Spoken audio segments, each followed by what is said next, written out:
And that should make us live again. Wait for it. Wait for it. Maybe. You can do it, YouTube. There you go. So we're going to be picking up where we left off with the Survivor Man Challenge. For those who are not familiar with the Survivor Man Challenge, well, one thing I will add is since the last time we played, I actually added 2 mods. We added the sell price trigger mod and the additional field information mod. And those are just UI mods that we were kind of going, how can I tell what's for sale and all that without having to like go through and click on them one by one. And we just added a thing that I can have it trigger that when the price of an item goes over a certain amount, it just puts like where it goes, like it does like the little chime and then like, you know, great demand. It'll be like chime, hey, the price is up there.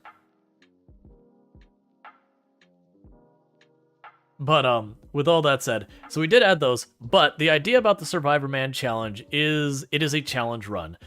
You start with $0, a chainsaw, a chunk of land because it's required to function, and basically a dream. So you start with as little as possible on the hardest economy settings and just make it work. We've been doing this challenge for a while. It's Survivor Man. You just misspelled Survivor.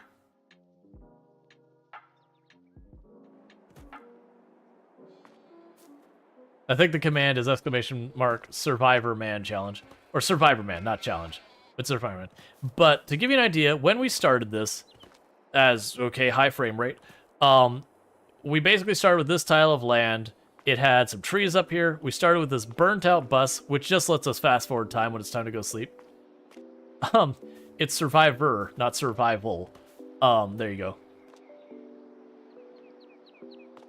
But, and then we started with this truck, which I'm not allowed to sell, and this chainsaw, and we made the dream happen, that we went over, we cut down a bunch of trees over here, we got ourselves a field, started growing it, made a bunch of money, got another field, started growing it, made a bunch more money. Actually, I take that back, that's not true. We got the greenhouses, and then the fields, and all that. I don't know what's going on. The command should still be there. Let me double check, make sure I'm not gaslighting you here. Commands. Where are you at? Support. Oh, it's just literally Survivor. It's just literally Survivor. My apologies. I was giving you the wrong command. See, it's been too long since we played. I don't even remember my own commands.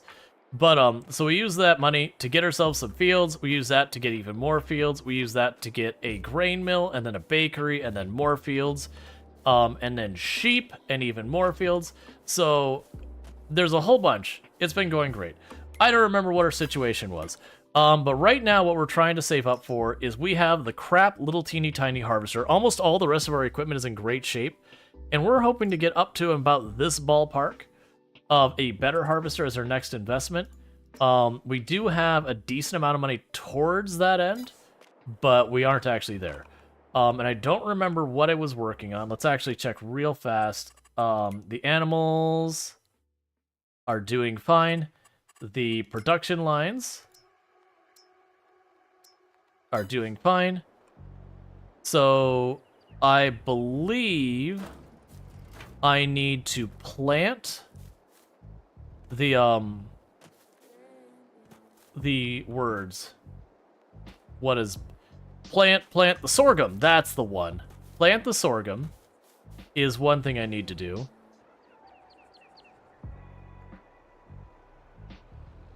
And I think the wheat fields are just all ready.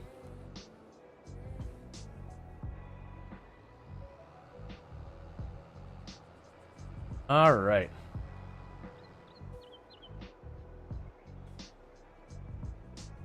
It doesn't look like I have any seeds laying around. But we do have solid fertilizer to fill this thing up. So it looks like I'm going to need to get a delivery of seeds real fast. And we're almost out of the solid fertilizer. All right.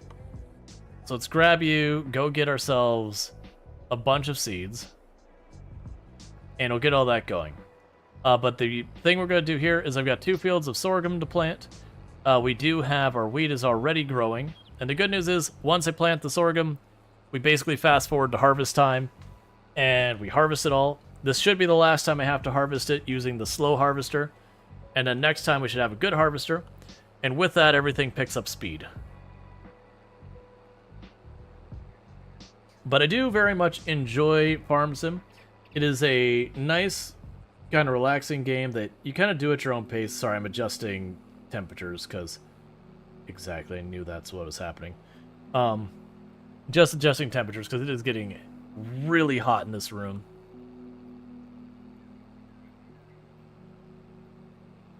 Yeah. There was a Canadian documentary that you vaguely remember called Survivor Man. But yeah, no, I've had a lot of people are like, when are you going to play Farm Sim again? You should play Farm Sim again. I very much enjoy it, and we had just left the run kind of standing. So it's good to get back to it a little bit. But I very much enjoy it. I did do a lot of adjustments to the graphics because I don't know what's been going on. I think I got like a bad driver, and I've tried reinstalling it, but I've had issues with like different performance issues with a bunch of this stuff, and it's really frustrating. It's not Farm Sim, it's just in general. But I mean, almost everything is updated. Like Windows has gotten an update, OBS has gotten updates that I don't even know what to blame anymore. Alright, so we got all of those. We're also low on the solid fertilizer. That hurts. And if we're good while we're here,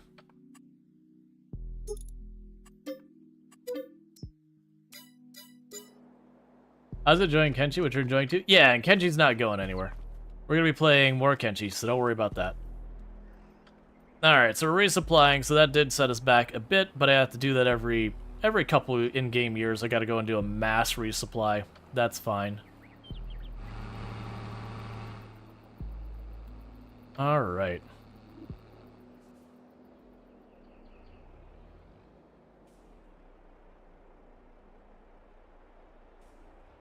Now, I believe these can stack too high. Man, I'll be playing Kenshi tomorrow.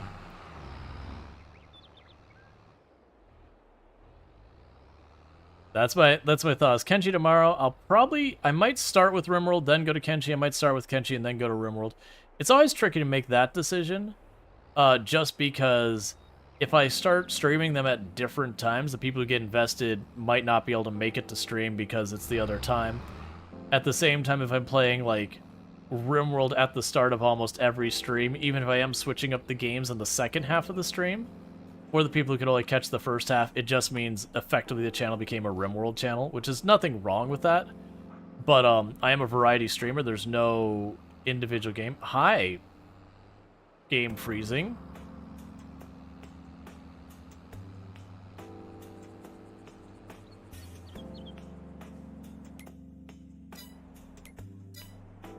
Well, that's interesting. It's clearly still running.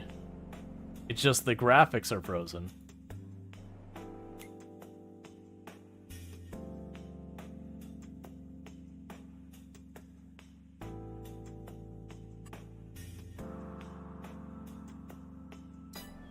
Alright.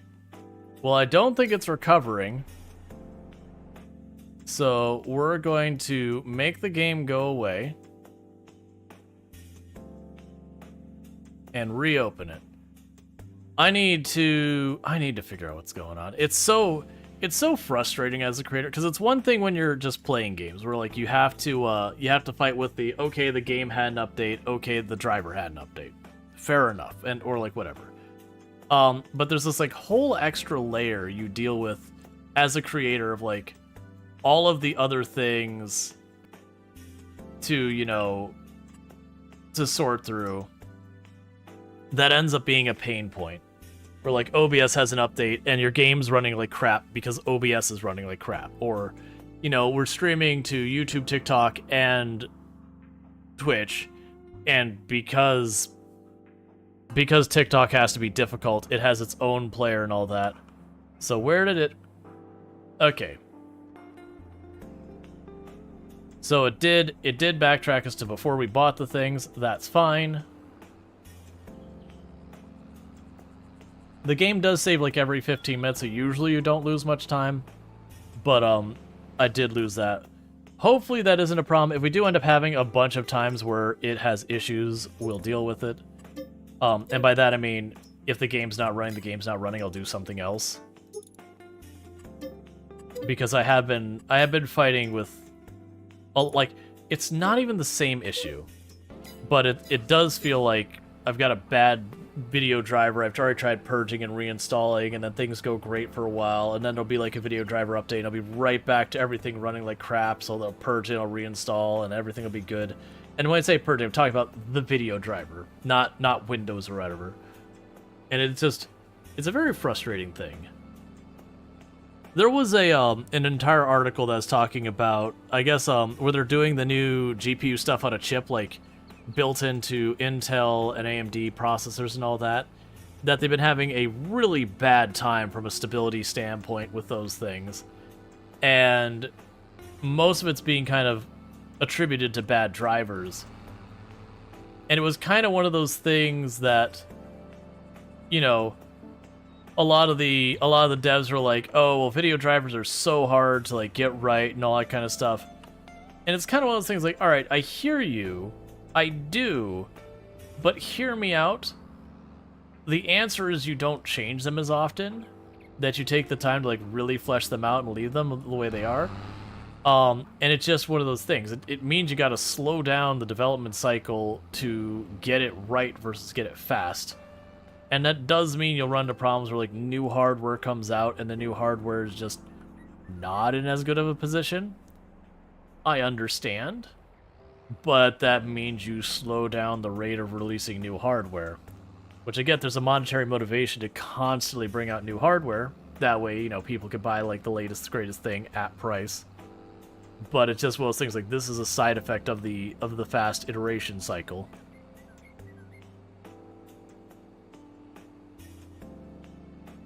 So it is one of those things. And also, stop laying off your people. That's a big thing. If you want a pro tip, you want the quality of your stuff to improve, stop laying off your staff. Every time you do that, you got a big brain drain of all the people who know how your stuff works, and you got to start training them all over again.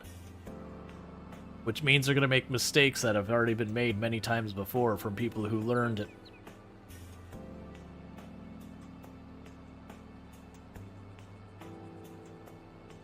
Okay, so we got a bunch of supplies to get ourselves square. We just got to fill things up. The good news is we've got the largest seeder now. So when it comes to actually seeding the field, it takes no time at all. And then we have like the largest sprayer. Again, it takes like almost no time at all to do the sprayer now. So those go real fast. The only process we have that isn't particularly fast is one, driving, because this poor tractor needs to be retired. But two, more so is the harvesting. The harvesting is our one big bottleneck for time. Because just harvester is small. Alright. But that's what we're saving up for, why we're just sitting on 100,000 just sitting in the bank kind of thing, is we are trying to get the harvester.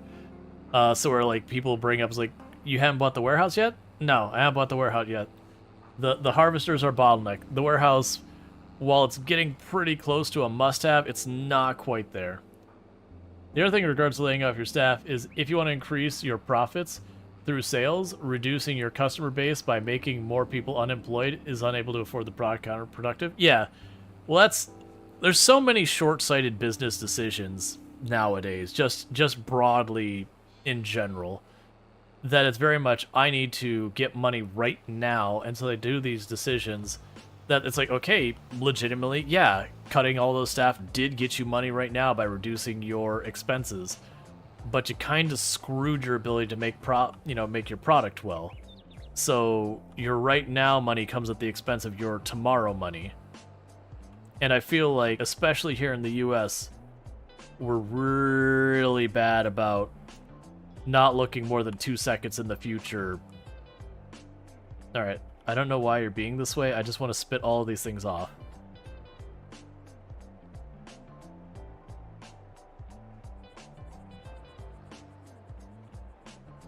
Yeah, we'll just... It won't be organized, it is what it is. Yeah, it's a problem for the next quarterly report. Oh yeah, it's very much like we're just not going to deal with it right now. We're just going to... What? Why are you being cursed and not getting off? And I don't have super strength, so I can't move that. So what we're going to do in the meantime is I am going to grab this, and we're going to get to work, and we're just going to focus on taking the seeds out of the trailer first, and we'll figure it out. Alright. Because I could fight with it, or I could just use that as my source of seeds.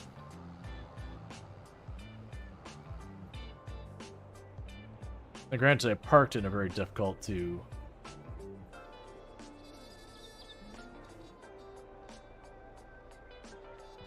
utilize position, but that's okay. Alright, so I got that one from this side.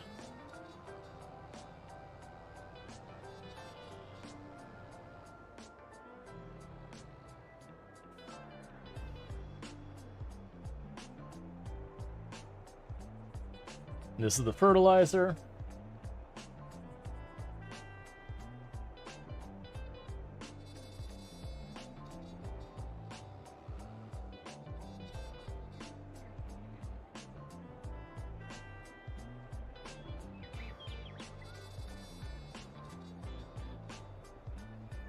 There, we found a sweet spot where I was able to get to it.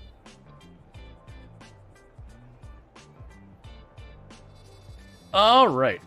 So with that, it is time to get this going. I believe I set up this field, so, I mean, it really doesn't matter which way I go with it. I can go the long way, though. So we can go ahead and get this all set up and start farming this and making that happen. Alright. Yeah, and that was something that the company I'd worked for that got acquired and all that. That was kind of one of the big things that changed was even with the company getting as corporate as it had, you know, before the acquisition, they still cared about their product and like the quality of it. Oh, that's not set the right thing. So we need sorghum. There we go. Like even with it getting all corporate and all that, it was one of those things that they were still focused on. No, we need to have like the best product on the market and all that, which was the huge draw for that product. And they just kind of changed that mentality and all that, and when they did.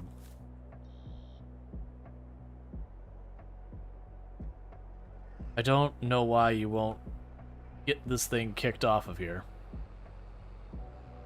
But it is one of those things that that company ended up kind of becoming pretty irrelevant after a while.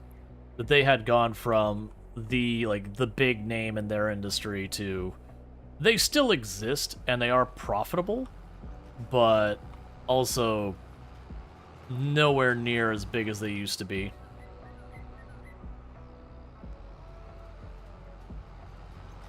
But hey, that's what happens when you make your product crap.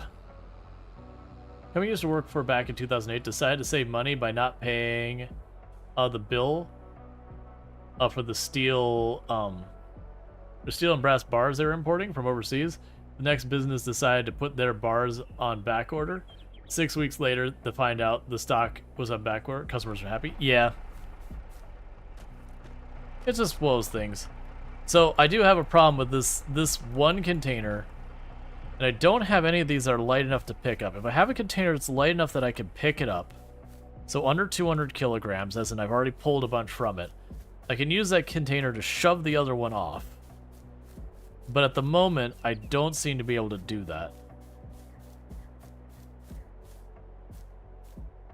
Yeah. So I'm having a weird bug with that. It's not the end of the world, but it is inconvenient.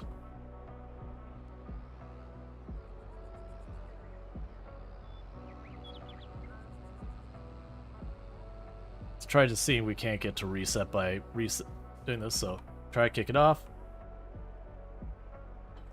detach it, reattach it.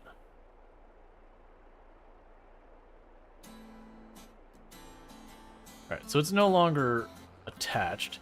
Let's just try driving up and see if we can't cause it to spill.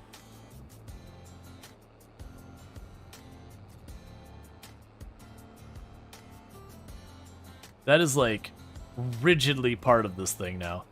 It's fine. I'll get that sorted later on. So what we're doing in the meantime is while that's going, I'm going to reposition this back over the bakery, and we'll just live with it. Because what I'll do is I'll just spin by with the cedar when it's done. And we'll just... Oh, wait.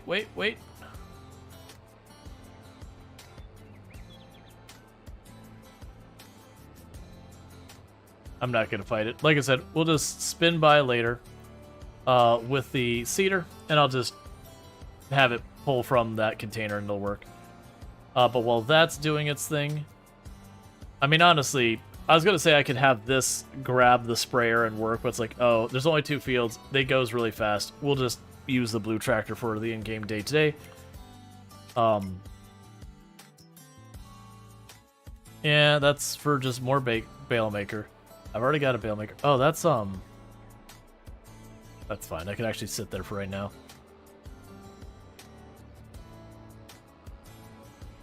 Because this thing's got enough stuff in here. Hey, Mikey, how's it going?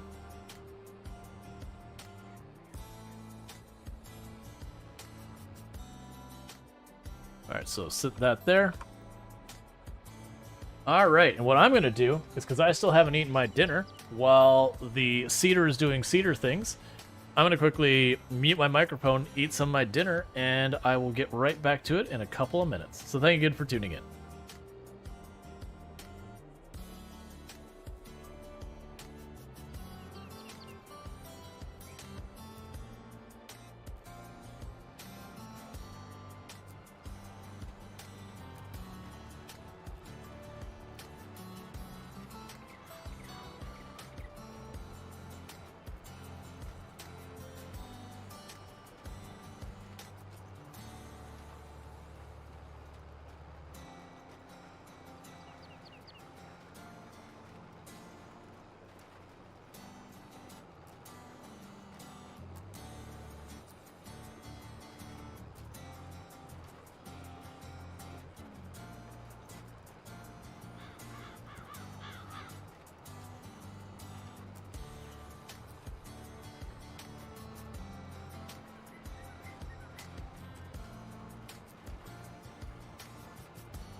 I didn't want the person to stop right before then and whatever. So I just quickly got the worker out of here. It's just the thing that happens is the workers will like, oh, there's a rock nearby. You can try, but you can't hide the numb. I mean, no, it says numbing. It's mostly that I, you know, don't, you know, chew with my mouth open, that kind of thing. Because I know, like, there are people who are very uncomfortable with, like, a lot of that kind of stuff. And so it's not, like, really a problem I have people, like, talk to me about in person kind of thing that I would do that. But it's just trying to be, like, extra, like, hey, you don't need to worry about it. Alright.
Alright, and dinner is done, so sorry about that.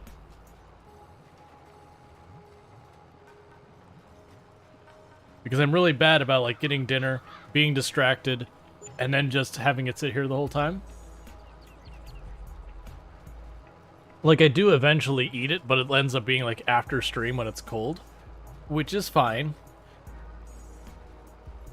Alright, so I'm just going to have to take this over, because this person's going to be rough about it. I forgot this field I need to do,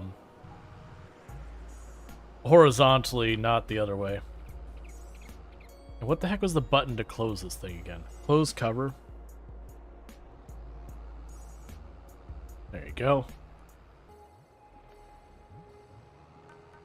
Did you manage to even taste your dinner? Oh yeah, no, it was delicious. It was a, it's one of those dinners that's like really easy to eat kind of thing. Taquitos.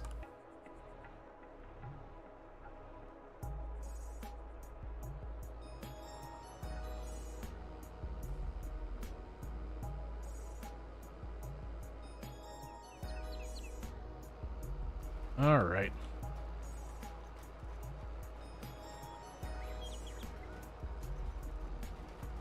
Stuff like the taquitos and when we do a charcuterie and all that, that's really easy.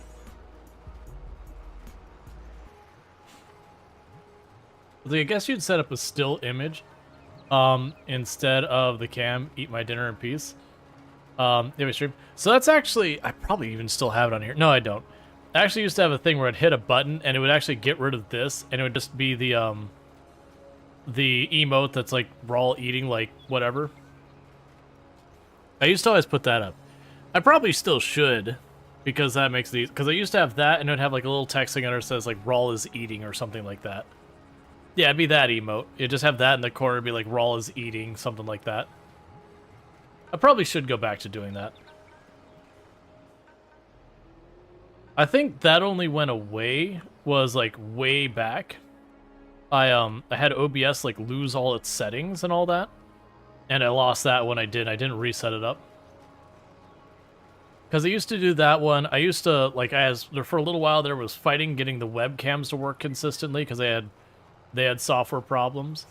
So I'd have, like, I'd put the little avatar down there where the webcam was being, like, really dumb, and I just have, like, text saying, like, you know, the webcam is being dumb.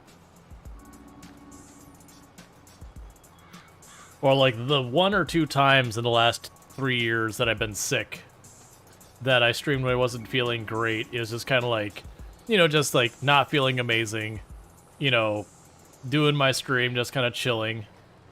But like I'd just not be on camera, so I'd have like the tired Rual as what I put there.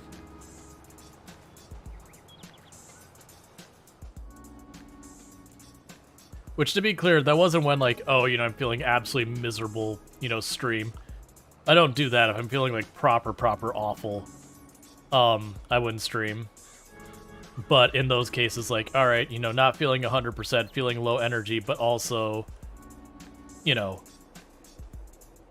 it's just one of those things that are like, I'm gonna sit here and probably play games anyways. And, like, I felt like it was perfectly fine to stream, just it wouldn't be necessarily top-notch. I was like, yeah, might as well. Especially back then, it was stuff like doing the affiliate push and the partner push and all that stuff. That sometimes it's like, okay, but if I don't stream today, it, you know, it hurts these goals I'm trying to reach that can be tough to overcome. Now, granted, with, like, the partner push, it can be weird that sometimes if you've had a bunch of like really good streams and like the last month you had some really bad streams, if you're worried about your viewer count being lower because like some game is falling off or whatever, that sometimes to get partner, it makes sense to not stream, which is so weird. That's usually not a big thing to worry about. Honestly, if you're that close, just keep going. You're doing something right if you're, you know, on the fence of being able to qualify.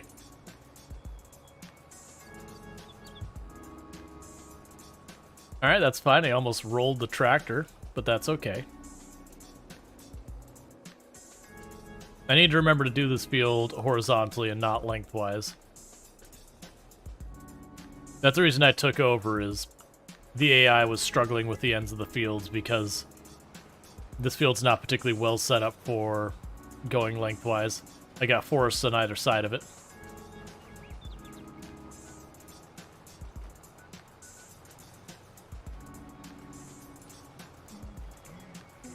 It's weird thinking back to pushing for affiliate and pushing for partner. Like, the affiliate thing, I had just friends watching, and then I had more people start showing up. I was like, oh, I'm right there. So the push is really not a big thing. It was like, oh, I just need to get a couple more people to tune in. This is so much faster than the previous heater. Yeah, it's literally 3 times the size. That's the reason we're trying to get the harvester, is the harvester is also going to be a dramatic big improvement like this. And then, like, the fertilizer thing is just absolutely absurd. How fast we can go through doing the spray fertilizer and the herbicide and everything.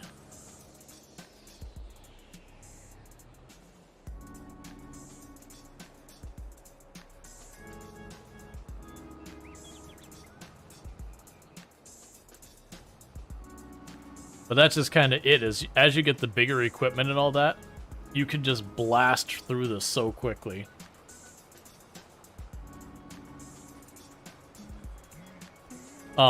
Which on top of that, when we have enough money to get another large tractor, it means I can turn one, you know, I can say, hey, you tractor, you're seeding this field, go over to the other field and get harvesting and all that. Or whatever needs doing. You can see why this is considered a challenge? Oh, yeah. No, you end up having to use, like, subpar equipment for a long time in the early game. Now, granted, once you hit a certain point, it stops being kind of its own challenge. You're just kind of playing with the hard economy settings. Because once you manage to put together enough money to get what you need done...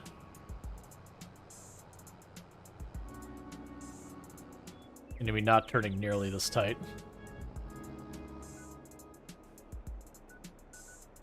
But yeah, it's one of those things that then it just becomes hard economy settings. It's just getting you to the point that you kind of have where you would have started otherwise is the big thing.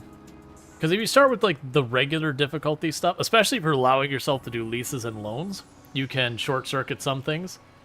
But you can just very much in your first season, have yourself locked in on a proper harvester. Like, not just a tiny one, like a proper harvester, a proper seeder, a proper tractor. None of them will be top of the line. You won't be able to afford that.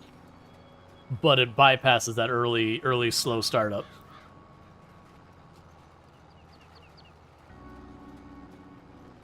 Alright, and with that, we'll be all set up here.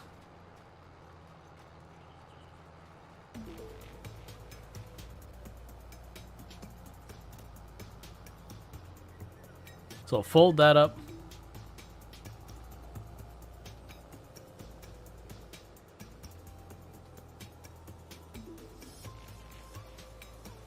Now I'm not gonna worry about filling up everything here, because I'm gonna run over and grab the seeds out of the other one.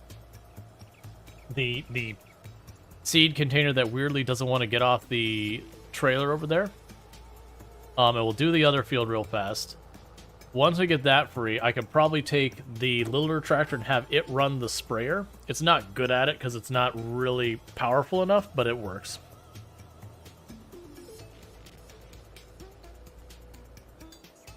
Yeah, so we've been going on this and just building this entire thing up from, like, basically nothing.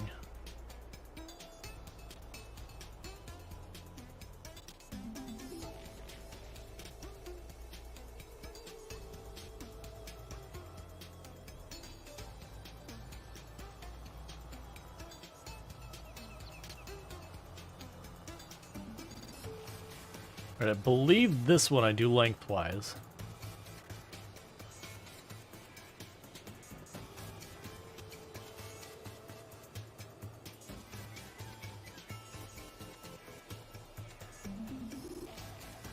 Overturned.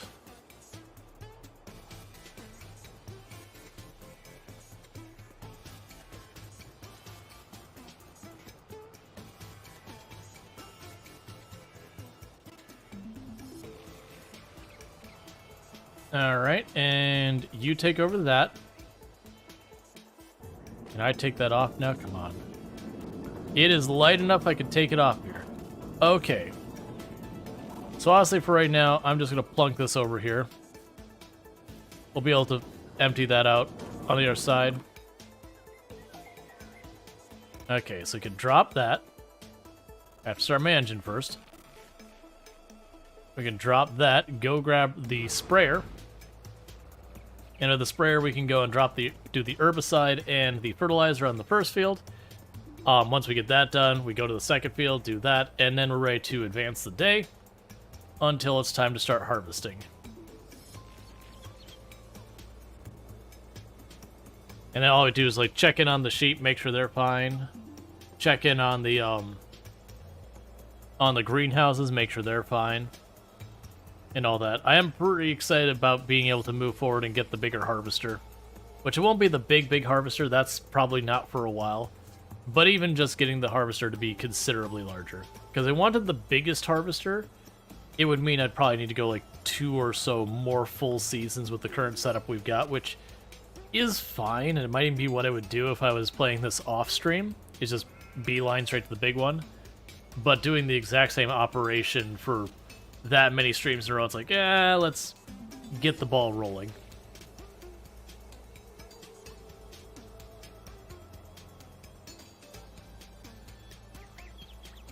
Alright.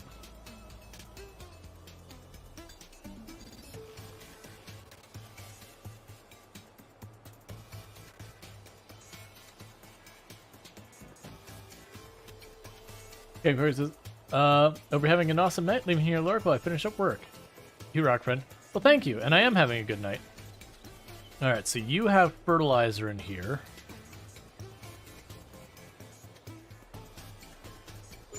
So let's get all the fertilizer together in the container here. And then we'll kick that out because I need the herbicide. And I think we might actually be low on herbicide.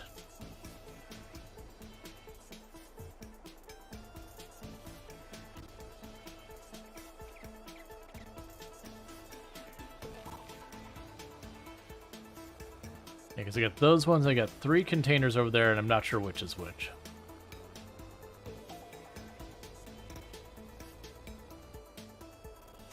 So that is a container of herbicide over there. I can tell because I can't put it into my already mostly full container. But as you can see by this tractor struggling to get this thing going, it's not really up to this task, but it's passable.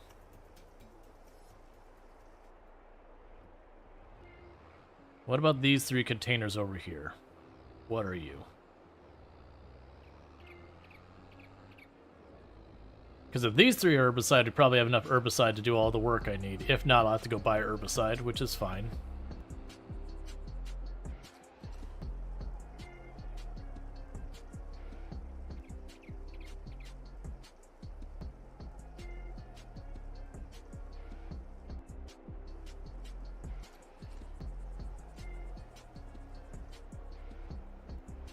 Alright, so with that, this is all fertilizer. So I'm going to go over here by the trees. I'm going to dump this out.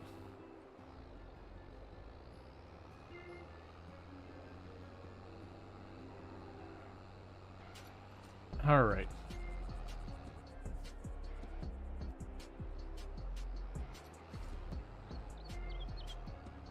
Now grab the herbicide that's over here.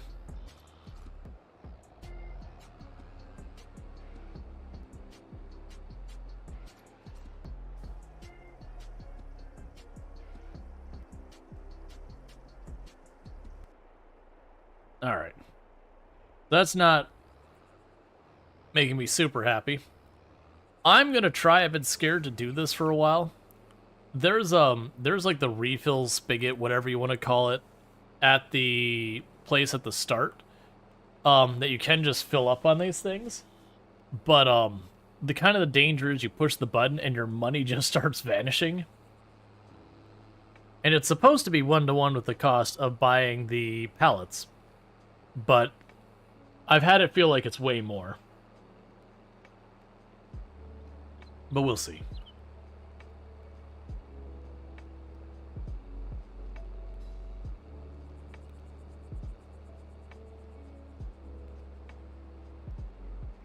Oh, yeah, Nitro. It's, yeah, Rimworld has had, like, there's mods specifically for that kind of situation. That there's, like, it's a mod that's something, it's something like, it's not my fault. Where, you know, you're minding your own business, someone shows up in your tile, gets hurt by something completely unrelated to you, and you get penalized for it. But yeah, there's a mod to do that. It's something like, it's not my fault, or I didn't do it, or whatever. Now, granted, to a certain extent, I could see it being a thing where it's like, oh, well, we sent people your way, and not all of them came back, even if it's not your fault, negative relations or whatever, but eh. It doesn't bother me too much. Like, sometimes, like, oh, come on. But that's those ones that doesn't... Because usually relations are not that big a deal, unless you're getting real rough for it.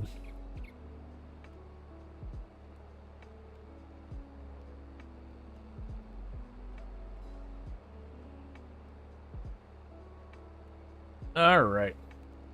So I'm going to try driving this over here, and just hitting the button saying, hey, fill this. And just as a precaution, in case it does something absurd, let's go down here, and let's hit the save game button manually.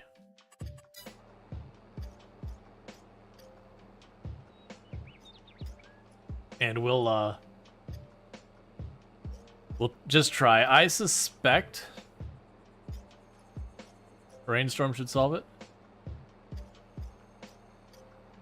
I'm not sure when you're saying it's red and a rainstorm should solve it. Are you saying the rainstorm should solve the pollution, or you're saying it's red because of all fire, or I'm just a little confused by that one. Oh, blood, yes. Alright, so before I hit the button to fill, let's take a look. So, if we go to this, the herbicide is $2,400 for 2,000 liters. Alright, our sprayer can carry 13, we'll say 14,000 liters. So that would be 7 containers at $2,400. Just because I don't feel like math, it should be somewhere in the area of 14,000. Well, actually, it'd be closer to like $17,000, give or take. So let's hit the button.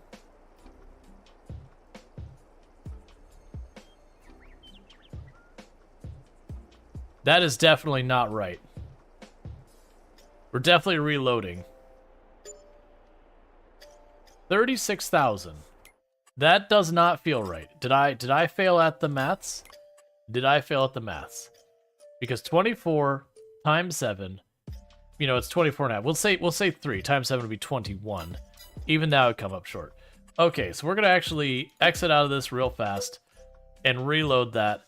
I wanted to check because it felt like it was something horribly, horribly off, and that just kind of solidifies it. That's like, okay, it's definitely wrong.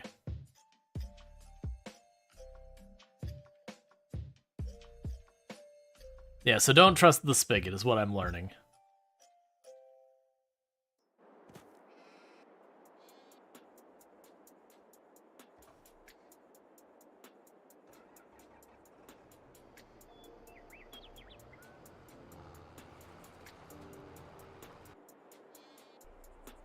Okay.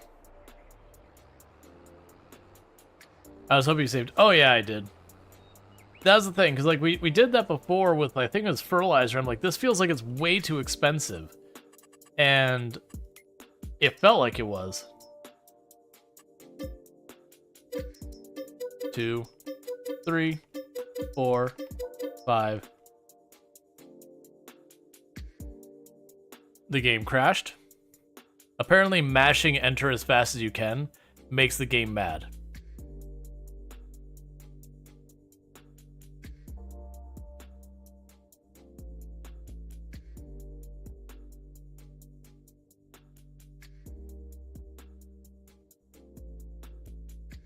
That's fine.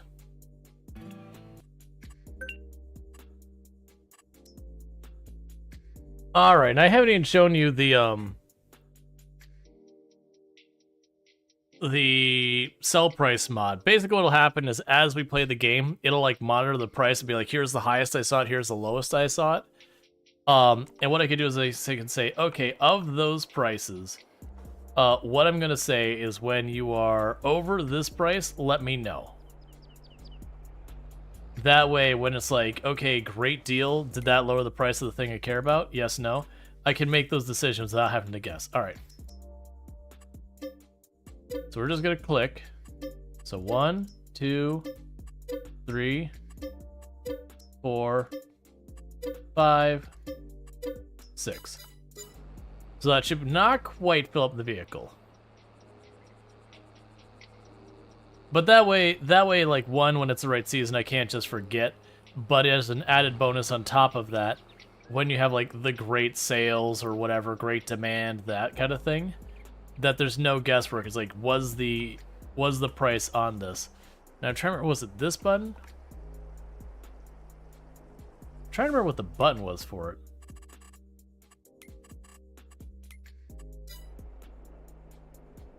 Restart the seeder? Oh, yeah. Thank you.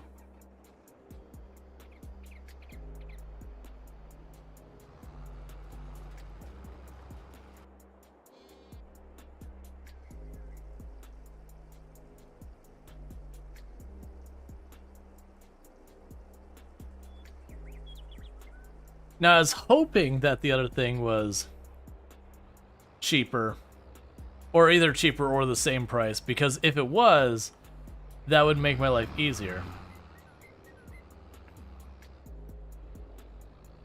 All right.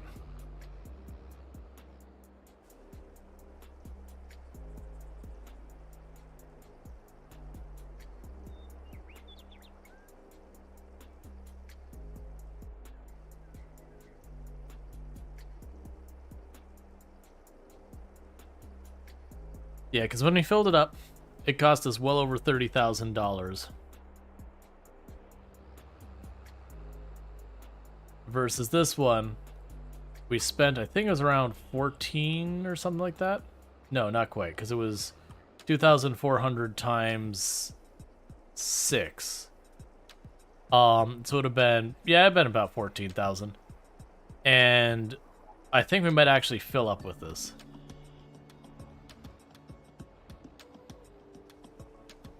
I'm sorry, we won't quite fill up. It'll be just slightly shy if my math was right, which it probably isn't. But if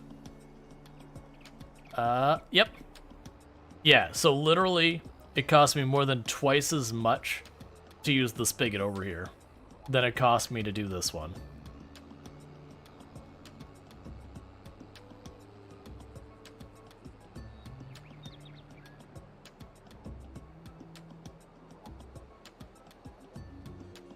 Alright, so let's get over here.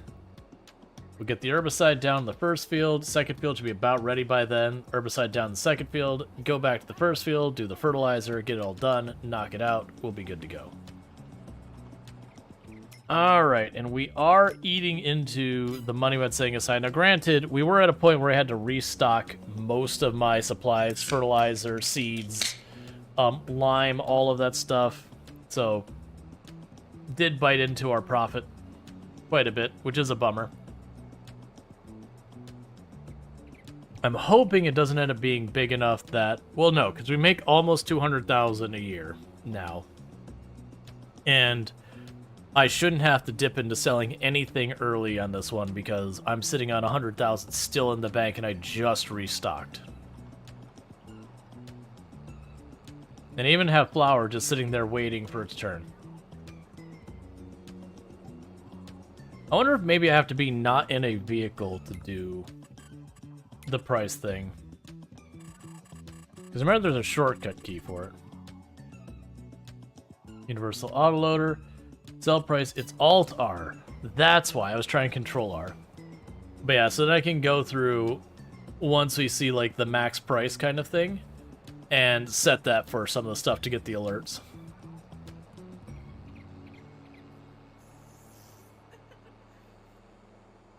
Okay.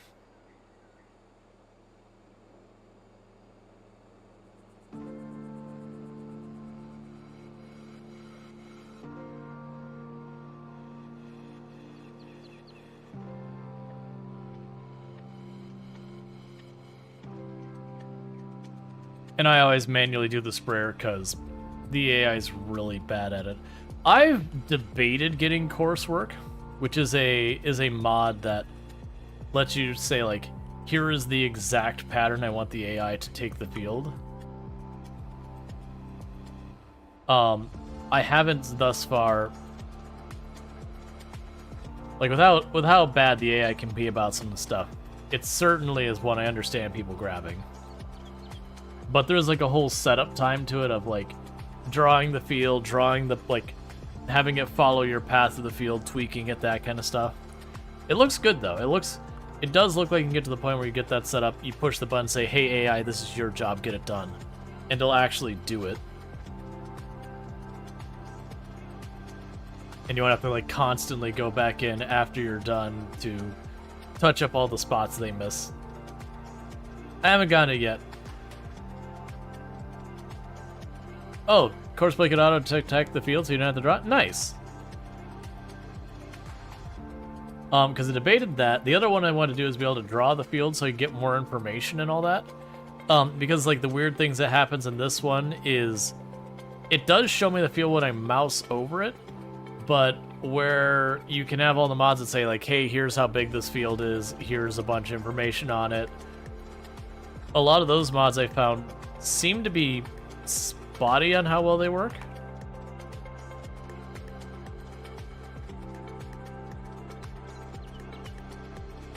Because I like the idea of being able to see how many hectares of a field I made, so when it's like, I think this field's bigger than that one, I can actually back it up with numbers.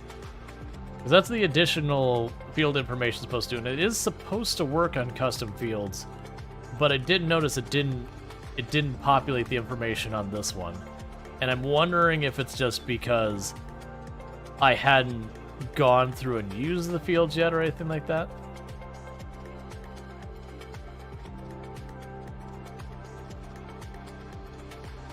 Like, no, so the courseplay isn't more accurate than the AI in some areas. For example, you find he'll do headland nicely for the most part. And then when it does up and down instead of the headland, it'll miss parts every row. Yeah, so it's probably one of those things, because you can customize the draw of courseplay. I wouldn't be surprised if the idea is you would set it up, you know, have it do its automatic thing, and then when it when it struggles, like go in and manually move the lines, because you can draw out the entire paths.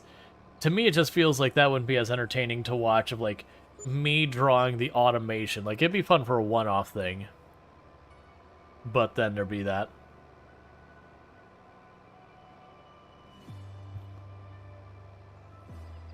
All right.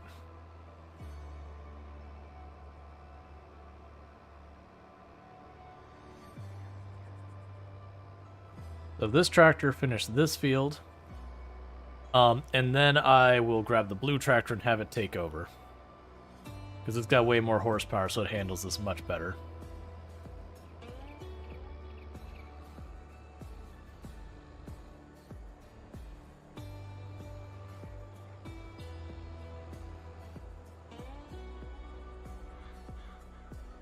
You do up and down like the AI does. Normally it's pretty spot on. It gets caught in stuff, the AI, though. External headlamp lamps. Because the real benefit is it doesn't catch on things when doing up and down. Gotcha. Alright, we're putting down the herbicide now because we cultivate instead of plowing, so we get weeds.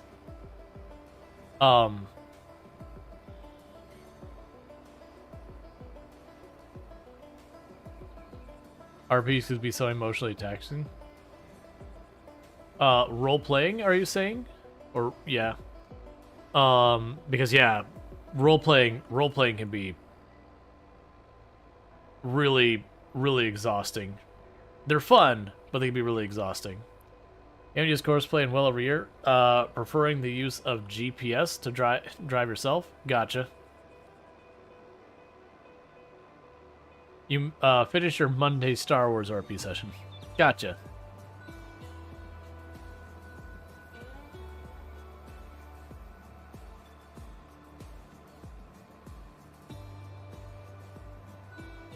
The good news with the spray fertilizer and the spray herbicide is it does go a long way.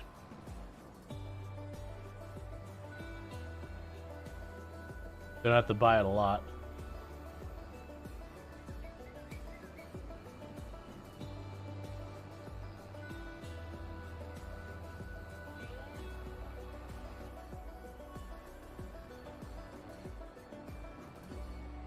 Struggling to get up the hill.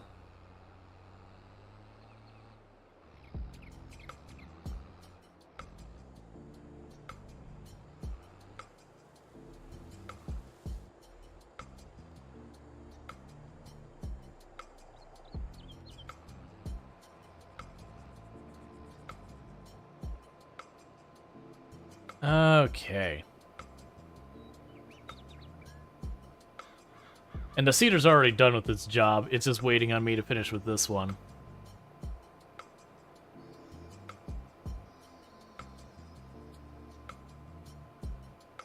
It is one of those things I feel like if we wanted to reliably be able to have the AI take over the sprayer, I'd either have to clear out all the trees or like shorten the field so it gets nowhere near anything, which would be kind of a bummer.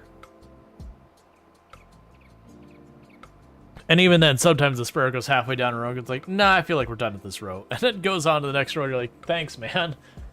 Thanks for leaving a big area not finished.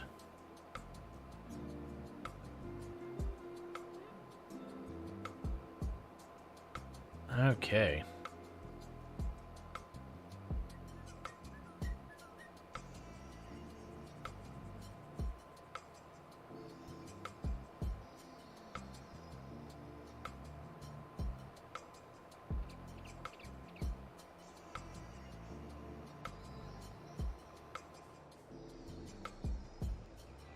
And the last row.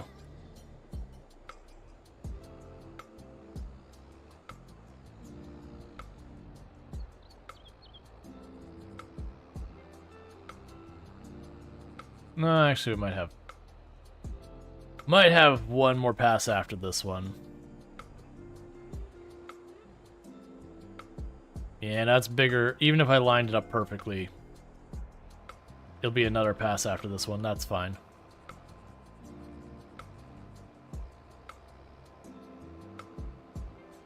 Okay.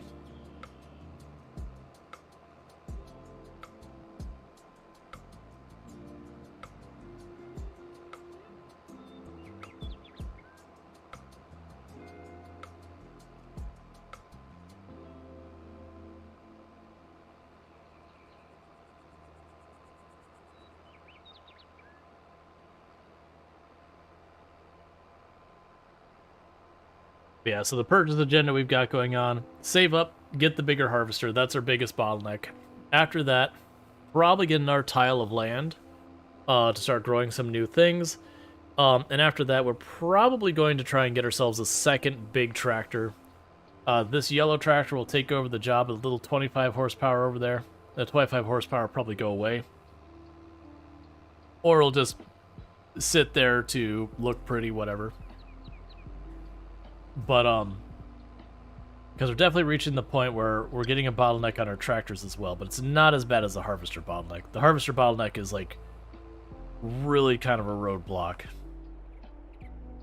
Probably that size.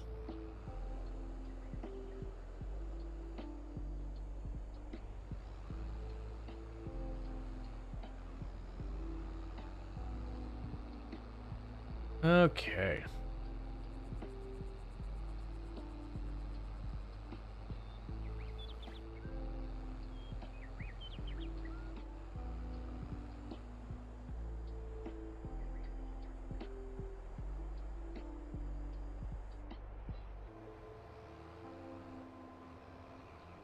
Cool, and this will wrap this field up so far as the herbicide goes. We'll switch to the big tractor to help this out. Get the little tractor out of the way, just so it goes a bit faster.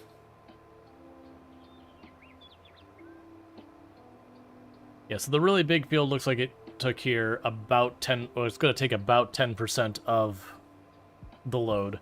So that means I could have literally 10 times my largest field, and that would be roughly 1 tank of this stuff.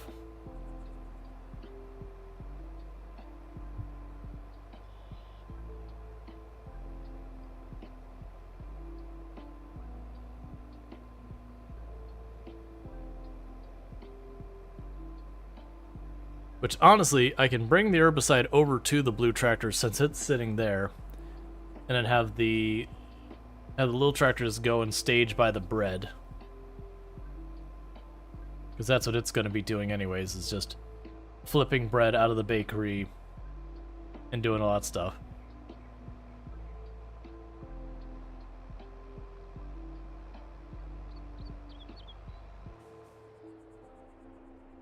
Alright, you're set to full. Back this up. And I have to check, actually, I'm on the right channel to even look at it. With the way the poll's been going on right now on Twitch, whenever we decide that we're wrapped up with RimWorld or Kenshi, which I think we're a ways off on both of those, but whenever we do that, it looks like the next game would probably do, most likely be the tribe is the tribe will survive Nightingale or Enshrouded. I do think at some point I'm gonna hop in for half a stream doing the Garden Simulator one, the Cozy Garden Simulator, because there seems to be a lot of demand. I do envision that game being kind of a hop in, do a stream, maybe two, and that wraps. But we'll see.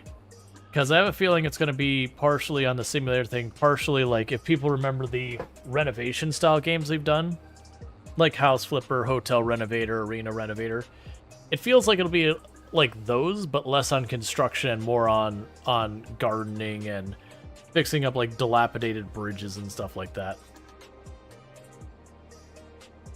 That said, I don't know how it's going to go. We'll check it out. I'll probably do that some point this coming week. Is one of the streams we'll have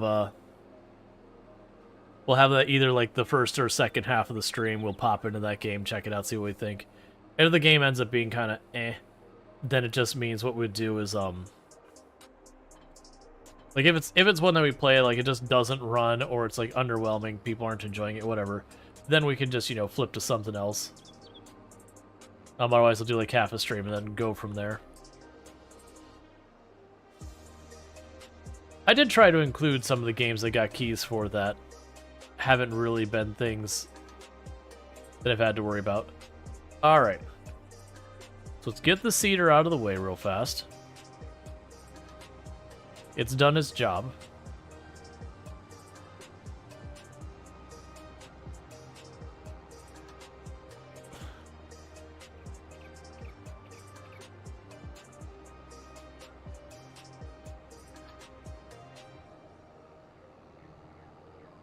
Because after we finish with all this, I'll need to take these to get repaired.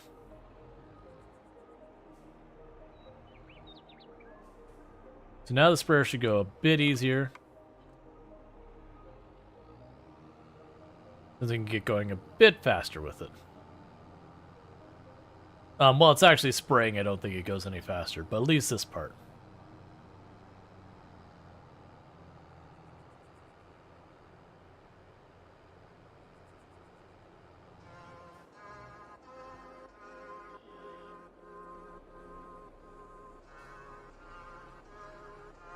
All right.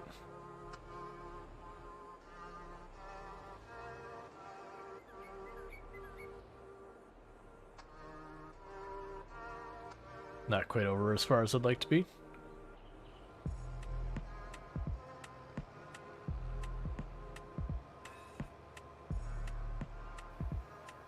Okay. So yeah, so it still sprays at about 8 miles an hour, 7, 8 miles an hour. It's just, it gets to speed almost instantly, and then when I'm doing the whole turnaround on the other side, instead of crawling at like 4 or 5 miles per hour while it's trying to move it all, we can just zip around real fast.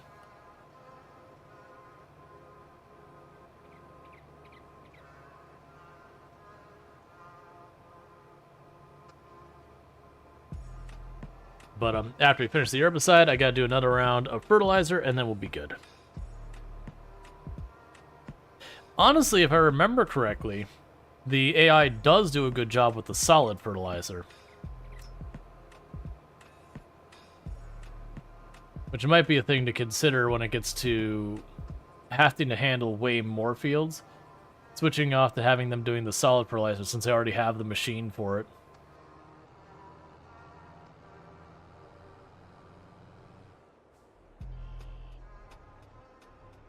Because then at least I can hand the keys over to the AI while I work on our things.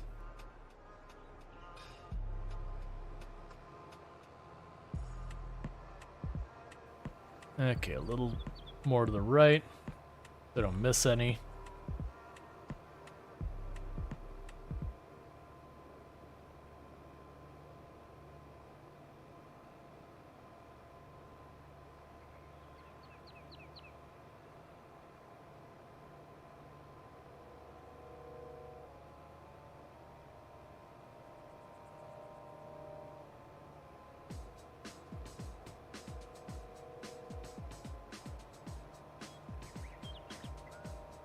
I also do wonder whatever the next DLC or whatever for Farm Sim is going to end up being.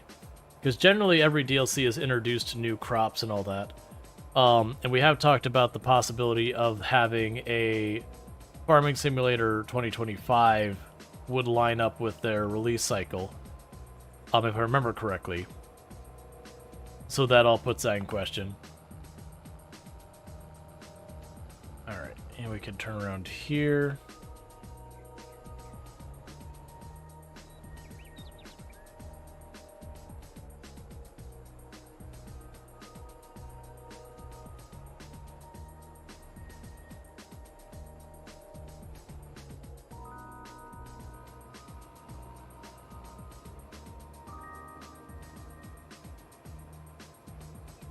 Now, I do think for the next tile, we talked about possibly going into canola for getting the next production line of canola oil and all that kind of popping up, because then we can also get the sunflowers, because that means we'd be buying the equipment that can also do corn and whatnot.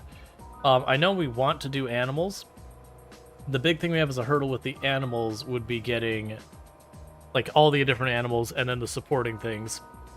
So like grass, hay, silage, straw, making the feed. I would need extra grains for chickens.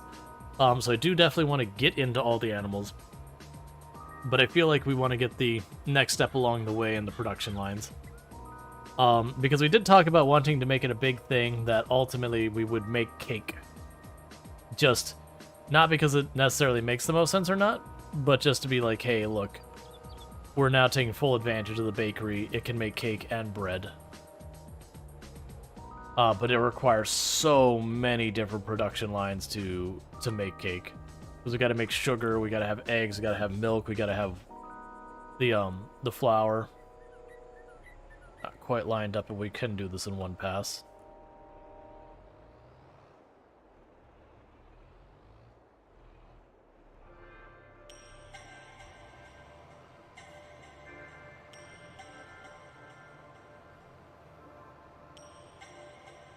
Doing a terrible job of this.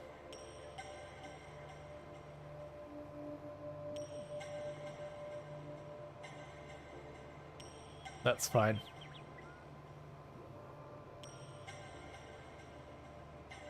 Okay. We like the idea of doing that. Now that does mean I'll need to either do sugar cane or I will need to do... There's sugar beets. I'll need to do one or the other, process that into sugar. We will need... Like, we already have the grain mill for the flour. Alright, I'm just gonna have to snipe this. I didn't realize this end was not as clean. But, we will... You know, we already had the flour going. The milk and the eggs are straightforward. Those come from the animals. I think, actually, we also need strawberries, but that's not a big problem. We already have strawberries being made.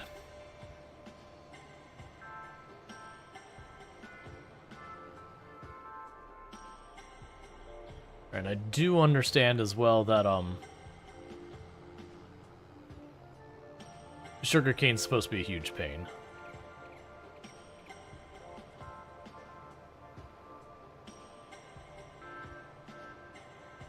A lot of people I know who played this game a bunch were like, oh yeah, I did it once, I'd never do it again. It's like, ah, I see. We'll still check it out.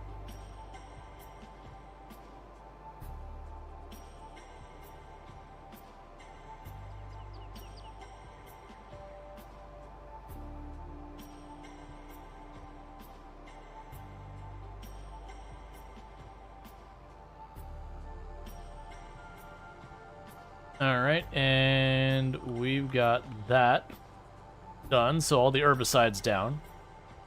So we want to go over here to where we have all the fertilizer, drop this off, grab the fertilizer to top it off, do a quick pass of those, and then the fields are done until harvest time. When we have some surplus money, I still need to make this into a parking lot, like I said at one point. We need the warehouse.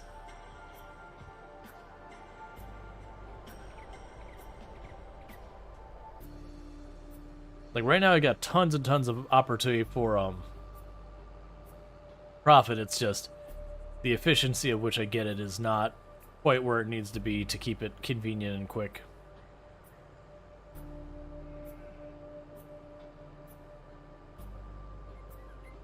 Alright, so just gonna go over here for right now and kick the herbicide out here.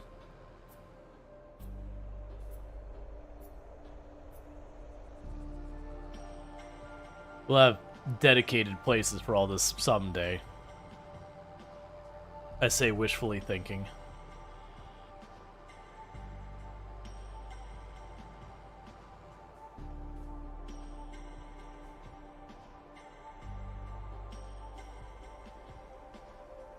Alright, so we just got to do a quick top off of fertilizer. We put that down, then the fields are all set up. We advance then to, I believe it's June that we harvest, I don't remember which of the crops, I think the wheat. And then once we harvest that in June, then we do the cultivator, get those ones staged and ready to rock and roll. They're not as big as my sorghum fields. Right after that, we harvest the sorghum. And then once all that's squared away, it's just basically move until sell time. We get our almost $200,000. And hopefully, at some point during that time, we might get lucky and get the harvester on sale. If not, we do have the opportunity to potentially be able to buy it. Because, well, if we look at the numbers here, that's a header for that.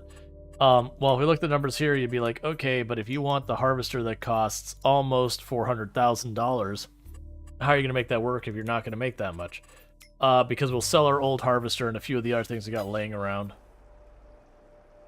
I've got enough stuff I could probably get pretty close to $100,000 selling stuff I don't need anymore. Not quite that much, but a good chunk of change.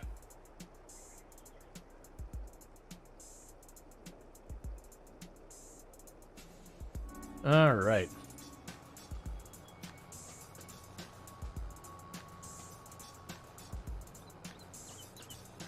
I don't remember if we already did a pass with the sprayer on this. We did not. Okay, that's fine. I couldn't remember if last time we played, if I had cultivated and then done a round of the fertilizer while I was waiting for things to get done or not.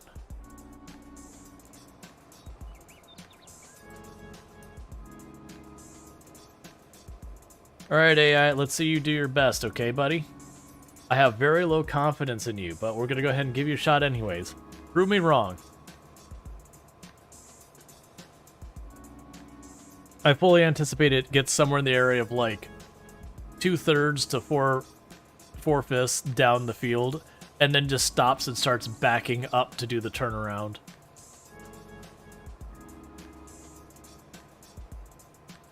I keep wanting it to get itself sorted out, I just don't anticipate it.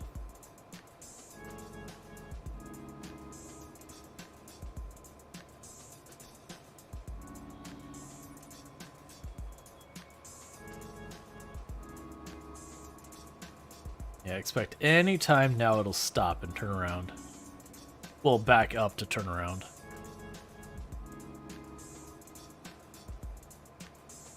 Now you're gonna actually commit to it? I mean, I'm on board. I want you to succeed, because then I don't have to babysit you. There it goes. It's starting to slow down to turn around.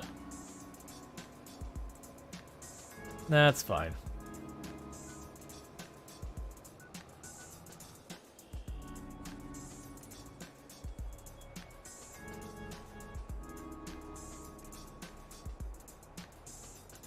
Okay, we can get you all lined up.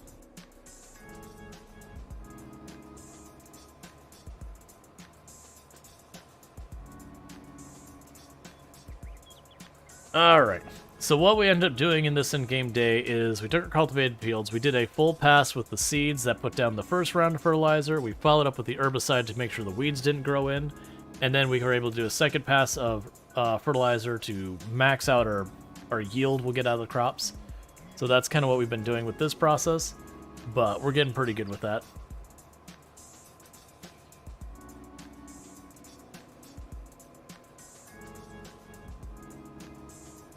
I might, not during this stream, I might, between this and the next Farm Sim stream, I might actually go and pick up either GPS or Courseplay to be able to tell the AI how to handle things like the sprayer on the fields. So at least that way, you know, where I could have like the one field being handled and I could take care of the other at the same time. Because it's not that big a deal. It's so much that when we get later on, hi. I'm heading to Betty Byes. I figured as much. Stay handsome. I can't stay when I'm not. Meow. I love you more.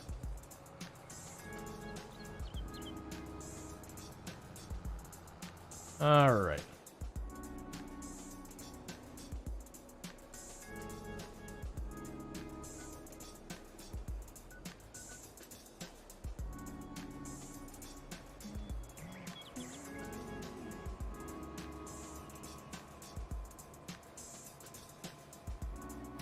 Alright, so we're getting all the square up. But the point being is, as we get more and more farmland, the choices I have is, one, we could do stuff to make it so the AI that it can pass off stuff to the AI to do it. You notice both taps emotes are in sync now? Oh, I think that just sometimes that happens, sometimes it doesn't, because in mine they're not quite in sync. They're the same length, it's just, I think it's when your browser loads it in. Like, the moment it loads one of them in, they start moving, so it just happened to be they loaded into roughly the same time.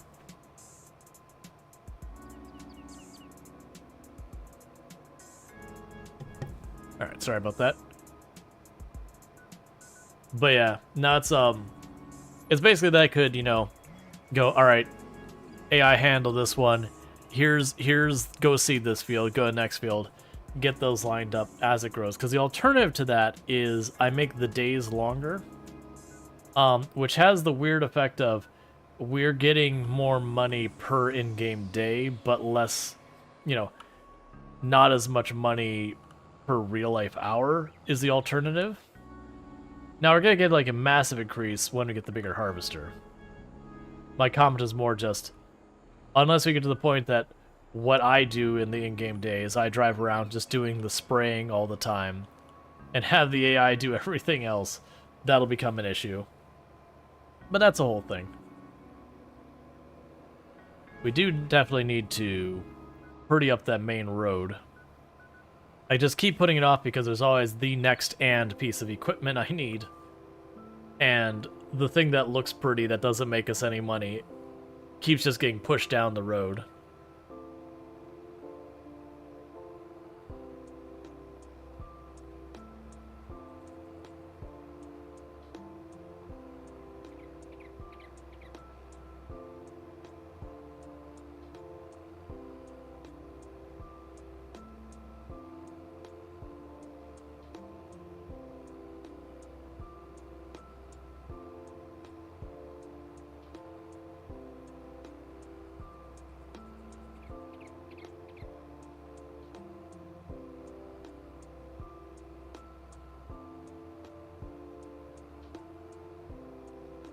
Alright. That'll be one last pass of fertilizer. Then run to our side, do its, get everything repaired and gassed up and everything.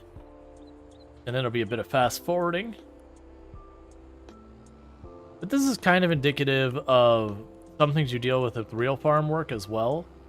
Not so much nowadays, because with greenhouses and all sorts of things, we can do a lot of stuff year-round. But, historically, you'd have, okay, it's time to, you know, get your seeds down and get everything, like, get your field prepped and all that. So you'd end up having, like, this really big, intense period of time of getting everything prepped, getting everything down, getting your crops ready, all that kind of stuff. And then once it was ready, you'd still have work to do, certainly. But usually a lot of the work would be, at that point, you know, taking care of your animals that were your work animals, taking care of, you know, your animals that was livestock if you had any, doing the servicing on all your equipment, getting it all repaired and maintained and all that in preparation for the harvest season. And then you go through and harvest season would come up and everyone is back to, you know, work scale 11 of just the maximum work until that's all sorted. And then again, you'd have like the wind down again where you'd go back to maintenance and all that stuff and like livestock and all that. But this is talking like more colonial medieval times, that it would be a month to 3 months of really intense work. And then you'd have kind of the off season where it's like, what are you doing in your field? You'd look out the window, you'd see the snow and go, nothing. Nothing is what I'm doing in my field right now. Because there's nothing to be done right now.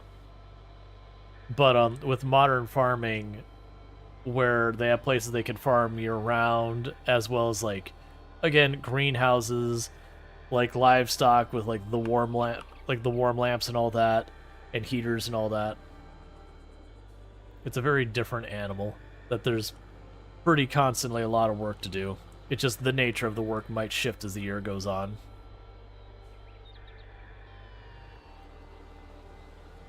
Which is a pro and a con.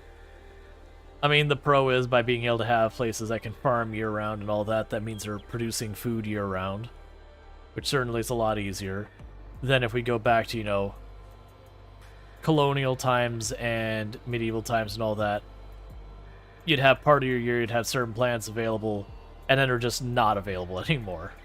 Not unless you can preserve it particularly well.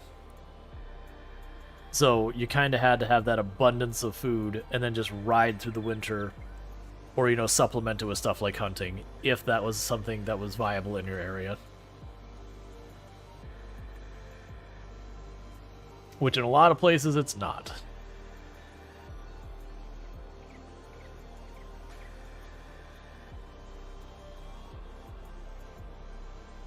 Okay. And almost exactly like the herbicide, it does seem like these are using just a hair over 10% on my largest field. Which is good. Because what that would imply is if it's 10% for my largest field and my other fields together, let's just pretend they all use the same amount. That does mean I go 2 years without having to buy any of these materials. But more realistically, since this is the largest field, the other one's a little bit smaller, and then the other ones after that are much smaller, it's not going to be like that kind of size. We're going to be talking, I probably can go 3.5, 4 years between refills of herbicide and fertilizer.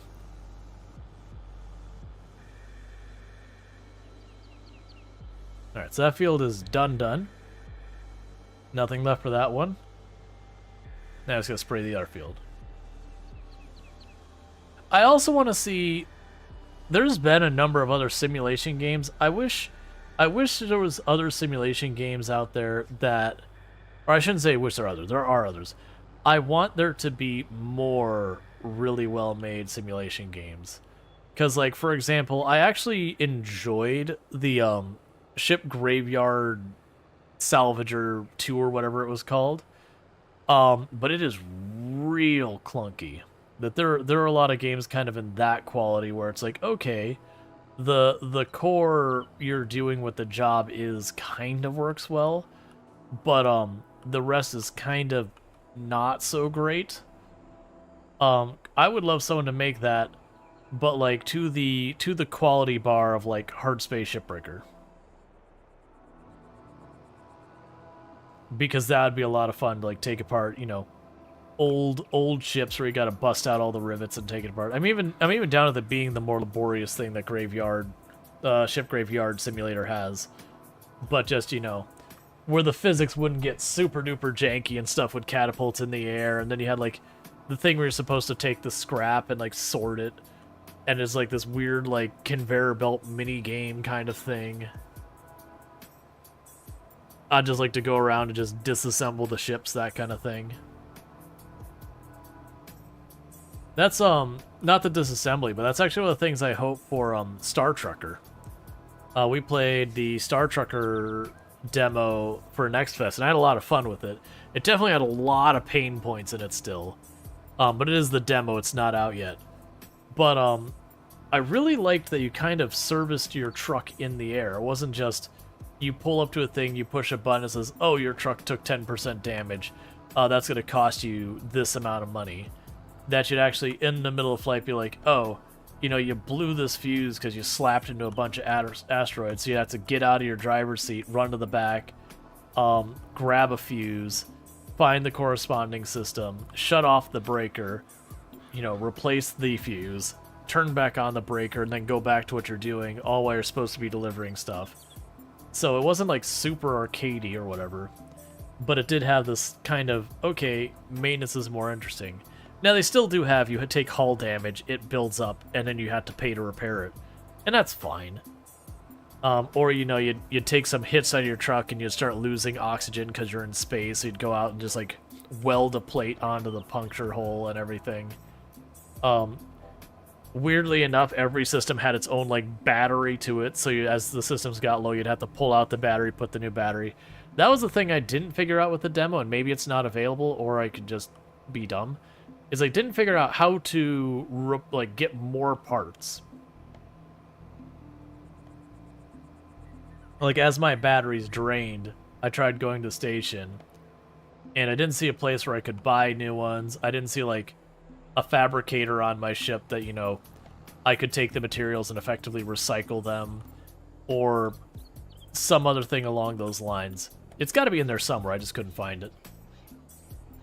Hey, Finnan, how's it going? Alright. But I kind of liked it. I didn't like the controls of Star Trekker.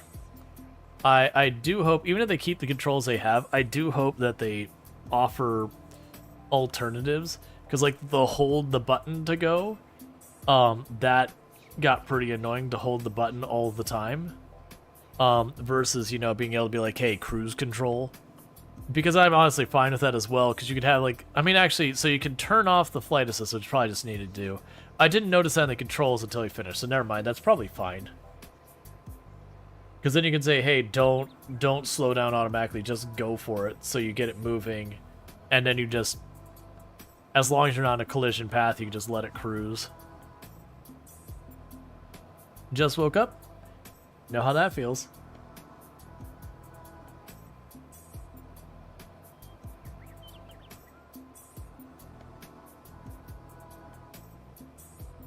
Alright, and the last pass till we're ready to advance the day.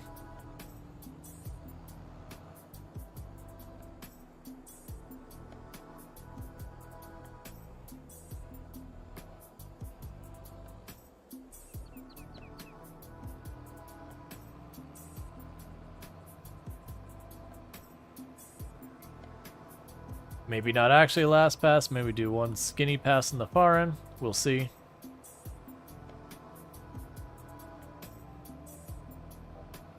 Like, you need 8 more hours of sleep. Yeah, no, I've had, it's actually, my insomnia has been really bad lately. No specific reason. It's not like I'm stressed out about something or going, oh god, how do I pay my bills, or, you know, whatever. Like, some nights, it's not even that, like, you know, sometimes you just get in your head where you're just like, not a bad way where you're like, you're in the loop or whatever, but they'll be like, oh yeah, there's that good idea you want to do that there's no way you can execute right now because it's going to be several weeks worth of work. Oh yeah, let's just think about that long before I can do anything with it, or even if I've gone and confirmed it is actually viable, that we're not in a position to test any of that. Let's just go ahead and make that the only thing your brain wants to think about right now. And just being like, brain, please. Why do you hate me, brain? Brain, you are the worst sometimes. Now, granted, there has been a lot of stress. Like, we're good now because we did hit our plus points, but because I like to try and be transparent on stuff so people can kind of figure it out. Which I know sometimes people be like, oh, like, you know, it can come across as too much information. Not in a bad way, but you want to avoid sounding needy or desperate or whatever. But like we were at like the 60 out of 100 plus points. Like well past halfway through the month. I was like, oh god. Which, it's one of those things, I knew there was going to be a final push at the end of the month, but it was one of those things I was looking at going, oh no, the final push is going to come up way short potentially. And then stressing about that because being a content creator is not exactly lucrative. For the understatement of the century. So it was one of those things of just being like, oh crap, because it's such a big deal. Which, granted, obviously me saying this now is not trying to get more people to throw money at it, because we hit that goal. We're good. February, we're sorted. We don't got to worry about that until March. Oh no, concrete brushes in this farm sim? Oh, we'll be getting a bunch of that stuff set up. Right now, we're because we're doing this ridiculous challenge. I'm in a Okay, we can just reverse. I can work with that. Oh, bushes? Concrete bushes in this farm sim. Concrete bushes. I don't know what you mean by that.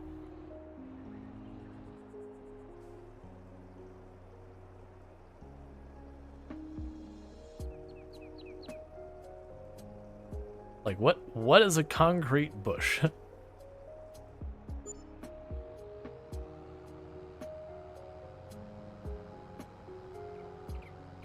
Alright. We can go ahead and drop this off. Bushes you can't drive through? Oh, yeah. So, like, GTA. Yeah, we've had that talk before. Yeah, no, there's, so there's not like that. Like, that tree to the right, like, the little stick tree is enough to stop me. But, like, the regular bushes don't get in your way. Yeah, no, I gotcha. It took me a moment to be like, what? Yeah, no, like GTA, where there's, like, some of the bushes you can go through without a problem, and then you go to other bushes, and it is just, like, slamming into a wall. And, yeah, no, absolutely. But yeah, no, there's no concrete bushes in this one.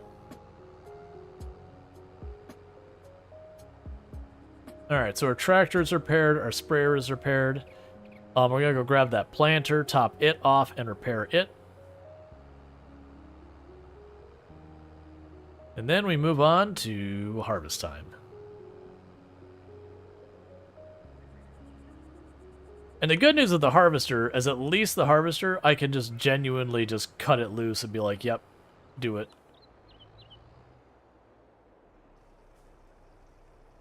I'm gonna top this off as best we can.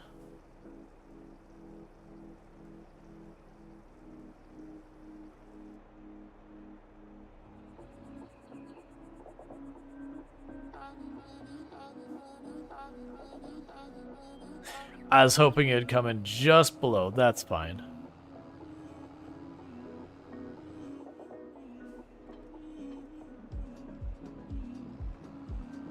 Let's go grab our planter, or seeder, not planter, planter's a separate device, our seeder. Drive that up front, get it repaired. All that good stuff. Alright.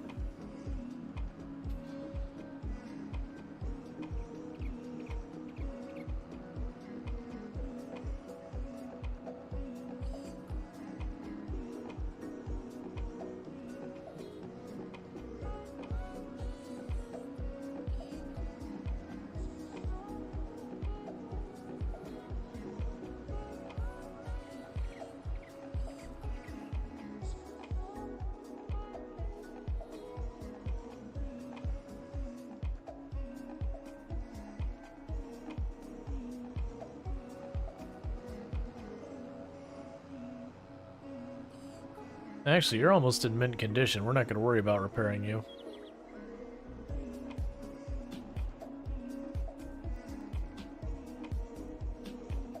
Cool. We got that picked up, so now you don't have that weird seeder or weird box of seeds that just doesn't want to go anywhere. We'll go ahead and change this, so if I'm not paying attention, we're good. Which is to have that set to wheat again, and it'll be good.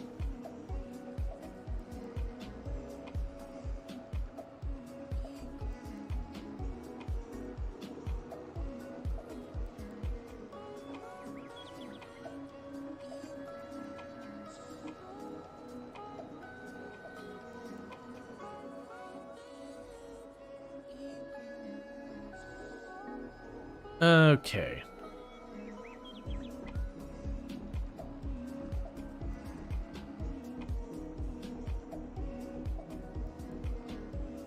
And we can park you up here. And one thing I'll do really fast is we do have... That's not the right buttons. That's still not the right buttons. Alright, so this is where I was talking about we had a mod for setting alerts for prices. So that's stuff like the great deal and all that. So what I'm going to go ahead and do real fast is we're going to go to our prices real quick. Because what I want to do is if we look at the bread, which is our big good to sell, it looks like their peak price is around 1,800 bucks. So what I'm going to tell it real fast is I'm going to say, okay, if you see bread, this right here, will set you for the highest amount, but I'm going to increase it. And the reason I'm going to increase is this is only going by what it's seen. So you see, I've got an alert here that anytime that bread crosses $1,700, so just barely shy of max price, let me know.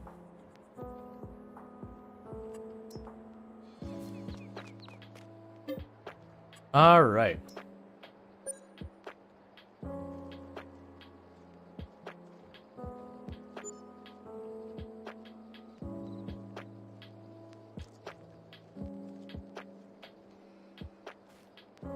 So great demand at the farm shop.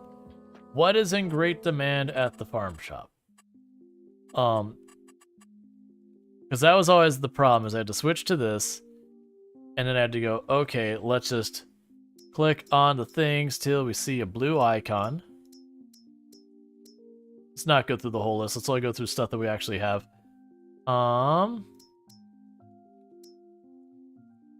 of those. Not flour. Not bread. Not lettuce, strawberries, or tomatoes. And I believe... Oh, and wool's the last one we're selling. Where is wool? But now I can sit here and like put them all up, but we'll get them all set up eventually, so wool. Yes, it's none of the ones we care about. So somewhere in here, there's something that would have the blue icon to mark that's much higher. We can worry about that then. So for today in game, I don't actually have that much to deal with. We're gonna check the animals could use water. And the rest of that's all fine.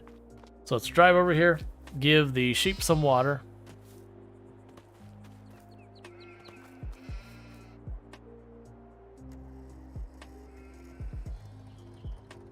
Oh, the sheep also need food. Okay. They have finished their last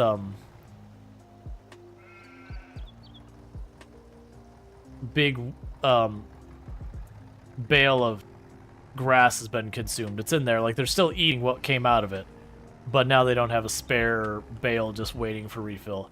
So we'll do that real fast.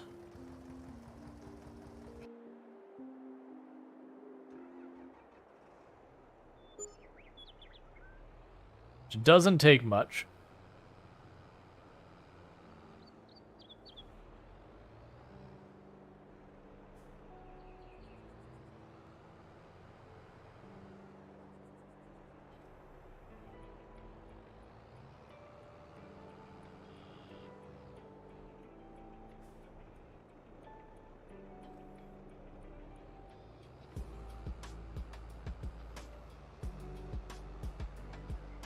Alright, I'll just go behind these fields.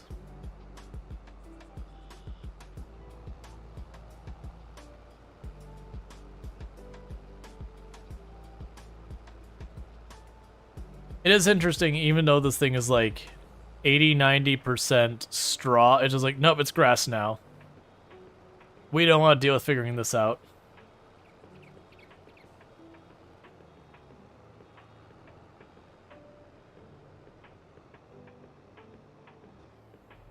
Okay, so that's one bale. I'm going to go ahead and drop this off over at the sheep. Pull the short straw. It's just by the magic of who knows what.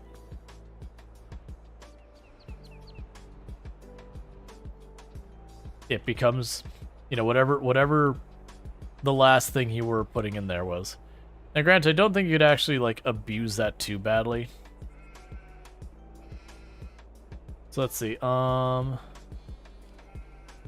spit out the grass bale.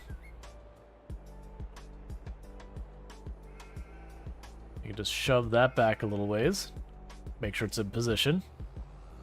And we'll get another one, and then we won't have to deal with that for like a full year.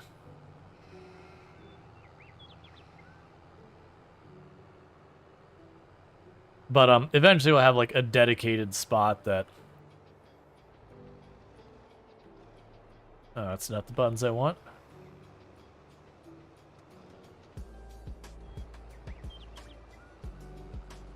I'm hitting the wrong button and accidentally trying to hire a worker.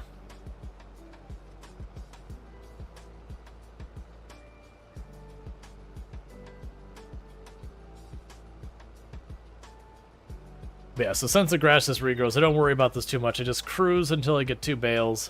We turn them in. Later on, we'll have a dedicated spot that this will be like, this is the place we get our grass. I'll get a bunch of bales in one go, and then our animals will just be handled for some period of time.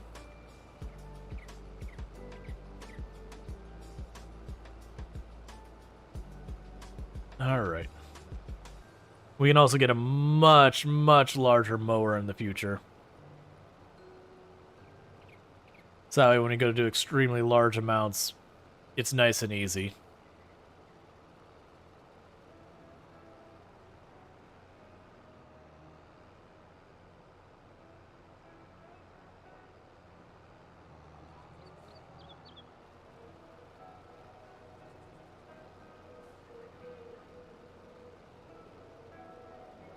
Okay. I've also debated just doing a bunch of laps, making a whole bunch of grass bales, and then taking our automatic bale loader and just dumping like 20 bales in front of the sheep. But the problem is only like 3 of them might be in range, and the rest will just pile up and be in the way from then on. Okay.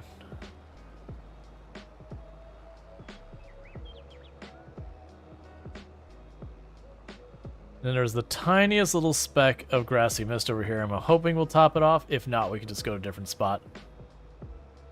Which is fine.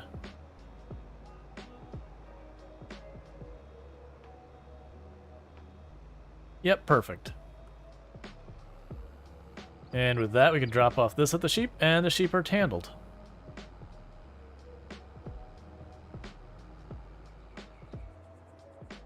We apparently missed a spot.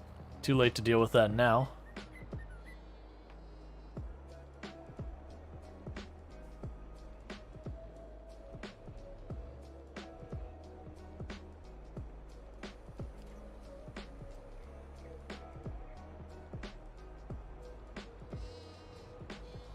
Okay.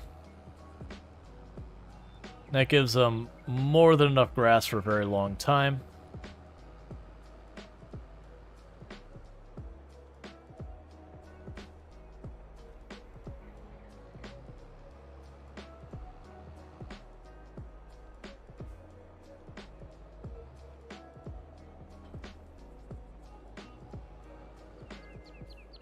And so that's sorted out for like the next 2 years.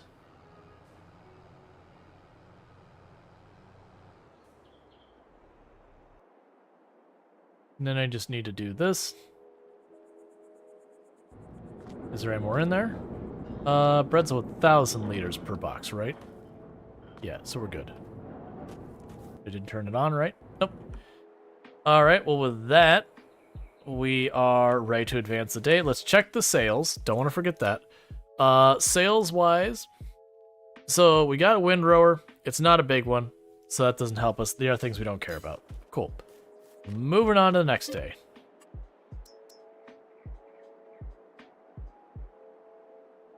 All right.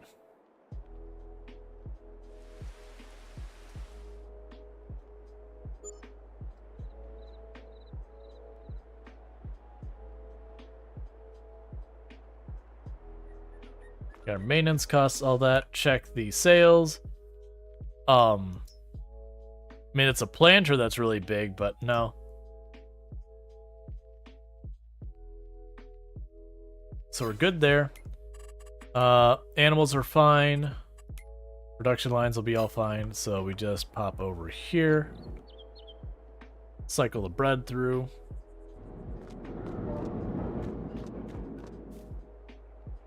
Alright, when do I actually need to be here for harvesting? We harvest the sorghum in August. And we harvest the wheat in July. So we go to the next month. And then it's wheat harvesting time.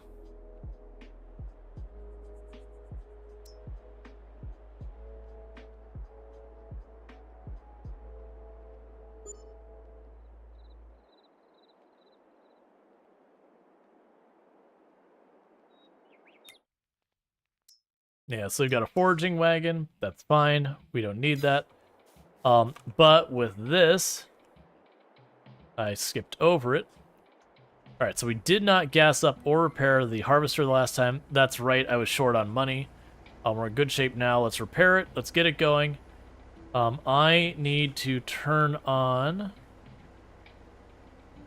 the straw swath so that we kick the straw out the back, because that's just extra money for us. But I need to go repair the harvester, get it gassed up, and get it to work on our wheat fields. And then for the short term, I'll just be following around with it to deal with that. We also need to check how are our greenhouses doing so far as they're producing goods, but they might be backing up if we are not careful. So I got to double check that.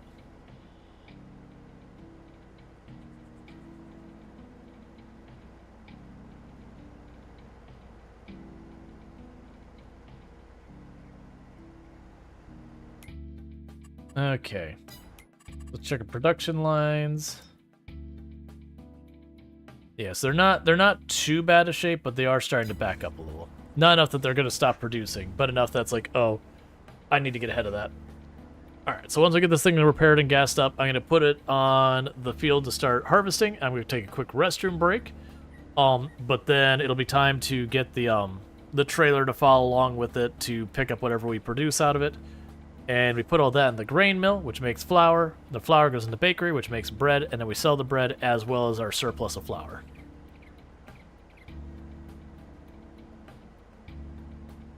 But the hope is that this will be the last time this harvester does anything. Because I believe the harvester only sells for 24,000 at this stage in the game because it has been used heavily.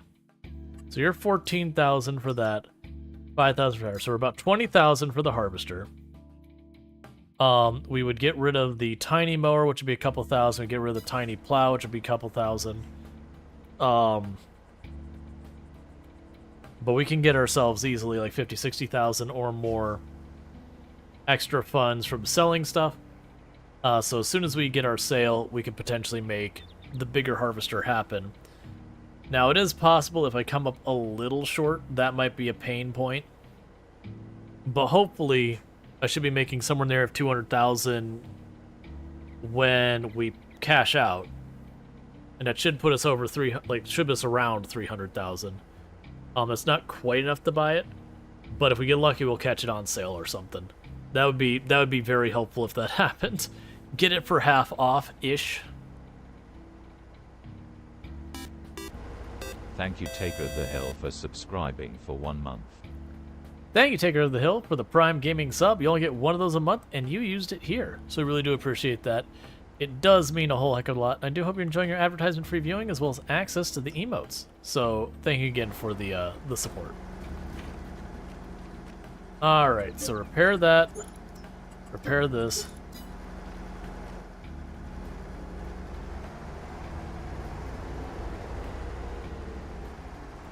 Alright.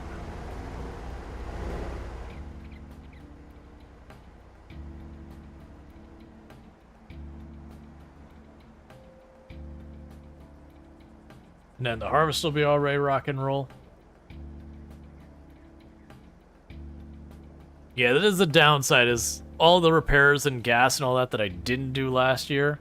They took a bit more punch out of me this year than I thought. They've cost me pretty close to $20,000 that I hadn't really anticipated spending. So I am worried they're going to be on the fence. Now, granted, if it did end up being a thing that I have to do one more year for this, it does mean we could potentially go even bigger for the harvester. Because instead of being right in the fence of 300,000, be on the fence of 500,000 or so. Like, in that ballpark is where we would land. And at 500,000, we get pretty close to the biggest. I mean, really, we could get anyone but the absolute biggest one. So, that wouldn't be the end of the world. It'd be inconvenient, but that'd just be an extra stream. That said, there has been times, and I haven't done it, there has been times I've debated doing like a kind of off stream, doing a just play this off stream just a little bit to advance things. So when we're in that like repetition, just doing our, it's like, okay, we made that much more money. I don't know. I like playing games entirely on stream because one, you'll have people accuse you of cheating, and well, I don't really care.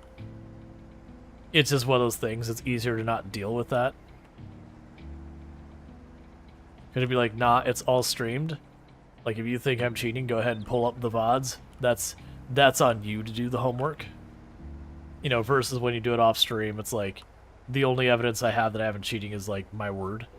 Alright, so with that, I'm going to take a minute here, because I need to use the restroom. So I'm going to quickly do that, and I'll be back here in just a minute. So thank you again for tuning in. I'll be back here in just a couple minutes.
Okay.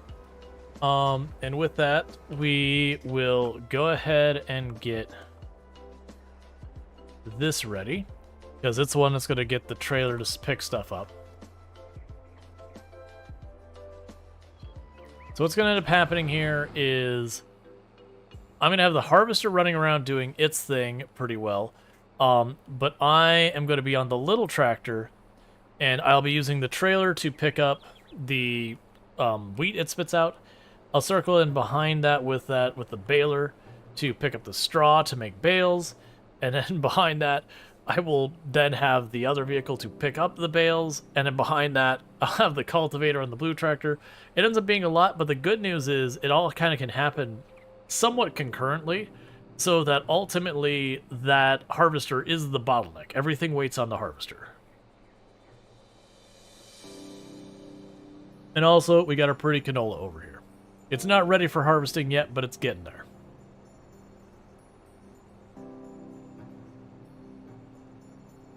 Okay, and there's the trailer over there on the right. It's just the big chunk out in the middle of that field. It's just like, all right, clearly, I had handed that to the AI. If I'm pretty sure, I believe I handed that to the AI. Clearly, the AI had a moment. It's fine. That won't even be a couple $1,000. It'll be maybe a couple $100 of lost potential profit or whatever. Now, one downside I'm realizing is by the time I get this trailer in place, it's already going to be turned around, and I'm going to have to do the thing where I grab the harvester and move it, which does delay me slightly. Unless it runs out before it reaches the end. I don't think it usually does, but we did do a good job out liming the field and fertilizing and everything this time. Yeah, it's near the end of the field now. I don't know if it'll fill up before it does its turnaround or not. Ideally, it fills up before it turns around, because then I have to take over the harvester to... Nope, didn't fill up before it reached the end. I didn't think it would.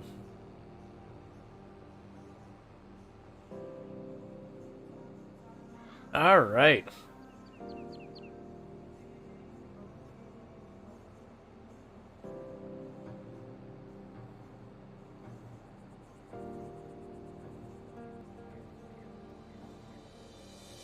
Now, the reason I'm using this tractor instead of the big blue one is for stuff I don't need to zip around with.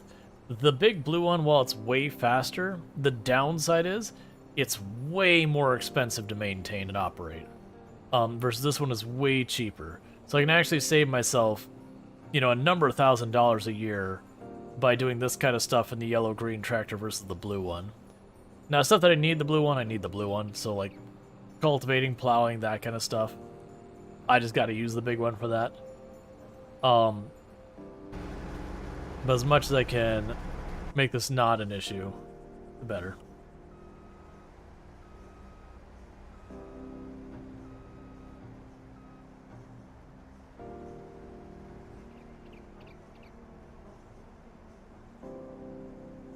All right. Yeah, so the idea would be when the harvester is going, you know, up the one way of the field, I just drive along it, fill up the trailer until I notice it dips in the amount it's processing. And then once that happens, I would switch off the trailer, grab the baler, do all that. But we're probably going to have struggles with that. I already checked, yeah, we had the foraging wagon. Which is funny, because I actually had the foraging wagon before, and I switched to the baler, if I remember correctly. And the reason for it was it did become way too much of a hassle to drive the foraging wagon all the way up to sell every single time, or to just drop heaps of the stuff everywhere to sell later.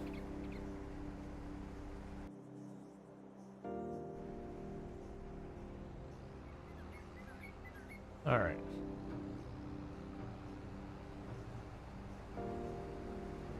Yeah, so you can go over here.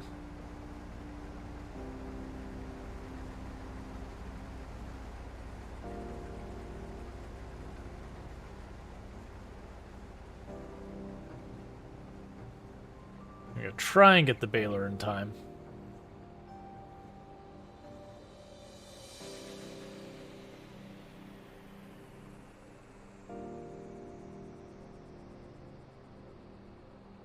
We're gonna go grab the baler.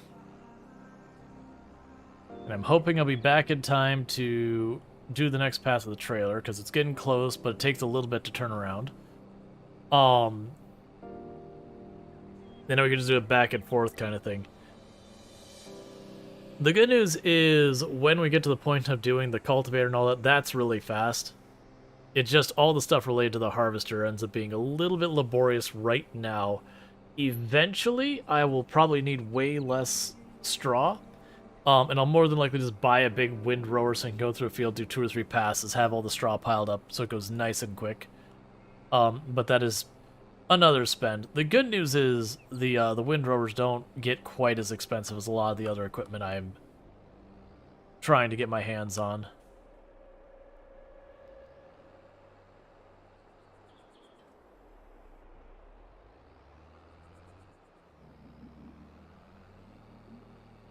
Okay. It was just turning around, so we should be fine.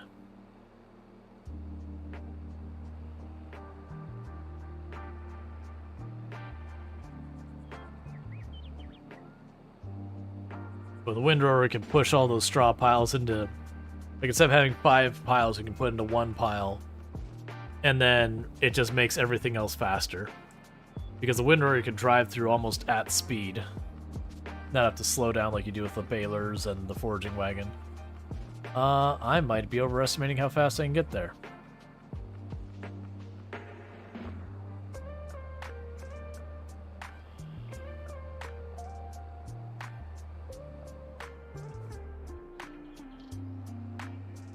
Okay.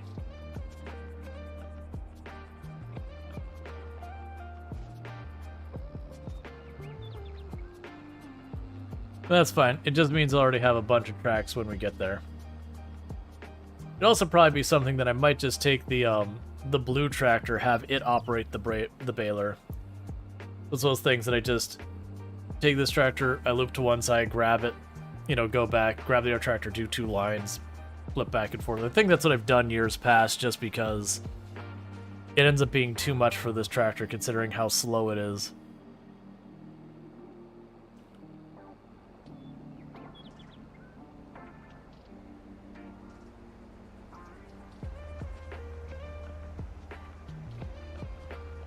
Slowed down too early.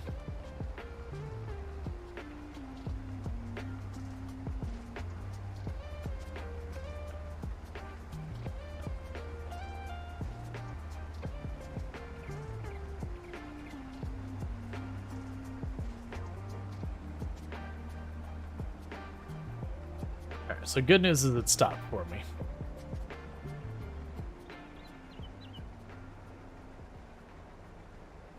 I guess I probably will have to get the blue tractor. I don't want to, but I probably need to.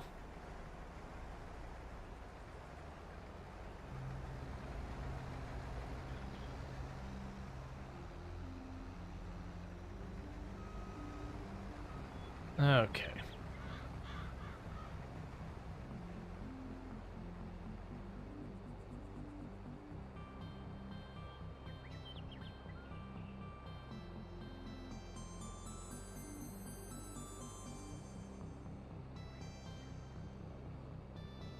We'll see. I'll do a pass with the baler and see how the timing works out.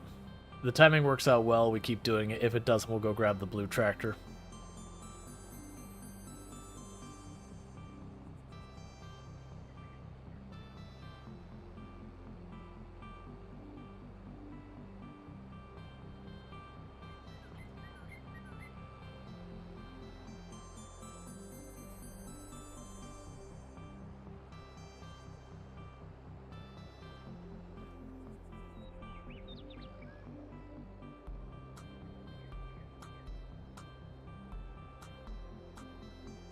Oh, I had that set to slower cruise control speed.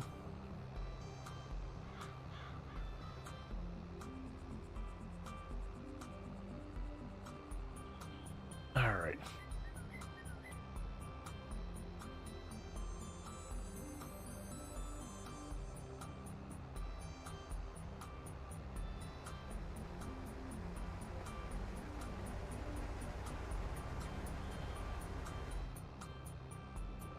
Yeah, that timing's not going to work out the way I want it to. We will need to do the blue tractor.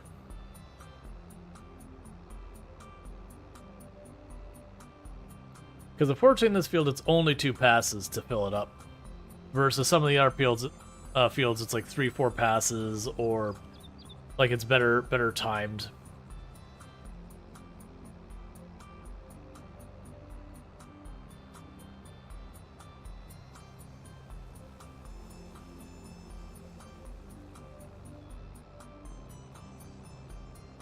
Okay.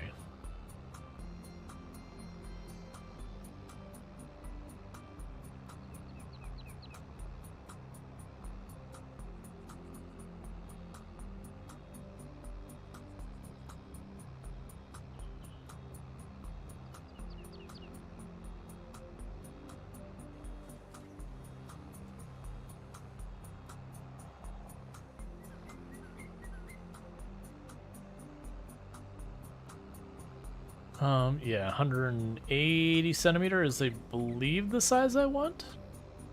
I don't remember. It's been so long. I think under 180 centimeters is the size I wanted for my bale loader.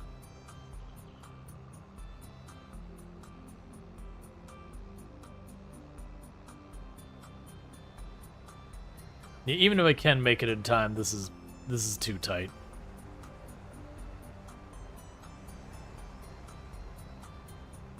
Versus if I have the blue one on standby, I can do a round or two. We could switch over, have the other vehicle already in position.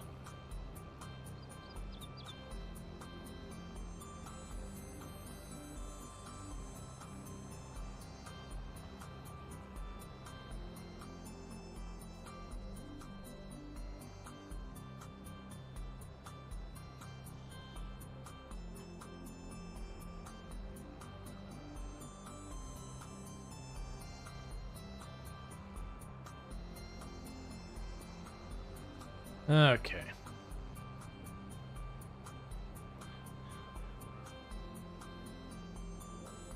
Yeah, we'll get the blue tractor to take over the bale loader. It can also run the...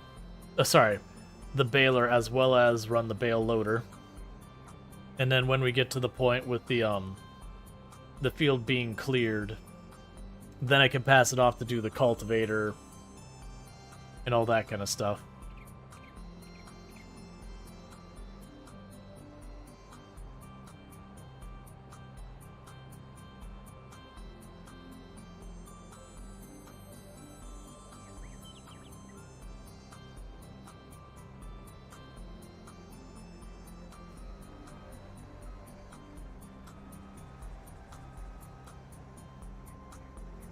Alright, so catch you, because it was at 94%, so it's right about to fill.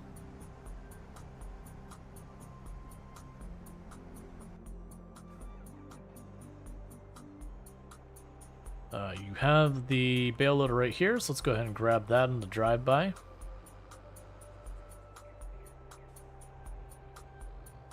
Bring it on over, because we'll need it.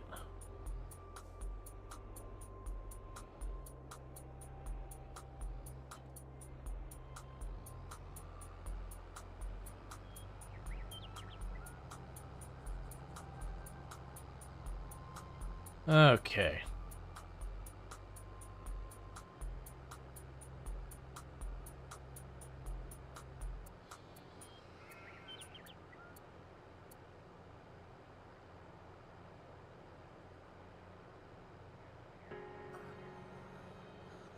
We'll drop this off just off to the side.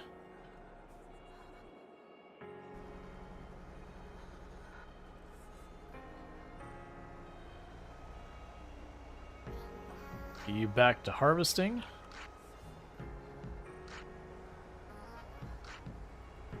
And I'm pretty sure I can't set the AI to pick up on its own. Alright, meanwhile for this, let's get you staged on the other side again.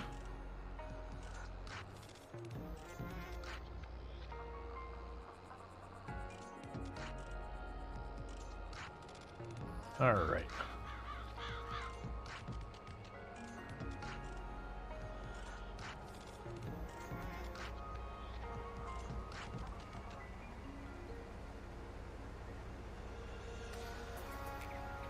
Now, one way to avoid this is if you had your fields are like narrow enough, would be just to have the harvester go one way up, go to the other side of the field, then come back, versus the back and forth row to row. Which would be, this would be perfect for this kind of field, but just not how the AI does it, nor how most people would do it either. But that's fine. Okay.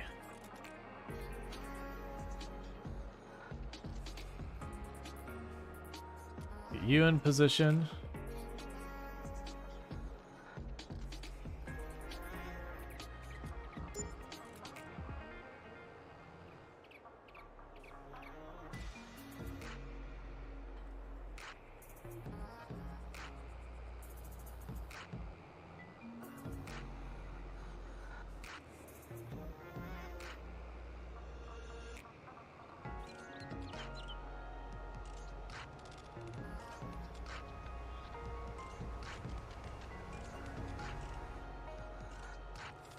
I am having some fun frame rate stuff happen at the moment. Jeez.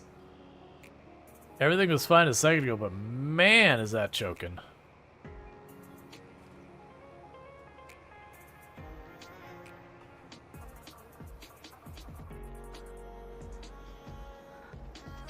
Alright, so as it turns around, we're in position.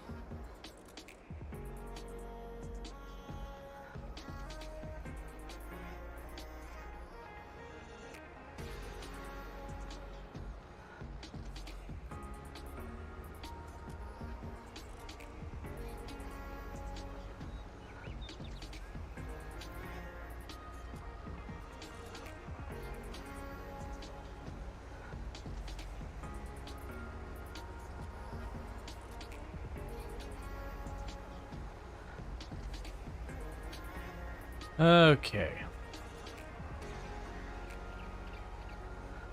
It seems to settle down. Whatever it was, if something was doing the blue tractor there, it seemed to be getting real upset about it for some reason. I don't really know what's going on, but there's a good like 30 seconds. It was getting real dicey on the frame rates.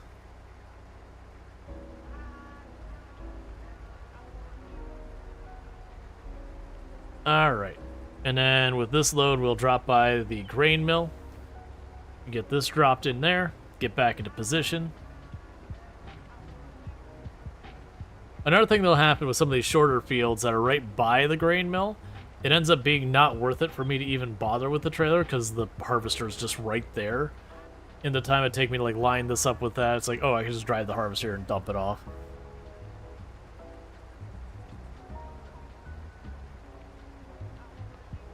All right.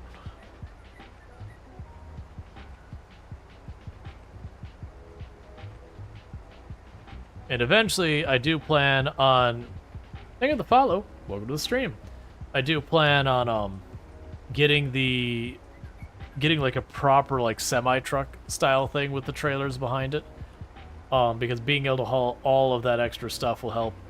Getting the much bigger harvester will also help tremendously because I have more onboard storage, so I can let it, you know, I can let it do 2, 3, 4 laps and then go pick it up. I mean, granted, actually what would end up happening is 2 laps in the other one would be 3 times as much. But again, it'd be less me having to manage that, which is fine. That's the goal. That's what we want the other harvester for. Let's go right over here. Drop off our wheat at the grain mill. And get back to the other side.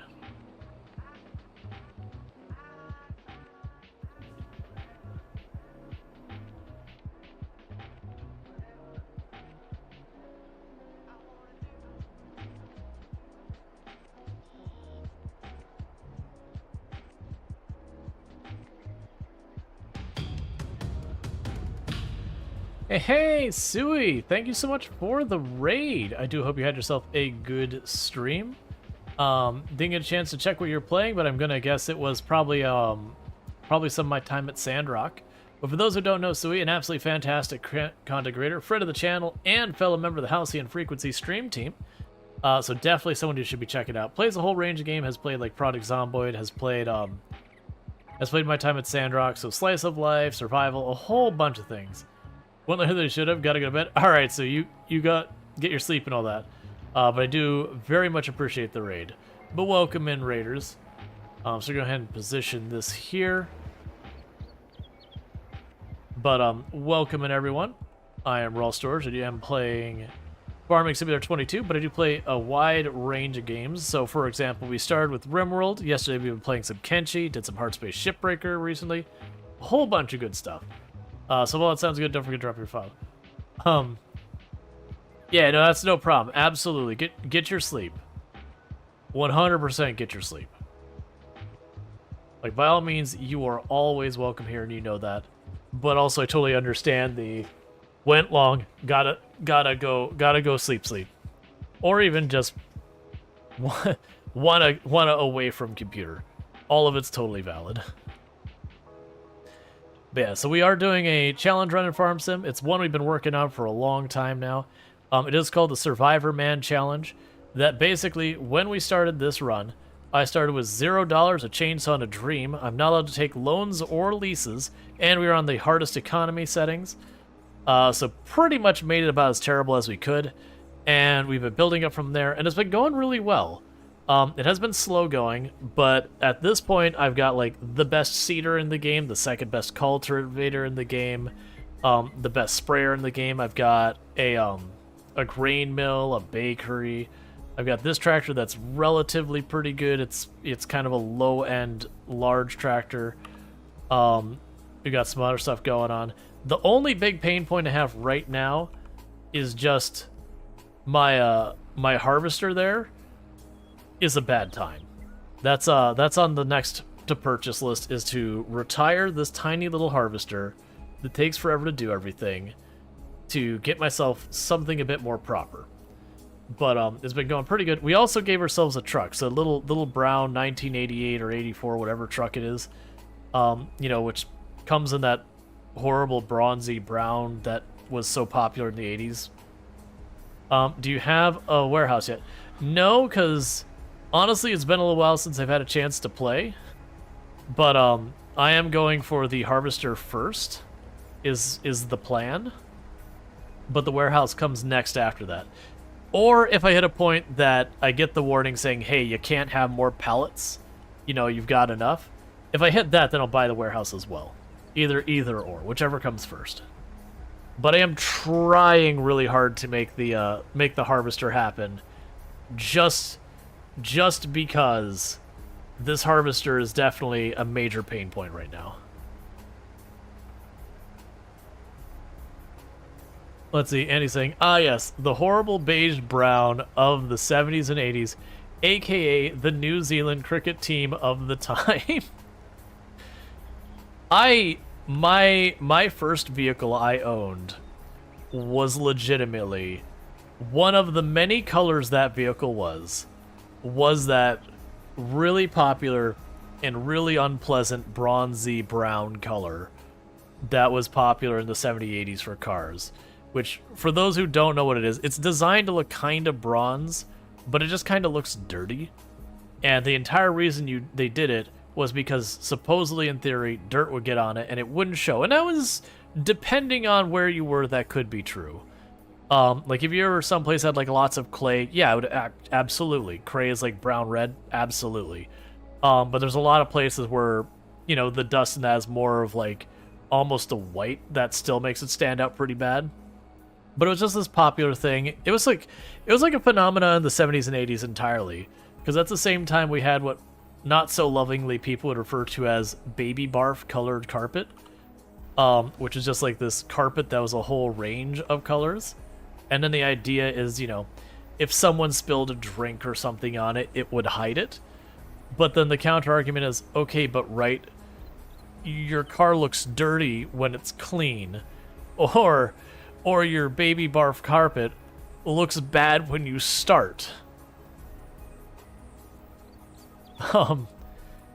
Like these days you wear all black, which is much slicker and makes sense for New Zealand.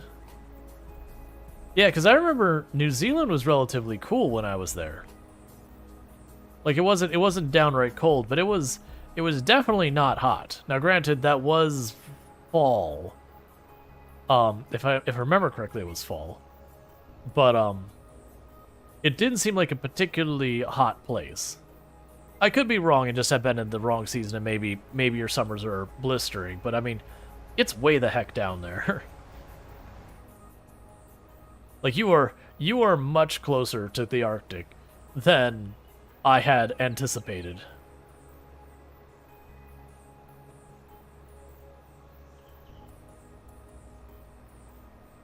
It was nice, to be clear, but it was definitely more of a cooler than a warmer climate,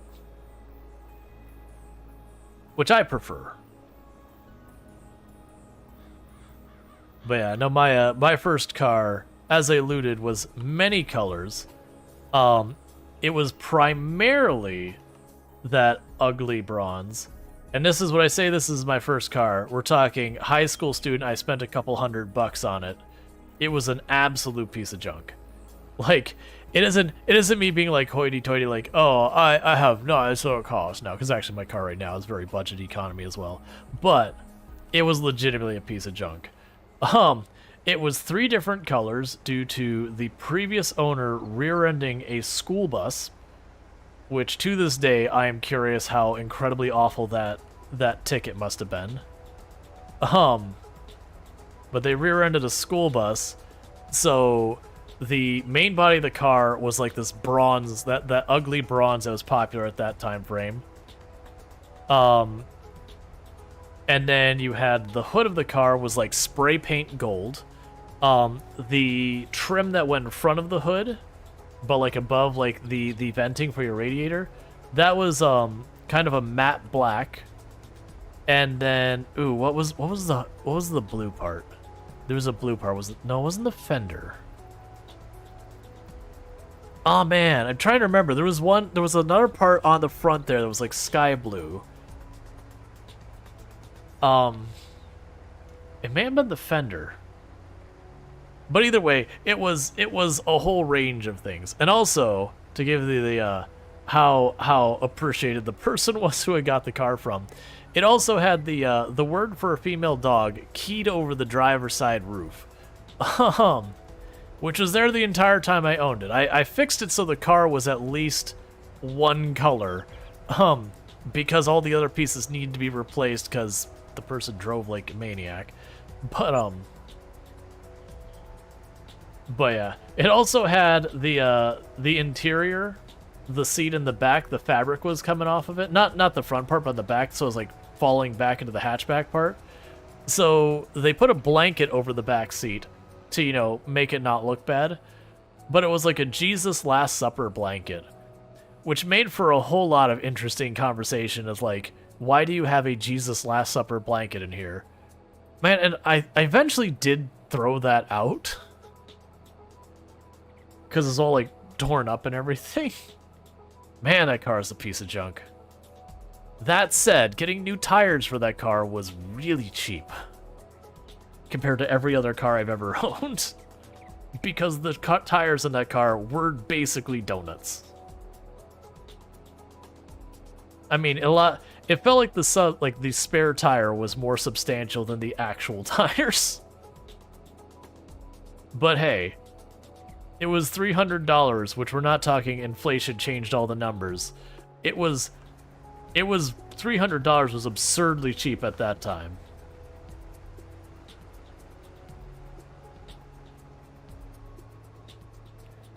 And I put over 100,000 additional miles on that thing, which already had over 100,000 miles. And then I would have had to rebuild the engine, and I was like, nah, man. Nah, absolutely not. I'm not rebuilding this thing. I did so much work on that car just to try and keep it on the road.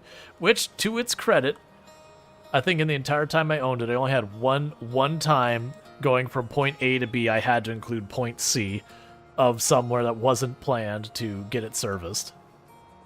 So it did hold up, all things considered.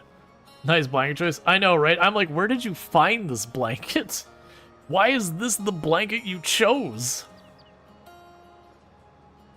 Your cheapest car you bought for $1? Pretty sure you got ripped off. Okay, so, alright.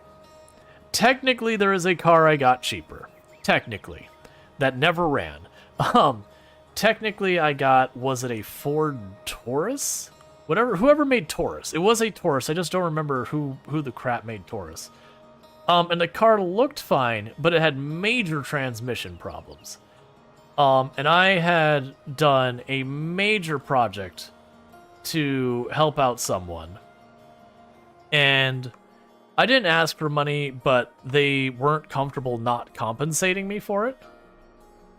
So what they did is they're like, hey man, you helped me out with this like major thing. It was a big deal. And the person had a disability that made it so they were never going to be able to drive again. They had been able to drive, but they're they weren't doing the best. And so they're like, hey man, I had planned to fix this car to make it my own, but like that's just, it's not in the cards. Like I wanted it to be in the card, but it's just not going to happen. So like I want to give you this, and it was like a massively used car. Like it had been through a lot. I have no idea what the miles were on, but if it wasn't 100,000 miles, I'd be surprised. And it's like, I'm going to go ahead and like, I'm going to give you this card. But like for tax reasons, I was like, I'm going to give it to you for $15, because if we get to your $15, we can dodge all this tax stuff. That's like, fine. I was a teenager. I didn't, just like, whatever. And I'm like, okay, we'll fix this thing up. And me and my dad tried to fix this stupid Taurus for so much. And it would seem like it was working, and then it was an automatic transmission, and you'd be on the highway, and it would suddenly downshift to first gear, which is bad. So we eventually just went, you know what? Never mind. Junk it. It's worth more junked. Get it out of here. Because we kept fixing. It's like, it's fixing. It's worked. And it would drive for 2 days and have a problem. And it was just like, look, man, I got a job I got to get to. I can't mess around with this stupid car. This fun fact, even though you never passed your test or held a driver's license beyond a provisional one, you did briefly own a car. Your step-aunt gave it to you, but when I decided to not continue with lessons, I sold it for scrap and got like 20 pounds.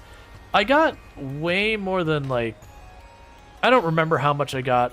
I know it was a number of $100. I don't remember how much it was, but like that was honestly probably worth more than the car, like as a drivable vehicle. It was like a really old red Ford something or other. Yeah, because that poor Taurus needed like the engine and transmission and the computer for all ripped out and chucked. Like the thing was a loss, and it wasn't worth much to begin with. And so at that level of repair, you could buy relatively new used car. So you could fix it or buy a car that's in better shape than it would be after being fixed for somewhere in the same price range. Plus, I got real tired of tearing that thing apart to try and figure out, automatic transmissions, which for anyone who's never looked at an automatic transition, it's like looking at a maze, except liquid. You gonna come to work tonight? Gotcha. Well, thank you, Bunker Joe. It's good to have you. But it's like looking at a liquid maze that it doesn't have an entrance and an exit. It's a way more complicated than that. And that there's holes that go to the other side. And the whole thing, it's not actually that heavy. A lot of times they make it out of aluminum, so it's maybe 15, 20 pounds for like the plate that they have all that. Or, it can be other materials. Yeah, for those who haven't looked at an automatic transmission, don't. Like, you can look at a picture of it. It very much is a liquid maze. And the problem is figuring out what it does. Because what happens is, as the pressure moves, there's what's effectively BBs in there. That there'll be like a hole, you switch gears, and it's basically, it changes the flow, and the BB plugs the hole. So that the, fluid takes a different path to, engage the other gear and yada, yada, yada. And so, like, trying to finagle your way through this thing, you're like, why is it designed this way? How is this the most efficient thing? And I'm sure it probably is. Some engineer who's way smarter than me mechanically probably went through and figured the whole thing out. It's like, yes, this is 20% more efficient than ever. But for me looking at it, I'm like, I don't have a clue what I'm looking at. I understand the principle of how this works, But that's kind of where it stops.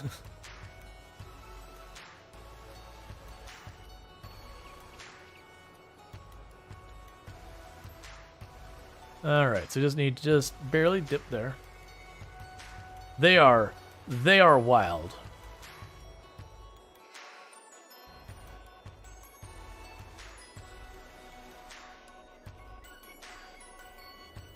Bunker says most automatic transmissions can't be worked on without specialty tools, and a lot of constant velocity transmissions are that way. It's a nightmare. Yeah, keep in mind we're talking, these are took one look and left. Yeah. It is a thing. I'll pull up a picture of one just to show people that it is the whole thing. Yeah, no, you're not wrong. I don't know like how much it's changed, because again, we're to give frame of reference. We're talking about, this would be me looking at this 20 years ago, give or take. So I don't know how much they've changed now, but it wouldn't surprise me if you need specialty tools. But yeah. Well, that was the worst thing, is like looking stuff up, and you'd be like this thing, it's like, oh yeah, you know, there was a revision of this engine that the transmission had problems. So you can fix it by taking design and just drilling here in the transmission. I'm like, no. No, I am not drilling through some random spot in this transmission. I have no idea what's going on with this. The last thing I do is just going and grabbing some drill and putting holes in this thing. It's sad nowadays, right to repair is so dead. Yeah, there are a lot of places who are, you know, putting work into the right to repair kind of thing. Now the downside is you do have some stuff that it's legitimately gotten to the point that it doesn't matter if you have the right to repair. It's so complicated.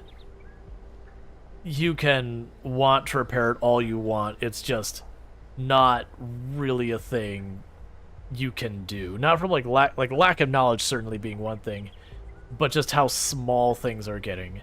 Because like I distinctly remember, you know, tearing apart like Ataris and going, oh, this has come unsoldered, or that capacitor is blown, and just resoldering it. And nowadays you look at like a motherboard or something, and you look how incredibly microscopic some of those things are going. It's like, you know what I can't do? Realistically go and take my soldering iron and do anything but destroy this. It's like this thing is soldered right to the board. There's like no slack. And all the connection points are literally millimeters away. So I have to have like laser precision levels of soldering with no mess whatsoever. And maybe if I soldered all the time and had like a really nice solder, that might be viable. But I was like, man, I solder like twice a year.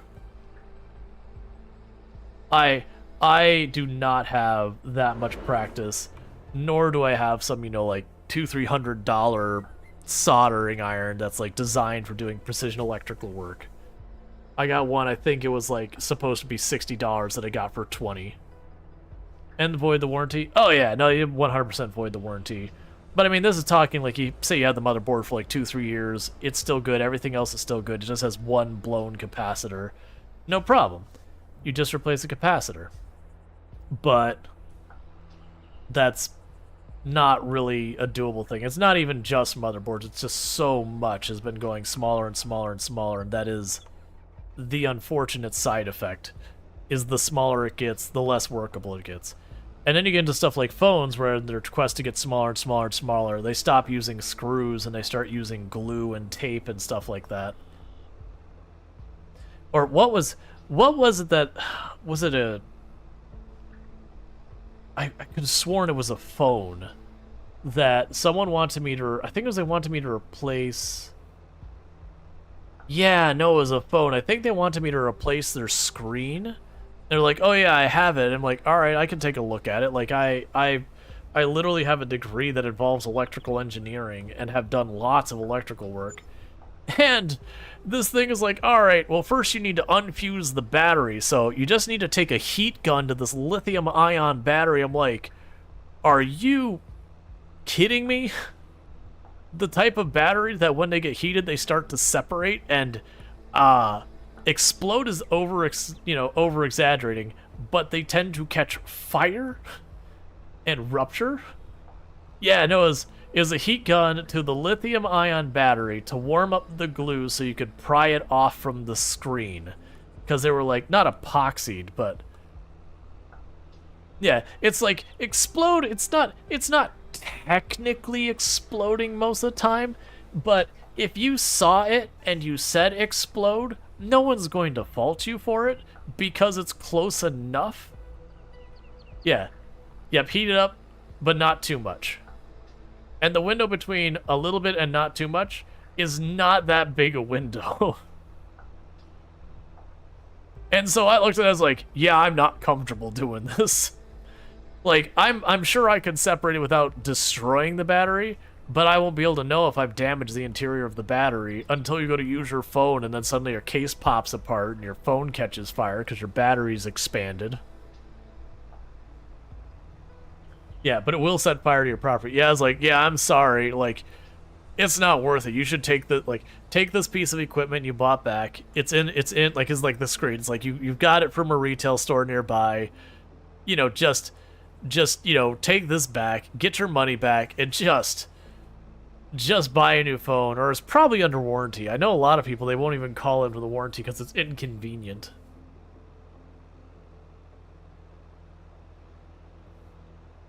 Now, it's a bit like saying take a lit cigarette and put it out in this puddle of kerosene. Oh, I used to. There was like all like the magician shows where they would put out like a lit cigarette in gasoline or whatever. It's like, okay, I get it. If you can get the cigarette down into the gas fast enough, it's not a problem. I understand the science checks out.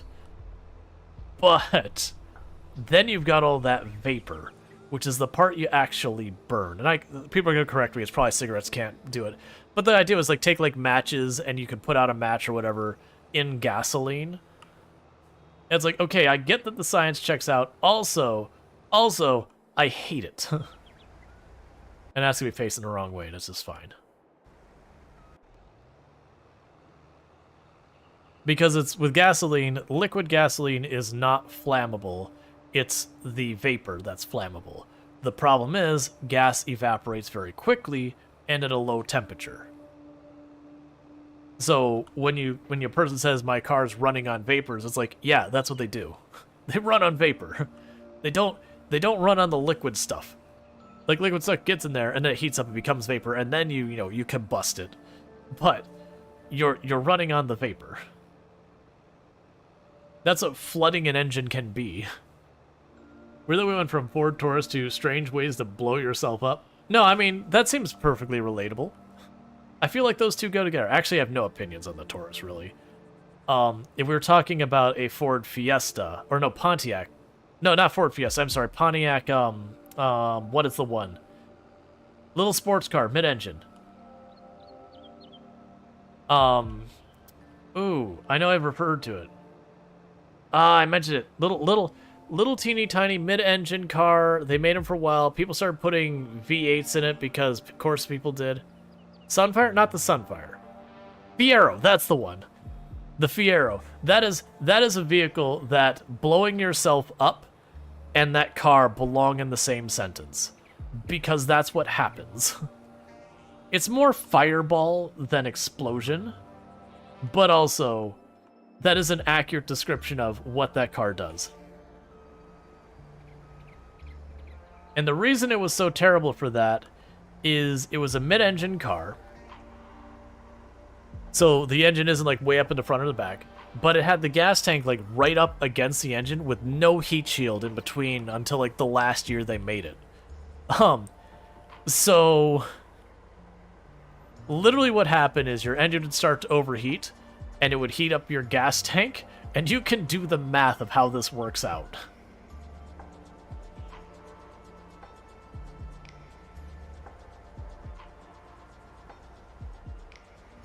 Wasn't there body panels that are plastic so they wouldn't rust? I believe so, yeah. Warm gas better. How did they get past the design phase? Because the design phase of the Fiero was, I have this pile of engines over here and I have these bodies over there. What if we put them together without consideration of the actual design? It's literally they had a surplus. I can't. What was it? The Chrysler engine? There was an engine they used that they had a surplus of them for some reason. I used to know why, but I don't remember. But they had a surplus, and so they're like, all right, let's just shove these things together and call it a day.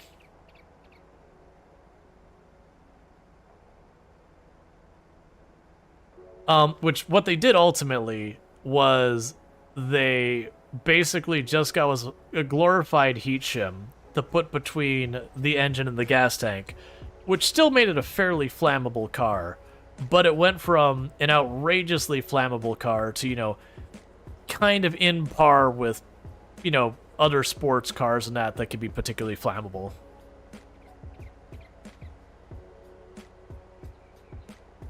But yeah, it was wild. Which, it's a thing I'll never understand about people. There was a bunch of people, because like there is a very, very like passionate Fiero community that just really love the car. And the thing that surprises me about it is they will go out of their way to get Fieros that have not had the heat shield added because they want it to be the original. And it's like, you want the death trap, I understand, but why? It was always kind of a car. Ah, the Pontiac Fiero. You have them in Zomboid, courtesy of many mods. Yeah. But that is one of those ones, I forget what they call it. But they do remove the engine from them and put like a V, I think, actually it may not have been a V8, it might have been a V6, but basically they put an engine way bigger than it had any business having, and then you spend all this time working around it to like make it so it, you know, isn't a death trap, which is the same thing people did with the Miatas. As I remember, a lot of people, when I had a Miata, would talk about getting what they referred to as a monster Miata, where they put this really big, like, a large truck V8 into this tiny little micro machine of a car. Can we be friends seriously? Hey, you're welcome to be able to hang out and all that. But, that was always fun.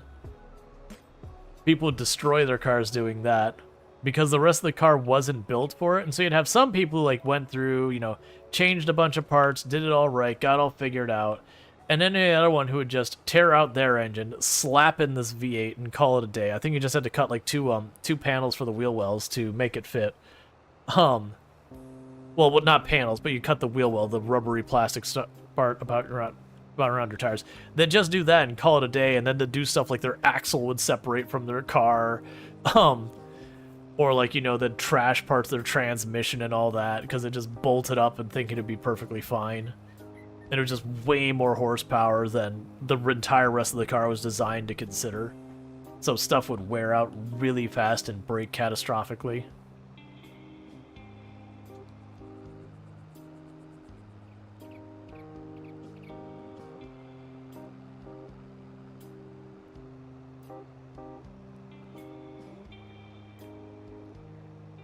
Let's see, you've seen a YouTuber with a 6-cylinder turbo to an MX-5, but it was a drag car, not roadworthy. Repair your car with grease and duct tape. That was that first car I had, which it was a Honda hatchback. That was one I actually sold it super duper cheap to a friend. And what he ended up doing with it is he ended up gutting the entire back. Like, he did it, I don't even know like all the things he customized in that car. But he put, you know, as in one of these ones where he put like some big frickin' V8 engine in the back, in the hatchback part, and he had it go directly, like direct geared to the rear axle. So there's no anything else, just solid axle, gear straight to it. Like, I don't know how he set it up, he didn't like gut it or whatever. And he would drag race it. And it went until the entire rear axle assembly of his car ripped free from his car on a race. And he had it posted on YouTube for the longest time. I don't know if it's still there. I haven't talked to the guy or looked for it in forever. But like, it was just, you saw the video, just the car just going, just went, boop. And then you just saw the rear axle just dragging behind it.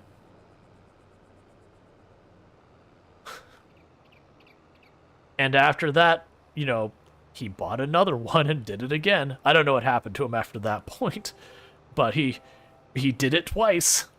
I don't think I don't know what happened to the second one, if it lasted or not. But it was definitely absolutely ridiculous, the stuff that guy did.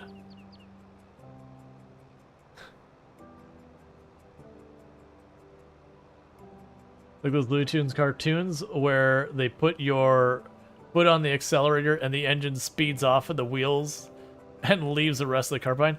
Basically. Like, I think it was like the brake lines and all that was just dragging it behind there. Like, I don't remember. This is again going back. Probably that'd be closer to, no, like, it'd be longer than like 15 years ago. It wouldn't be as long as 20 years, but somewhere in that area. The point is, it was a while back. Definitely someone in their teens to early 20s who perhaps had a little bit too much money and time on their hands, which I'm not actually trying to fault them for their decisions. Honestly, that's their hobby. You could do worse. Granted, that crap looked dangerous as hell, but I can't... Oh, it was still speeding up. I was like, man, I'm having problems timing this. I can't fault them at all for it, but it was just one of those ridiculous things. I was like, man, I wish I had that money. Just be like, yeah, you know what I'm gonna do? I'm gonna trash a car.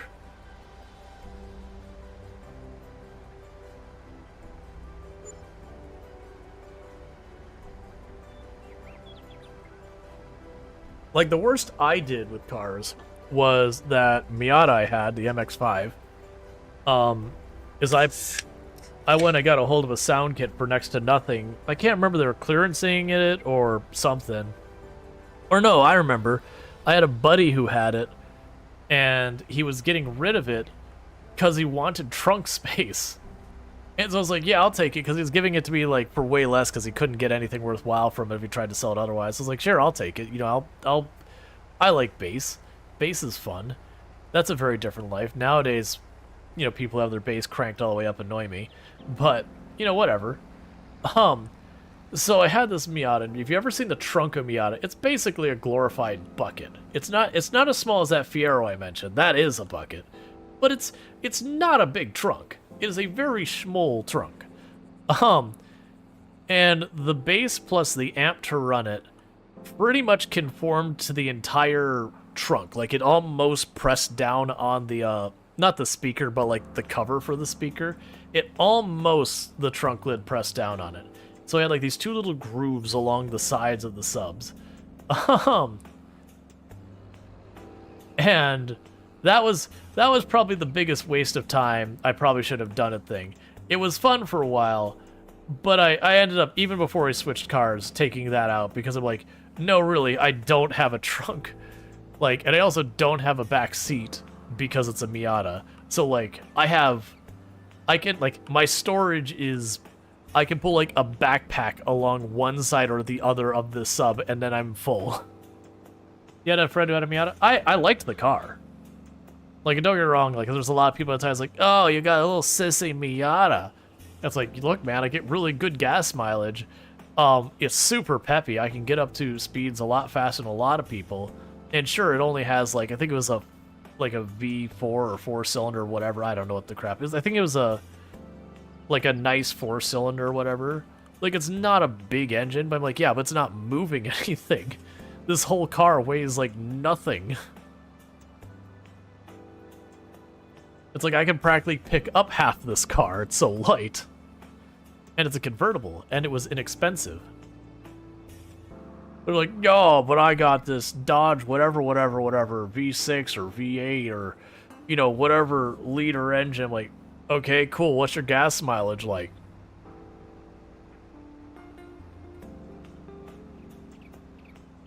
Guess what? My acceleration's better because there's less car to move. Which, no being mean to them or whatever. Like, everyone chooses their preference. Do that. Like, whatever works for you. Practical, you know, it can even be fun or whatever. But, It was more just like, hey, don't be a jerk. I got a car that makes sense to me. You got a car that makes sense to you. One does not make the other one incorrect. Then he goes like, I like small cars. I also don't have to compensate. Exactly.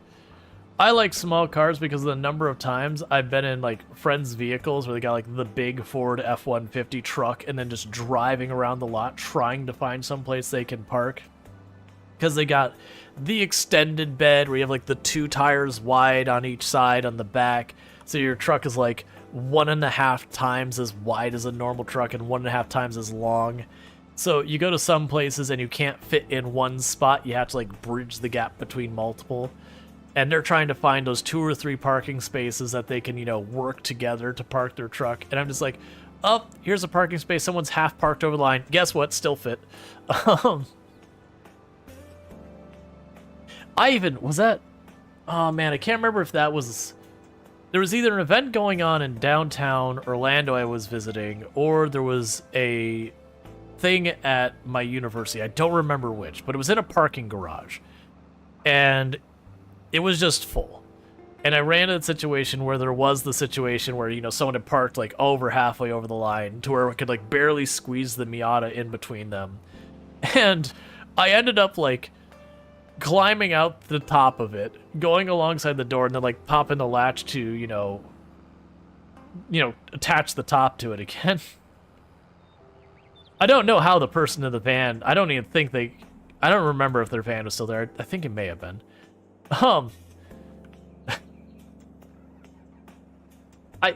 I think, like, because I had pulled up, there's no way this person was getting into their vehicle. Like, if they were lucky, the person pulled out the other side. But is this person who, they had, like, half a vehicle size on one side, and then half on the other. They parked almost exactly on the line. Like, you know, someone really being a jerk. So, which is part of the reason I felt like no remorse for effectively trapping them in.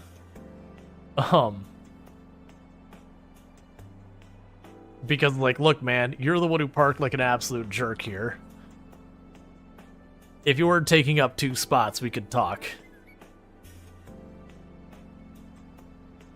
I think they were still parked when I left. Granted, I don't think they came back and got mad or whatever. I think I left earlier. Jerks like that can be scraped. Well, I don't want people scraping my cars, but when you're in, you know, that kind of situation where it's full up in a lot, you just have to take what you can get. I think that was downtown, like... I think, if I remember correctly, the company I had been working for got us, like, for a special event, got us, like, box seats for a soccer game, the Orlando City Soccer, because my office was in downtown Orlando at the time. And I think they got us box seats, and it was a big game where it was, like, our team versus, like, the big rival... I don't follow the sport, so I don't remember who that was. I was just like, look, man, we get to go here. Drinks are on the house. Food is on the house. I get to hang out with a bunch of cool people because I was like, that was a very cool company where very genuinely I still keep in touch with a lot of the people I used to work with that I consider them close friends and everything. Just move their car with your car. I had in high school, not to me, I don't remember what their car was. Oh no, yeah, I do. It was a Geostorm for another microscopic car. That during school, a bunch of like the football players got together and they picked the person's car up and they turned it sideways in its spot and put it back down, so that, you know, the person couldn't leave. They had to wait for the people on either side to pull out. You know, high school kids doing dumb high school kid things. The Geostorm was also terrifying because it's a glass bubble. I had my best friend in high school had a Geostorm. And you'd sit in the back seat and I had to hunch over like this because my like neck and all that was pressed up against the back windshield. It was just this big glass bubble. And I always made the comments like, if we get into an accident, my head's rolling off the back of this car where the window just took it off. I did not like... I only rode it like 2 or 3 times. I did not like riding in his car. I was like, you're riding with me. That's just the way it's gonna be.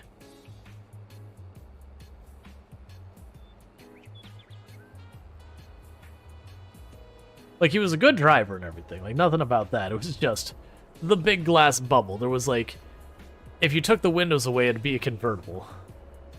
Which is, like, this wire frame.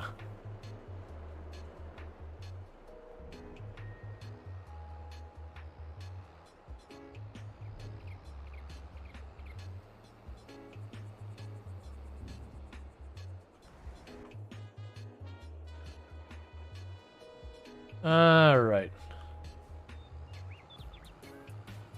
And now I go grab our bale loader.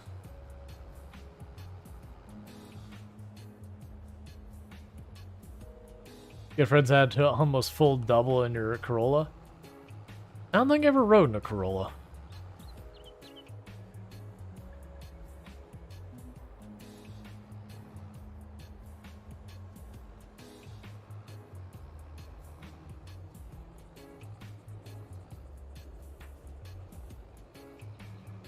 So, the bale autoloaders, real nice. And this isn't even a mod, this is like literally, this is a vanilla machine in the game. I don't know if it's probably DLC, but... You own a 2000 Corolla? Gotcha.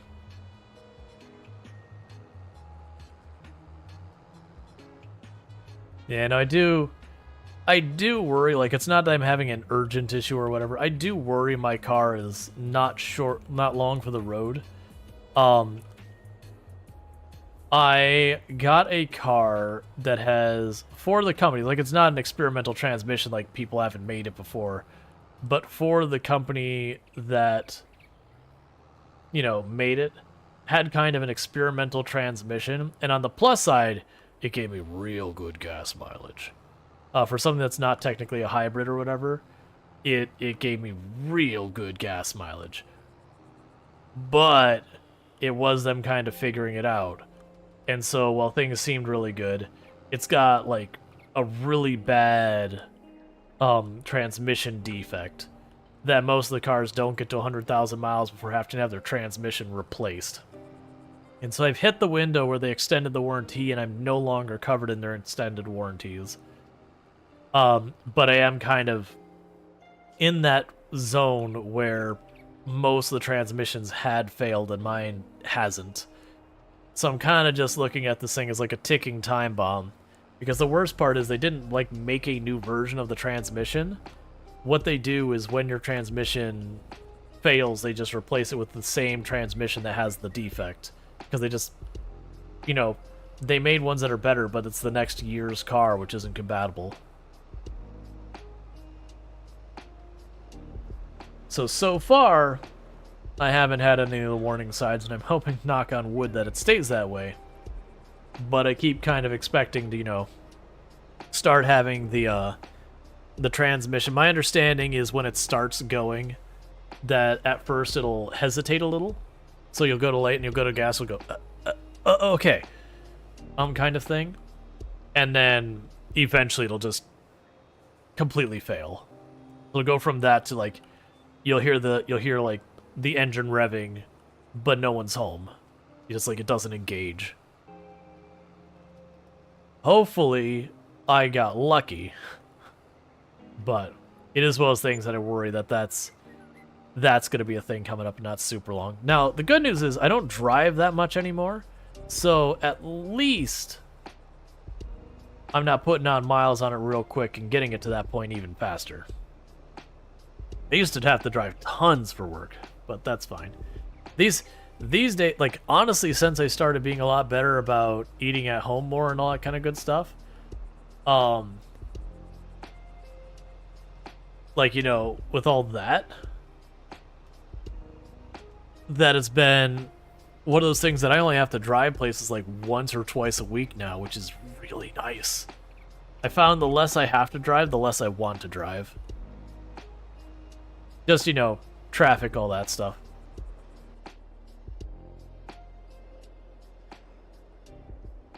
How long as it doesn't break on your way to work? I know. That gets complicated. The thing about Corollas is they're reliable. Gotcha. Let's see, you currently have a 2008 Pontiac Vibe. It generally is good condition, but you're having maintenance repair done now.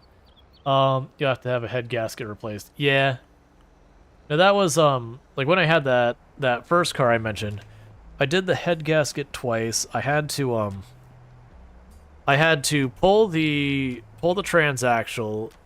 Pull the transaxle. We re-welded material onto it because it was all chewed up because the previous owner drove it like a jerk.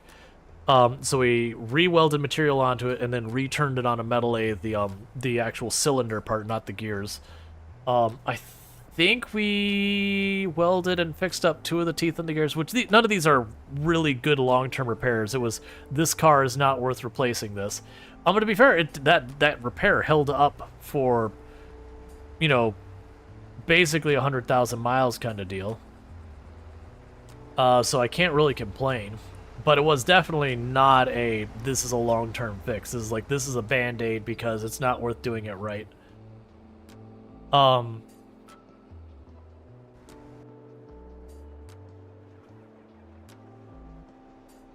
Let's see, what else did I do?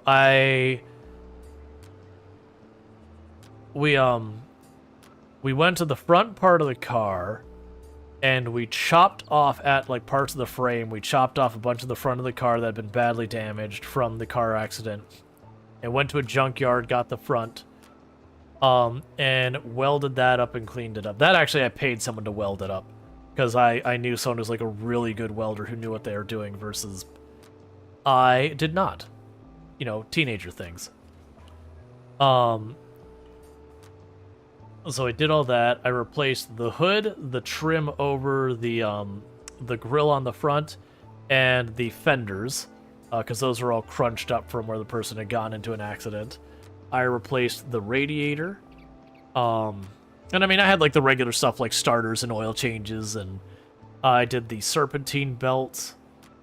I feel like I did that twice. I'm not sure. I had to replace the master cylinder for the clutch once, and I had to replace the slave cylinder twice. Which that just boils into how manual transmission worked. The one was destroyed when I got it, and the other one was reasonable wear and tear for 100,000 miles. So I did a lot of work. I think it was the starter on that one. It was like, the car was really well designed for a lot of maintenance, like doing the oil change just kind of went below and you could just like reach it and grab, like you could just reach it, twist it off and grab it. It's like right there, and there was a lot of things that did extremely well, except the starter, which you had to actually take the block off because it was bolted in so that it was like actually into the side of it, and then you had the gasket around it, which was the most ridiculous thing I had ever seen. So I was like, why did you make it this way? The answer is so you'd have to go to the dealership to get it handled, because you wouldn't have what you need to do to deal with the gasket, but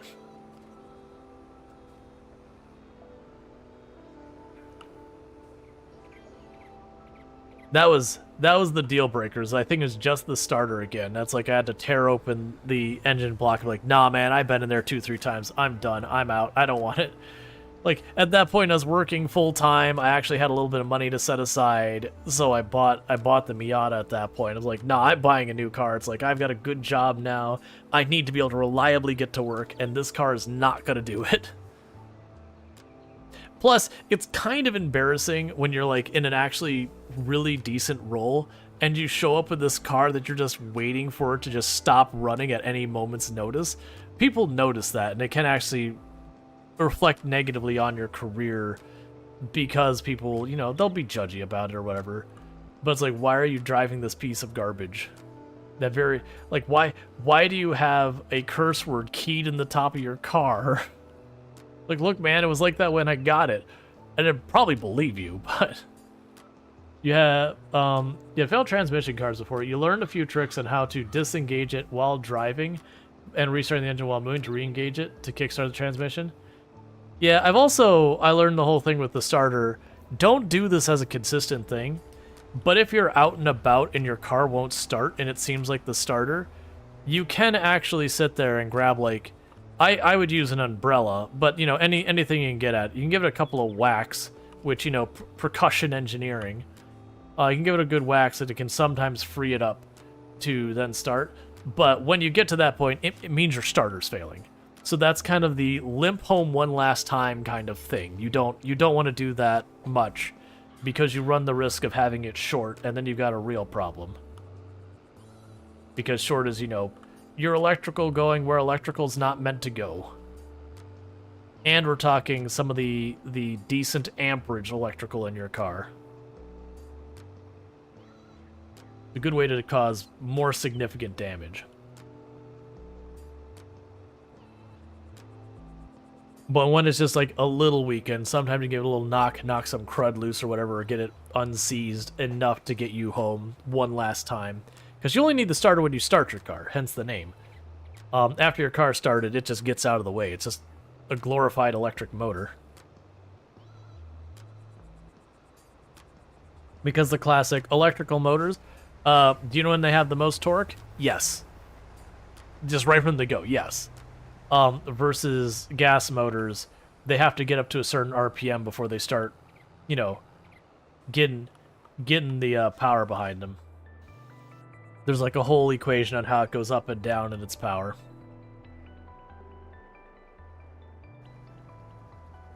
Your position such that I have to go anyways.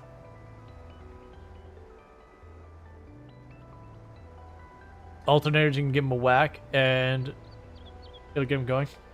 Yeah, no, it's the same thing though when you're alternating, when you give it a whack to get it to go one last time, because you're basically just breaking crud free or where it's stuck. But that is one of those things that, like, once you've gotten to the point where you got to give it a whack, it's like, okay, this needs to go to the dealership now, or I need to buy their part now, or whatever. Need to get it serviced now. You don't whacking an alternator with as much power as goes through that thing. Nah, you don't want to be whacking that thing again and again and again, have some crud short out some electrical or something.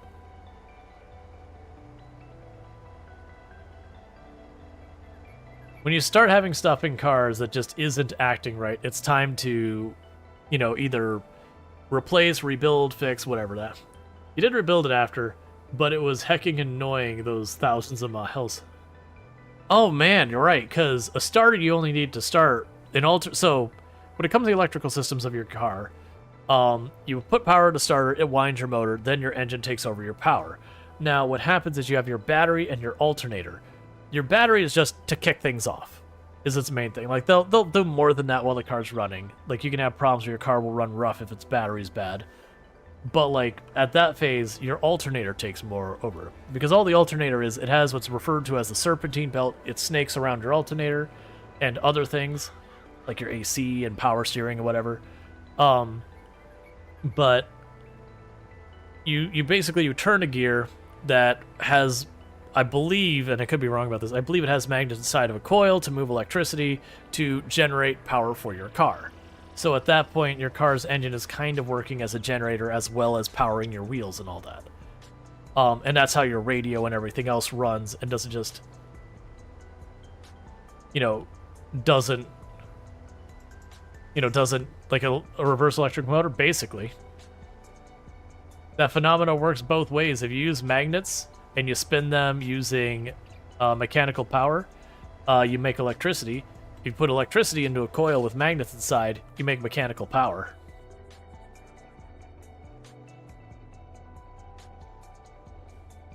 Yeah, once your car's running, the alternator basically does almost everything. The battery could sometimes be used as like a middle layer for certain devices, just to go from AC to DC power and whatnot, but generally the power is coming through your alternator. But that's the reason why when your serpentine belt starts to go, your car starts running super rough, is because it's having electrical problems, so it can't fire the spark plugs and all that kind of stuff.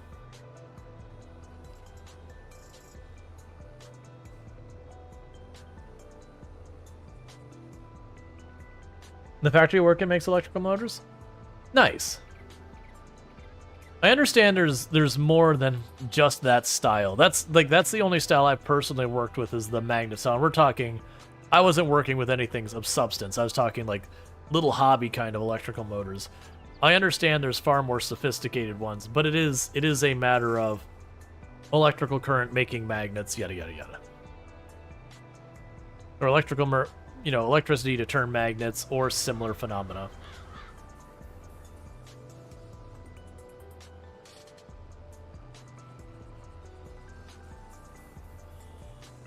You learn the hard way that if your battery is failing, having your lights on while you will kill your car. You end up stopping halfway. Yeah, no, it's like that's the thing. Having a bad battery with a good alternator, sometimes you can start your car and get it to the destination. It usually won't ride smooth, but usually you can be okay. But if you have if your battery's completely gone, sometimes your car just won't even run. Even though it is using the alternator for its power, the battery does, as a thing that uses DC power as opposed to AC power, direct current versus alternating current, can have issues.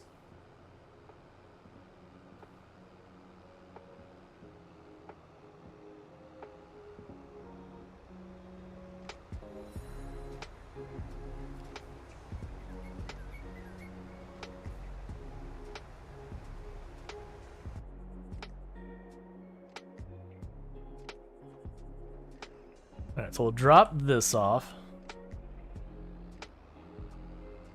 We use diodinium batteries. I have no idea what that is. Diode usually implies power flow of one direction, but a diodinium battery, haven't the foggiest. I can go by context and by name. It is probably a magnet. Everything after that is very guesswork. Oh, sorry. Magnet battery? Yeah. Yep, no, I got dionysium. If I said battery, I meant magnet, but yeah.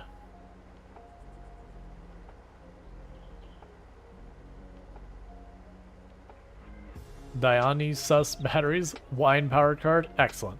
Yeah, no, if I said batteries, that was just a slip. But I don't know what a dionysium magnet is. Other than it's probably a magnet. They're super strong magnets. Gotcha. I figured as much, because for an engine you'd need powerful magnets. And while certainly there's the rare earth magnets of different types and all that.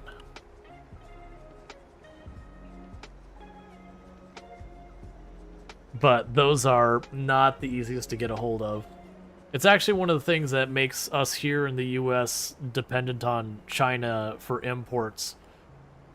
Is, if I remember correctly, we have access to 2 of the 4 types of rare earth magnets, and it's the kind of not as powerful, cheaper ones.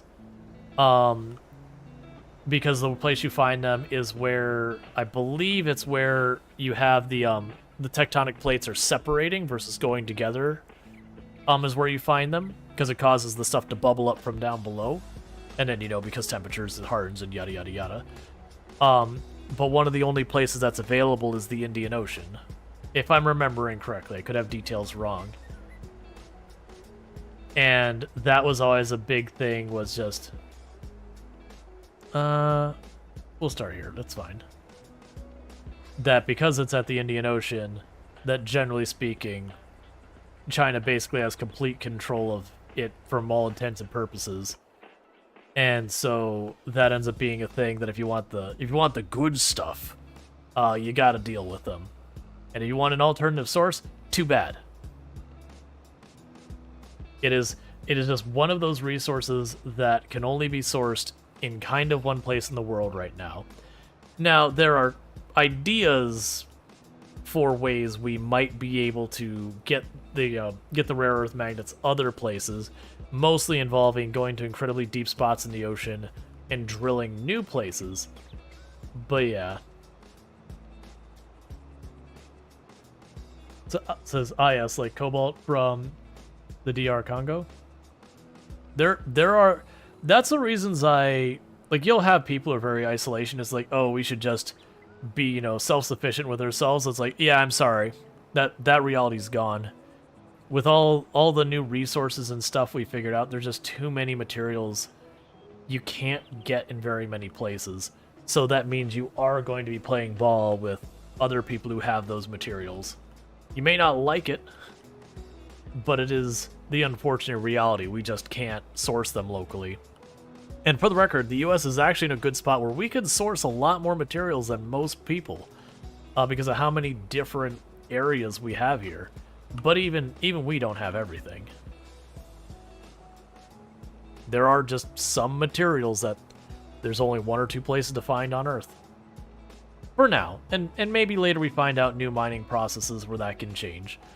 But in the interim, we are beholden by those who have them. And for those who go, well, what's this big deal? To be clear, if we didn't have rare earth magnets, like the good ones, you can kiss most electronics goodbye.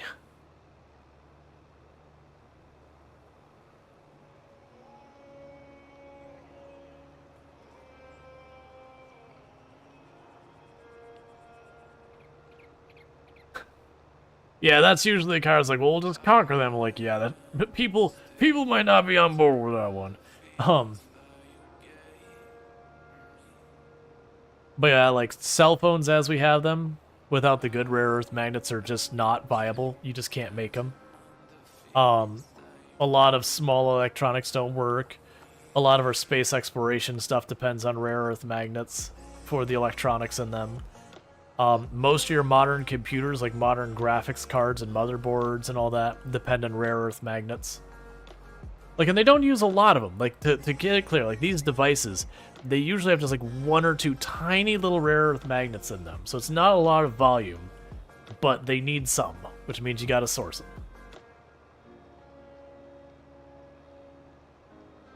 And you can make them without it. Your device would be just really bad, though. Like, the scale of it would be larger, its efficiency would be worse. Which means if we were to, you know, say we're just not going to import them, it just means US electronics, for example, if we decide not to import them anymore, our electronics would just be seen as subpar to the rest of the world because we're not using an important strategic resource in regards to making higher quality products. And I don't really think there's an alternative way to work around it with our current tech. Maybe someone will figure something out. But until then, it's just the way it is.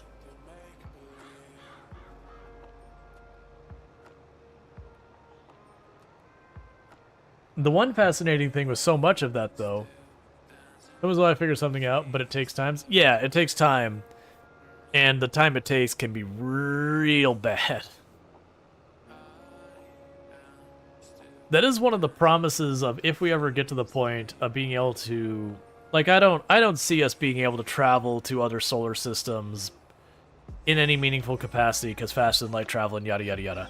But aside of that, if we can figure out a way to effectively have a platform in space kind of thing that, you know, we can stage mining operations from, so we can manufacture vehicles in space that never have to be designed to deal with gravity on a meaningful capacity, we can potentially do like proper like asteroid mining and all that. Then half of these, you know, resources that are hard to get a hold of become not as big of a concern. That we can find them out in asteroids in an abundance that would be ridiculous. Hey, Abris, how's it going? But yeah, no, we're making money, making progress. Because, like, not all resources. There'd still be resources that, you know, because you look at the asteroid belt, it has primary materials it's made out of because of where it is, you know, relative to the sun and all that, and how nebula and all that form, and yada, yada, yada. You're making rockets. Nice. But there are materials that are difficult to get a hold of, that are minerals and all that are good. That's always going to have to be an interesting effect on economics. Imagine finding an asteroid that doubles Earth's gold supply. Well, that was this is going back away, and it was the planet that'd be unreachable, and even if we could reach it, we wouldn't be able to land on or whatever. But they had a planet that was larger than Earth, that was effectively nothing but diamond. And when we say diamond, it's not like, ooh, jewelry quality, wonderful diamond. It's like the foggy, cloudy one. But from my understanding, the theory behind what had happened to it is it was a core of some type of planet, and it got close to a star because it's like almost in the star, like it's like riding right out the surface of the star or whatever. And they were like, oh, but this thing's like almost entirely diamond. So it had a bunch of other stuff, but all that other stuff basically got liquefied, gaseous, and then it got so close to the star, it just got pulled into the star kind of thing. If I remember, that may or may not be right, which is fascinating. But the idea being like, okay, diamonds are these, you know, a material that is sought after and valued right now, and that you could find something bigger than Earth, so literally have more of a supply of it than our current planet. And just, what happens to the value of diamond? What value of diamond? It'd be literally worth less than the paper money is printed on.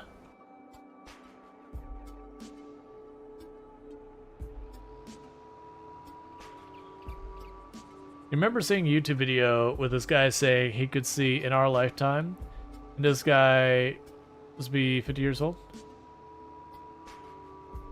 I missed something with that. But the planet got that close to the star, it would now be part of the star. Yeah, that's what I was trying to remember. Like, I think if I remember the article, they're like, oh yeah, ultimately the star is totally going to consume the planet. But like at the time, it was in a, like it was orbiting the star, but it's like right outside. It's kind of like where we have Mercury in our solar system, where it's like not quite that far, but like really close to the star, where it's like, yeah, you can't do anything with this planet. You're basically just being baked. Right now we have a lot of carbon, and we have the ability to make diamonds, but people would rather have blood diamonds than lab-grown. Yeah, no, this is true. This is a genuine problem. Because it's not real, even though you look at it and it is chemically exactly the same, and often in better shape and quality than the real thing. This guy was saying there would be travel to other solar systems within this lifetime. Yeah, that's... I like to be optimistic. That's not one thing I'm optimistic of. I don't personally believe that's going to be a thing that's going to happen in my lifetime. Like, because you got to consider the next closest solar system, how many, what is it, tens of thousands of light years away? Which means in our lifetime to reach it, you have to break the speed of light. You can find your planet. Oh, sorry, if you sent a link, it's going to automatically be filtered by Twitch, so it'll just show us 3 asterisks. It's theorized to be 1/3. It's not that far away.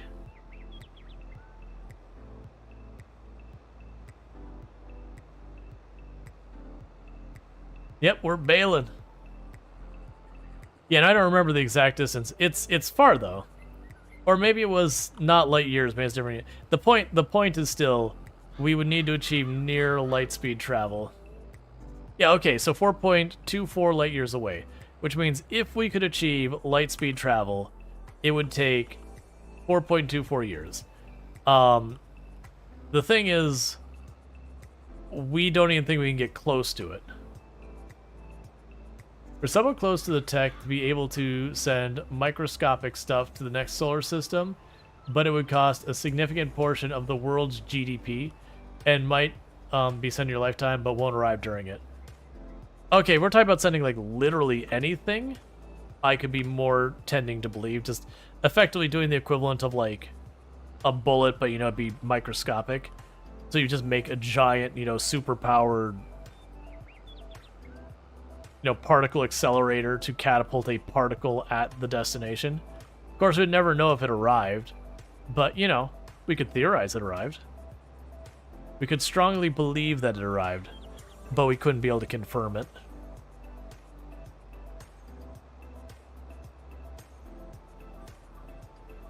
Yeah.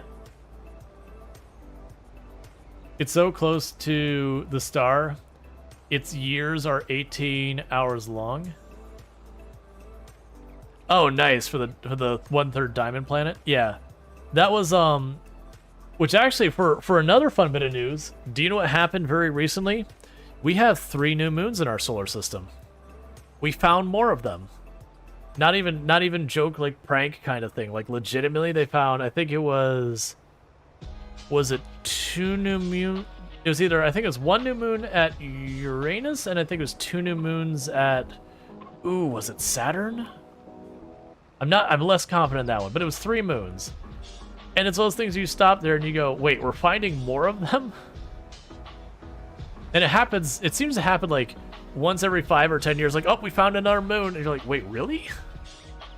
Like, we're still finding this crap in our own solar system? Uranus and Neptune. Okay, yeah. And one of them they had 2 and the other one had 1.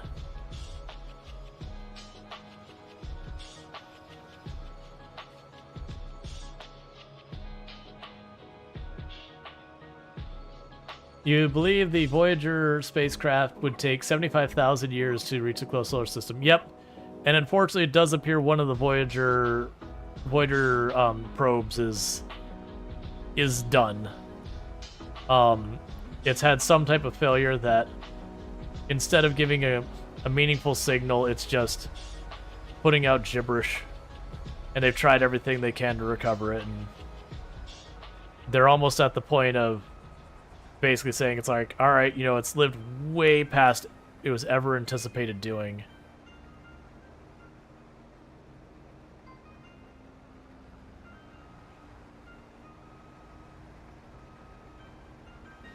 Oh, if you're willing to wait, yeah, we could absolutely make a craft that is effectively self-sufficient enough to be able to go someplace like that.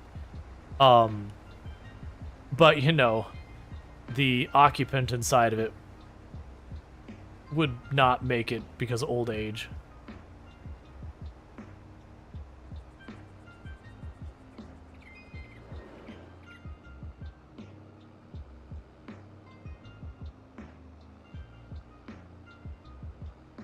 Yeah, space be big. Like, I do envision in the future we will send stuff to explore other solar systems. Yeah, generational ships? Yep. That's, yeah, that's the whole thing. Like, making... Like, we're talking that scale, like a generational ship? Yeah, that could be doable. That would be... I mean, I feel like sci-fi's done a pretty good depiction of the risks of that. Because there's no other place to go, so if any major system fails, you're stuck with what you got. We don't have the tech yet to be able to do major in-flight repairs in space. Like, you wouldn't be able to pull, like, that's what I was gonna say, is like, if things break, if it's anything really important, you know, obviously it'd have redundancies and your redundancies and your redundancies. We would just not be able to do a whole lot. Like, if we could get to the point where we could do, you know, asteroid mining, collect stuff, refining the systems, like manufacture the parts all on the generational ship, that would be possible. But the scale we'd be talking would be mind-boggling. It'd like make the world's largest cruise ships just be kind of tiny. And then we'd have to sit there and we'd have to build it in space for all practical purposes, which means shipping all of that material up there.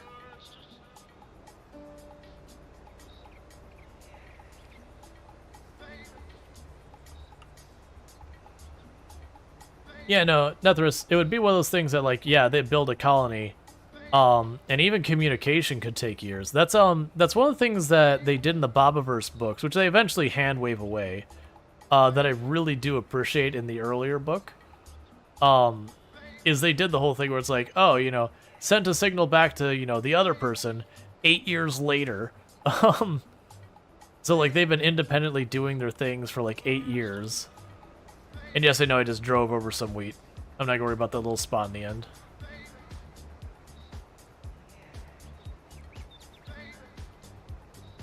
But, you know, it's one of those things that you start talking about communicating with other solar systems. So it's 4.24 light years away. Well, radio signals are way slower than light. which means in theory, even if we were managed to like point some type of, you know, light communication device at the neighboring solar system, assuming we could live there, which is a big if, but assuming we could, you would send a signal and say, hey, did you arrive safely? And you'd have to wait 8.5 years for your response, because it'd be 4 years to send the signal over and 4 years to send the signal back. So you've had any inquiries where like, hey, we think we saw this thing over there, and you know, we just like to let, you know, like verification on this. And again, you have to wait 8.5 years to get your response. The poor person who sent that signal, since retired, went off to do other things in their career, and you just have like a ledger there that says, hey, at, you know, on this date, someone asked this question. So you'd have to have like serious asynchronous conversations where for 4.5 years, you're having one side of the conversation, and then you're listening to the other half of the conversation for the next 4.5 years.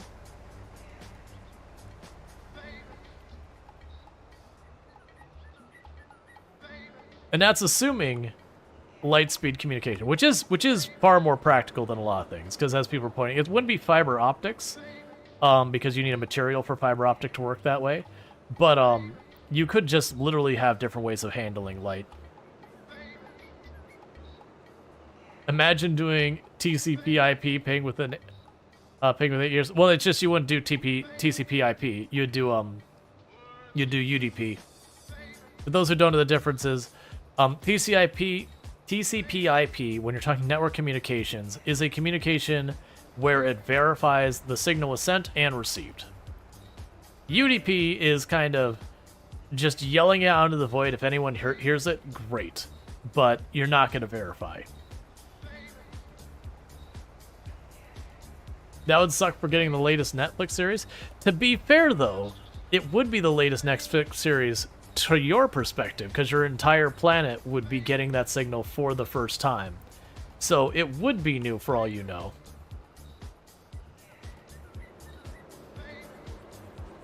You find the paradoxes of traveling faster than light interesting? It's okay. When you're traveling faster than light, you don't matter. You energy.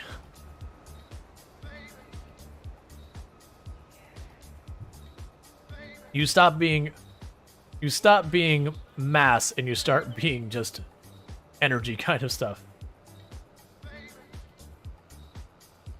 And no one can tell you it's been canceled after the first season. The true Netflix experience. That was one of the things that makes it so I want to revisit games a lot before they get too far, is, you know, there is that problem with Netflix that very genuinely, like in Netflix, I will not start watching a season. I will not start watching a season until it has been locked in for like 3-4 seasons. Once the show's been locked in for 3-4 seasons, or was designed to only be 2 seasons to start with. Like, you know, that was the intention. They're like, hey, this show runs 2 seasons and then it's done. Like, the story is concluded. Either of those is fine, I'll watch it. But like, the shows that, you know, it's their first season, you can tell it's meant to have a whole big thing. Like, I won't start on Netflix. Because it's one of those things that I've had so many shows I started to get invested in that just got dropped.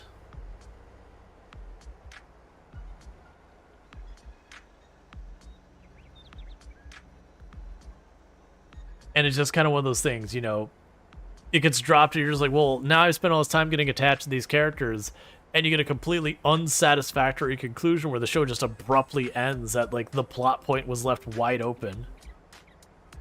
And it's incredibly frustrating.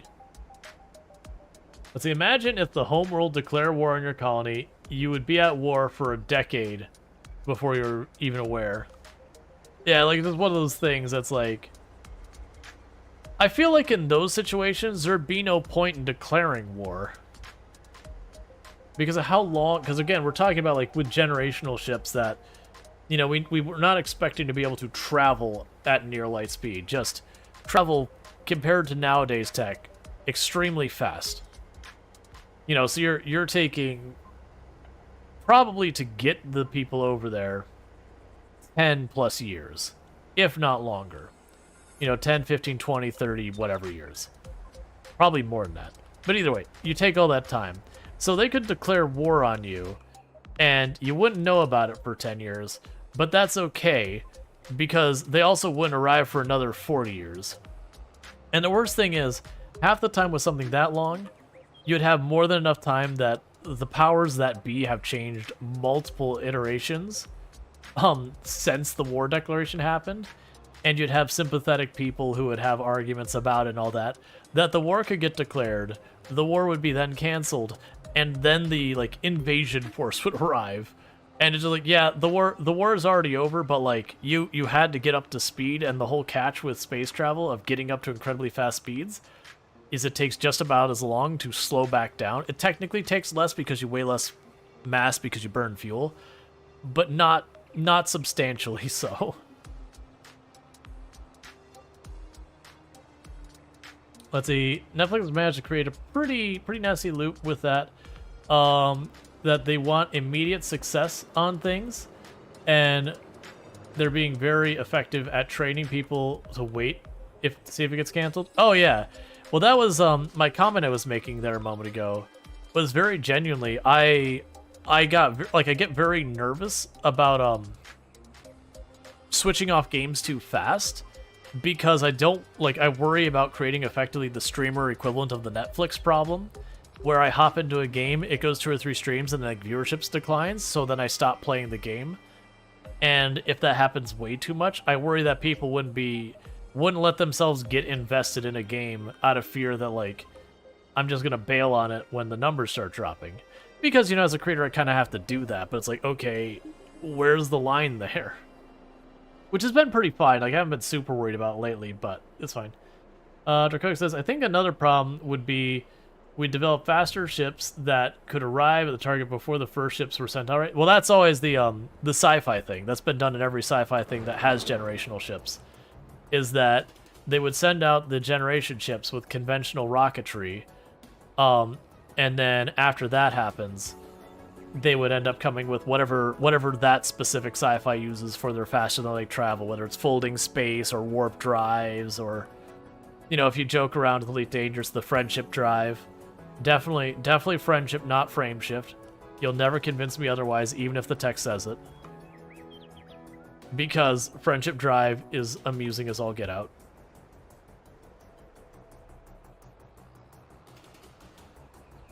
Which is always the thing that you run into with space travel. Even if we stick to just conventional rocketry, we still make advancements in our rocketry. That's like, I could send out something today, and then 10 years I could send out something. And that thing in 10 years would likely be able to pass the first thing around the time it went to leave the solar system.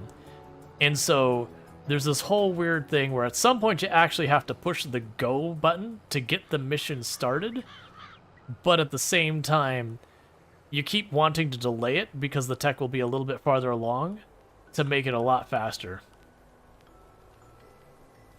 Yep, a broken friendship drive just sounds familiar. Oh man, I enjoy Elite Dangerous. If you want a game that makes you feel real uncomfortable in VR, have your canopy get blown in VR in Elite Dangerous. It is real uncozy. They have it in VR? Oh yeah, no, Elite Dangerous has worked with VR for a long time. The first-person shooter part doesn't work VR, at least last I looked. But it's actually, for people with VR games, Elite Dangerous is one of those games I'm like, hey, this is actually one of the games you should go out of your way if you've got VR to try. Because it is, like, you can just, like, look around. It's a really good experience. But yeah, then your canopy gets blown, and it's like, it's almost like a claustrophobic feeling. We're just kind of sitting there just going... Because you're hearing, like, the winded breathing as, like, the oxygen's decreasing, and, you know... the whole weirdness of, like, the instrument panels being gone because they were a heads-up display and there's no, you know, glass to put it on anymore. Jared says, yeah, like, how the last Kenji run ended. I get why, and I'm happy with the new run, but it still hurts how it ended without seeing it through. Yeah, like that one is like, I don't feel as bad in that one because like, okay, it wasn't really a thing I had control over. You know, the person who made the mod made some very questionable decisions. It's fine. It still sucks, but it's like, okay, people get it. It wasn't something I want. Well, I want you to stop. All right. If you're going to be that way, I'm going to take you out of the seat and someone else to do the work. You remember correctly, you spent an hour trying to land a ship in the tutorial, finally accomplished it, and never played again, but it was beautiful in the meantime. So Elite Dangerous is an excellent game, but yeah, when you're first learning how to fly the ship, it can be rough. Especially when there's what's called flight assist, and there's flight assist, which makes it fly more like a plane than a spaceship, which is on by default. And then learning to fly flight assist on, flight assist off, and being able to toggle between them to take advantage of the benefits of both of them. Because if you get like into the combat side of things, you're going to want to do that. So you get to the point where you can like turn your ship sideways and like just strafe right past someone, blasting at them the entire time you're zipping by, which is a lot of fun, but that requires you to go flight assist off. But then you do want flight assist on sometimes because it does maneuver in precision that you can't actually do as a human being to adjust stuff.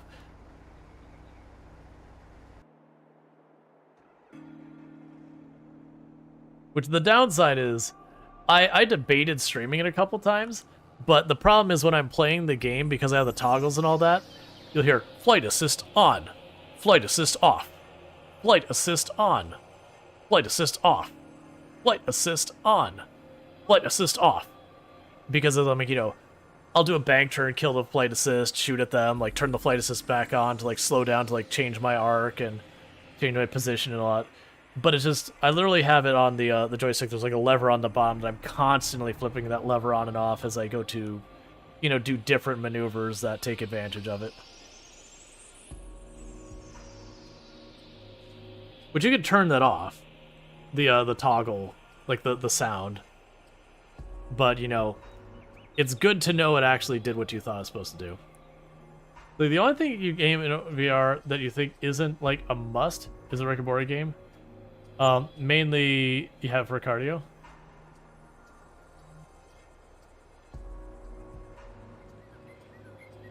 Yeah, I'd say the VR games that I play that's like, oh man, these are big games you should really consider. Would be Beat Saber is an easy one. That's a very easy one to recommend. It's like Guitar Hero, but with lightsabers. So it's a lot of fun. It's nice, it's simple, good music, good times. There is Lone Echo if you're looking for something more of a story. But the reason I would say it's definitely one to check out is they do a really good job of actually leveraging VR in a way that, like, you're like, yeah, this is what you should do with VR. You don't have this, like, heads-up thing where you're hitting, like, 1, 2, 3, and 4, and, like, you know, out comes your next tool, and you go and you work with that. You're like an android robot thing. And all the tools are on your person, and you just kind of grab them. But it's all, like, based on your hands, so you can actually see what you're doing. But it'll be like, oh, I need the welder, so you, like, pull this panel off the side of your hand. Or I need to, like, you know, look at the screen, so you pull this, like, slide-down menu. You, like, flip your finger back, and it's like a soldering iron kind of thing. I don't remember the actual tools, but it's one of those things that you do all that. And it's in space, so you don't have to deal with, like, dealing with, like, teleport mechanics or walk mechanics or that, which can be very, very, they can really mess with you. So instead what they do is you've got, like, maneuvering jets on your thing, so when you, like, squeeze, like, this little jet comes out, like, pushes air, and so you slowly drift in that way. So you kind of, like, point your fists at, like, what you're trying to go towards, and then, you know, hit your thruster or whatever it is. And so it's really kind of fascinating. They do a really clever job of making the controls, like, really kind of a variety that keep things interesting and all that. but that was Lone Echo. And I was honestly not that far into like the Oculus becoming a thing. So it's a pretty old game now. To be Elite Dangerous for like just a rich VR experience where you're sitting in place, Lone Echo for like more story and travel, like, and doing stuff and having clever and interesting controls. And then Beat Saber for something just straightforward that's just fun.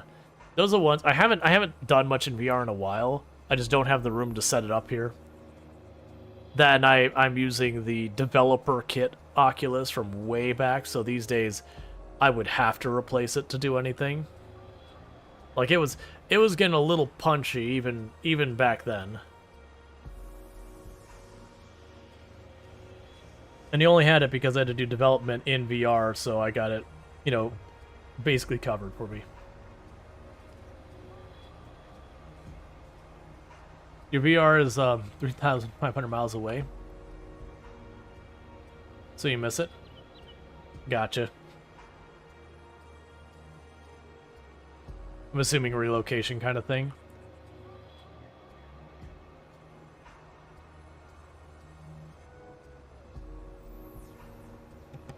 Alright, sorry about that.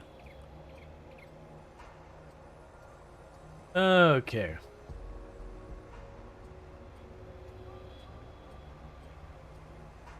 I didn't check. We didn't have anything on sale we cared about. We can't afford it, so that's fine. You wish Farm Sim had VR? I could see that. It'd be easy. Like, the problem would be, so when you're driving the vehicles, the VR would probably be excellent. I could see that being a really good experience. The issue you'd run into is getting out of the vehicles and walking around. That is always a rough one for VR. Is first-person shooter mechanics in VR. Different ones have tackled it in different ways where you can teleport to spots, you use the stick to move. But they can be very motion sickness inducing.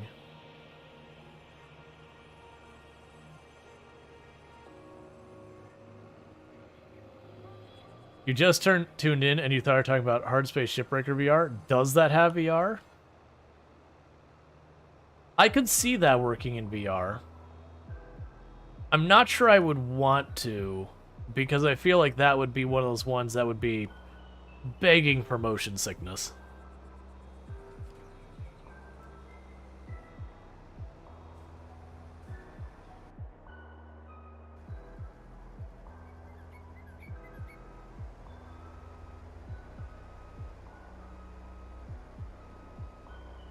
It certainly needs some help. I feel like movement VR is more of a task. Yeah. That's always one of the reasons why I like when games come up with new novel ways.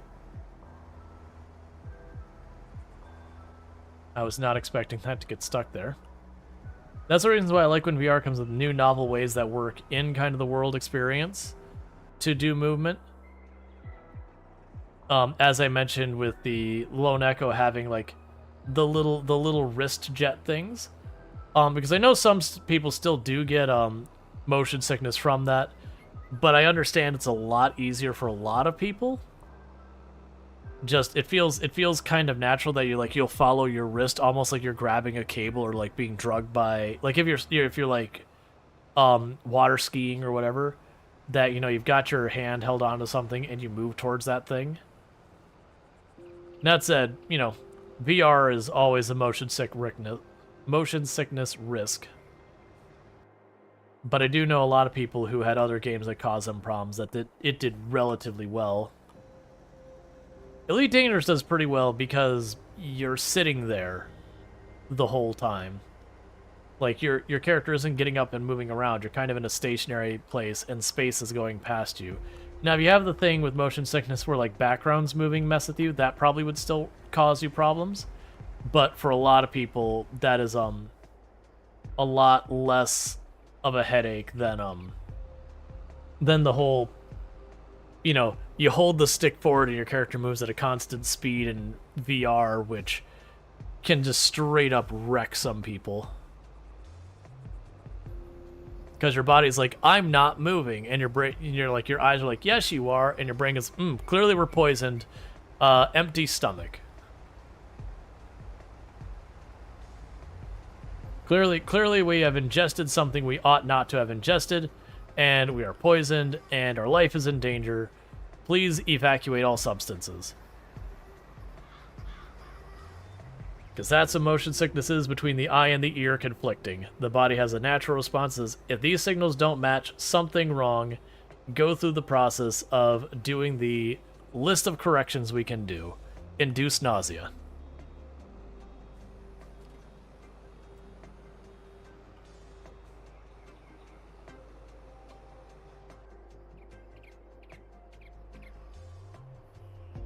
All right.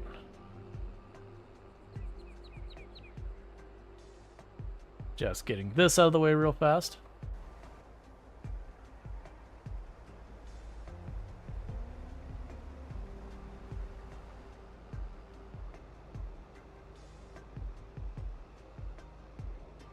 At least for the record, that's the theory I've heard, is that the reason we feel motion sickness is because we have the conflicting signals between our inner ear and our eye. The inner ear dealing with like balance and movement and all that, and then the eye being another thing that obviously it sees you move. And so those are two competing signals that say, hey, we're moving, and when they agree, everything's on the up and up, and then when they disagree, bad times happen. But the theory as to why it makes us incredibly sick is because naturally, if we had like problems with our equilibrium like that, that was usually an indication that something has gone wrong, that we've either eaten something we ought not have eaten, or we're sick, or whatever. You know, we're sick, we're injured, or something like that. And evolutionarily, if we're eating all sorts of weird stuff because, you know, survival demands you eat what you get, it would be worthwhile when you eat something and it messes with your system to get that thing out of you. So that's been the running theory that I've heard.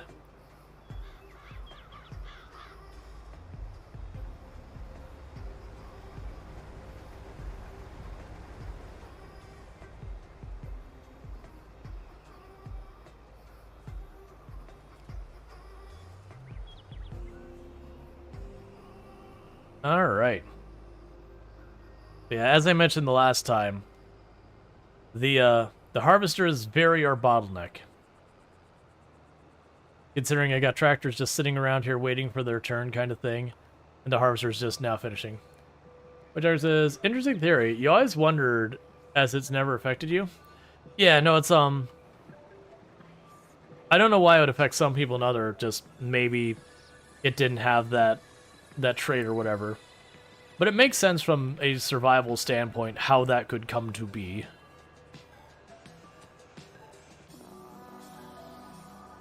Because outside of a world where we have cars that can go faster than people can run and all these kinds of things, there wouldn't be a situation that the human body would naturally find itself going speeds faster than its own normal travel, where the eye and the ear would disagree, without counting like machinery and all that. So the only times you'd experience a disagreement between those is a, you know, again, injury, food poisoning that's like making your various faculties not work correctly, yada yada yada.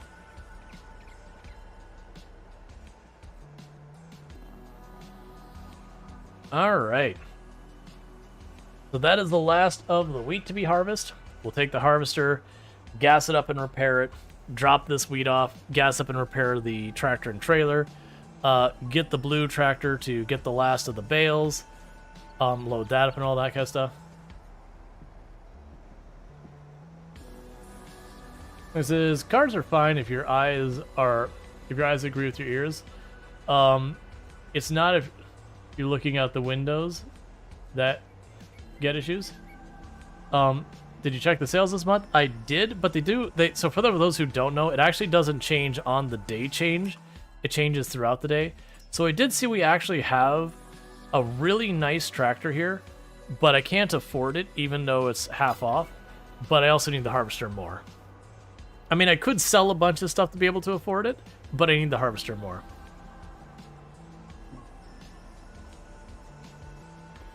You can definitely tell my ancestors were not seafaring. Boats are a no-go regardless of if I can see.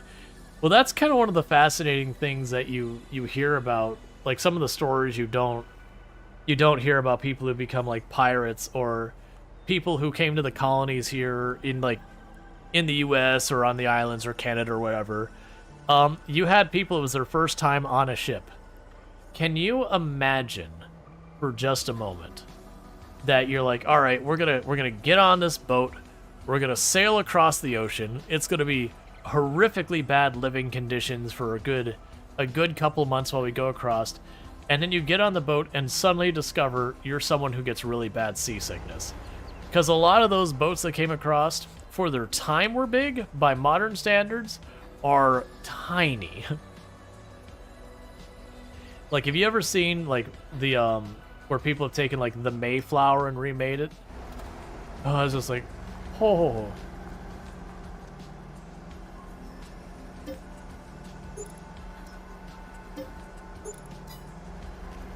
That's why earrings became a thing? I hadn't heard anything like that. I thought earrings existed for almost forever, but... Ancestors came from Australia in the 1700s and 1800s. Some were prisoners from England. But it is those things that you can imagine getting on that boat, learning that you get seasickness, and be like, all right, well, no problem. You're on the boat for 3 months. 90 something days of non-stop motion sickness.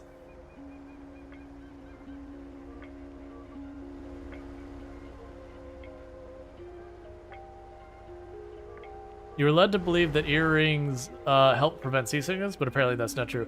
Yeah, I was going to say, I was pretty sure you can even go to places that were like, you know, tribes from back from forever that had earrings long before they were seafaring.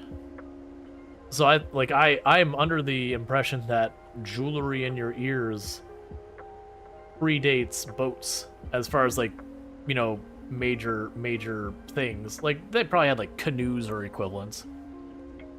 But like actual proper, you know, seafaring things like, you know, the Polynesians and everything, I feel like earrings, modern style earrings maybe not, but like jewelry in your ear, like poking something through your ear kind of thing predates that. Pressing on your wrist set. Yeah, no, there's I know there's like acupuncture things that can help, and I forget what it is when you just push on pressure points that can help. That might actually also be acupuncture.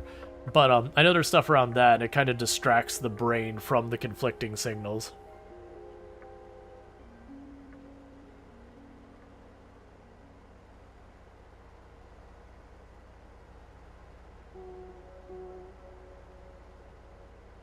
As you heard, earrings were a way that people showed commitment due to them not wearing rings on their hand due to a ring on a boat and the chance of degloving a finger. Apparently it was also believed at the time that earrings prevented pirates from drowning. What? Yeah, no, I know there's a number of professions, both historically and modern, that people wouldn't wear rings for safety reasons. Like, as electricity built up, a lot of people who work with electricity don't wear rings. Or if they wear rings, instead of wearing, like, a gold or a silver or whatever ring, they wear rubber rings. So it doesn't have, like, the jewelry or anything.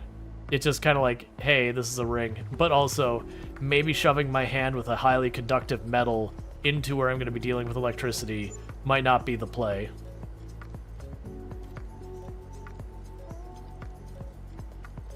Yeah, no, I've heard mentioning this Gillinix sending. If you look at motion sickness wristbands, they're pretty simple.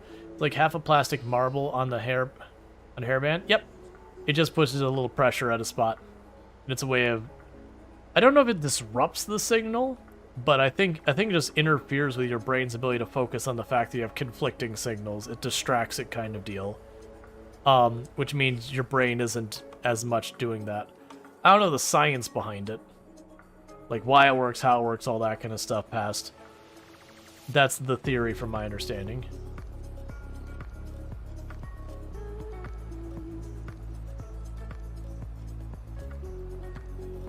But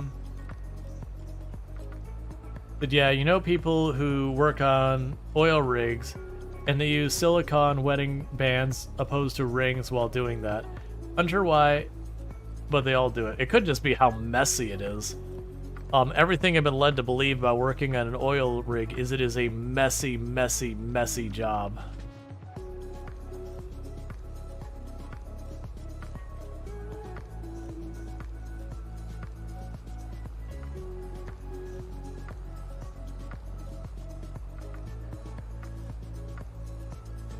Because I can imagine if you had like any type of like, as like a man having like a fancy ring that's got some like textured pattern in it, because that's how my ring is I've got a you can't see it too well, but there's like a textured pattern on it and all that. I can imagine if I was dealing with a situation where I was getting like really in the grime, I would not want to wear it because that grime would all get stuck up in there and I'd have to clean it every day off. Moving parts of the rig can catch a ring and take a finger off. That's too. If you're dealing with a lot of moving mechanical parts, it's an extra danger.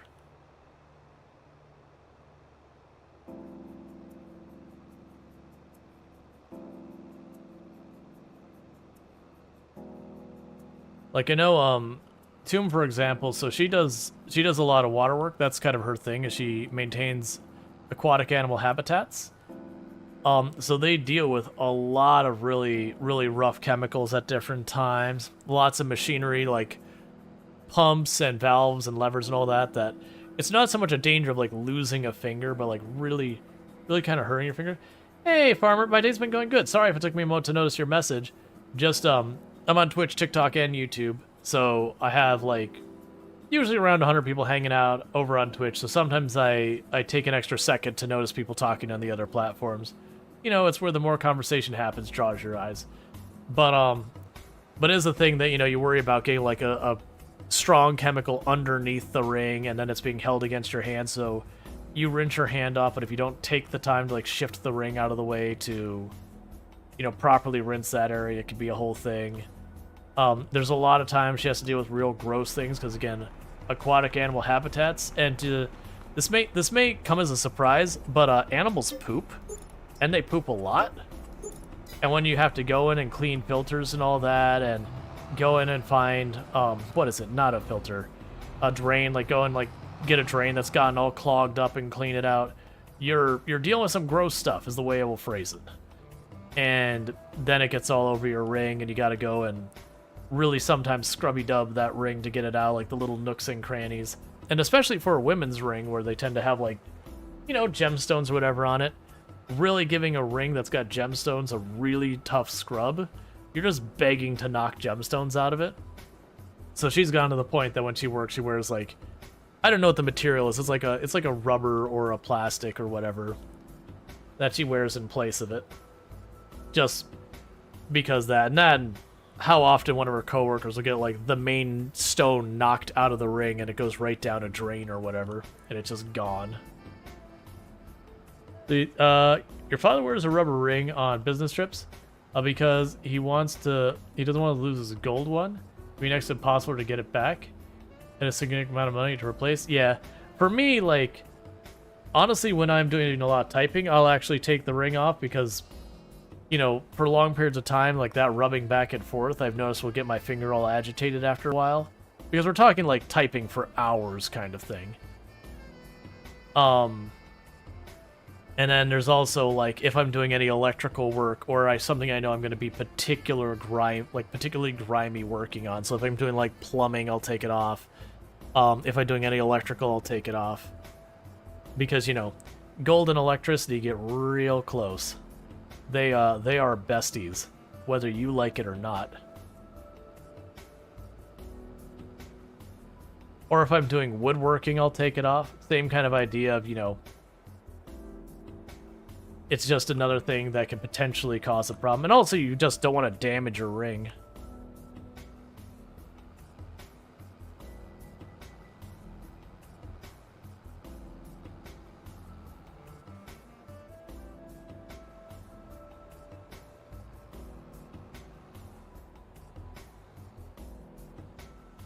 Okay.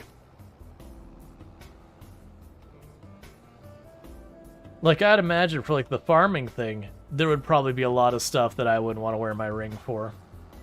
Like, what I'm doing right now, where my character's riding in a tractor, sure, that probably wouldn't bother me. Like, it could be a thing that the, if you have something that causes a lot of vibrations to go into your hands, that can cause your fingers to swell, and that can become very uncomfortable very quickly, if you have a ring that's a little on the tight side. So I could see that being a maybe, but if that's not a concern, I could see, like, driving a tractor, not having to worry about it very much.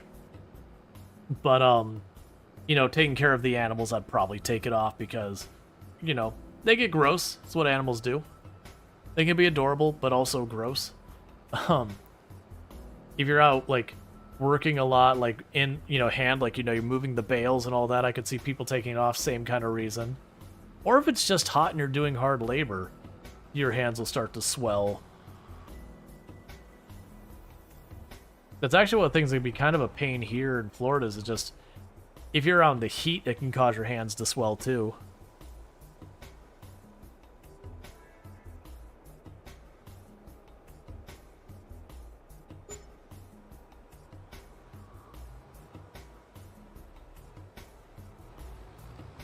Alright, so that's the last thing this tractor needs to do.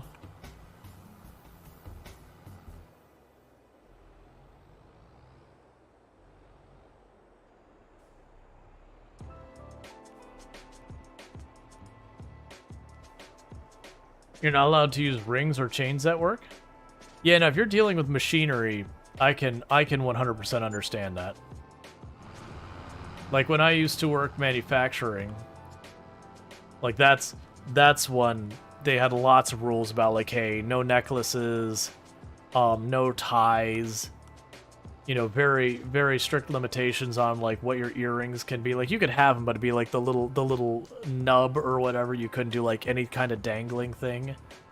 Because they're like, yeah, you're dealing with a lot of stuff that's got really high amounts of power to it.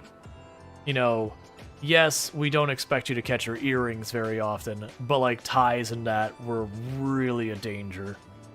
So it'd be like, absolutely not.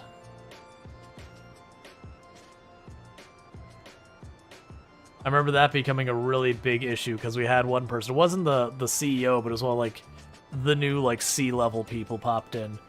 And he was trying to push for the IT department, because that's where I was working in that company. I was trying to push for the IT department to be required to wear, like, ties. So not, like, suit and tie, but button-down shirt and tie. And, you know, we all pushed back. We never once adhered to it. But, I don't remember what the guy's title was, the guy in charge of safety. And he immediately put the kibosh on that. He, like, I can't remember exactly what it did. I think he said the only way he would agree to allowing it is if that guy personally signed off that he was going to pay out of pocket when someone got hurt because of the policy.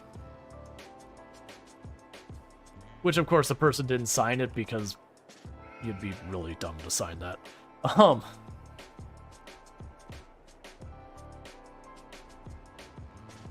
You know, the moment it would have cost him personally money.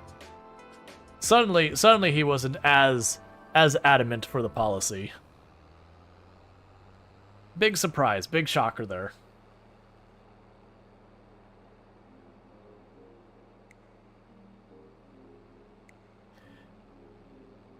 I always didn't like that. Like, I'm fine with them being like, hey, you know, like, you need to not be, like, kind of bumming it, you know, tattered shorts or whatever. Sure, I get it, whatever. But when it's people like, no, you need to wear a button-up polo or a button-up shirt, and you need to have a black belt on, and you need to have ties. Like, look, man, this is an office job. The customers don't walk in here. It's fine. We don't need to do these things.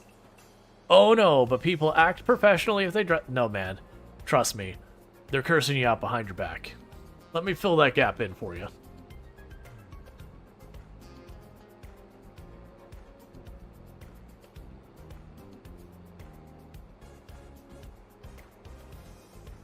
And if they have their own office, they're probably taking the tie and, like, loosening it up to, like, unprofessional levels the moment you're not looking. I've had to wear ties. I don't like it. A comfortable worker makes a happy worker. Oh, yeah. No, it's an old school business thing. Like says, if you're doing your job well and not interacting with customers, you get to wear what you want within reason. Yeah, no, that's like when I moved to the dev side of things, that was basically true everywhere I worked, with like one sort of exception. Which the reason is sort of exception is we were in the same room as a bunch of people who did interface with customers regularly. So even though we weren't, it's like, okay, I get it. If we're sitting there allowed to wear whatever we want within reason and they're not, that's going to be an issue.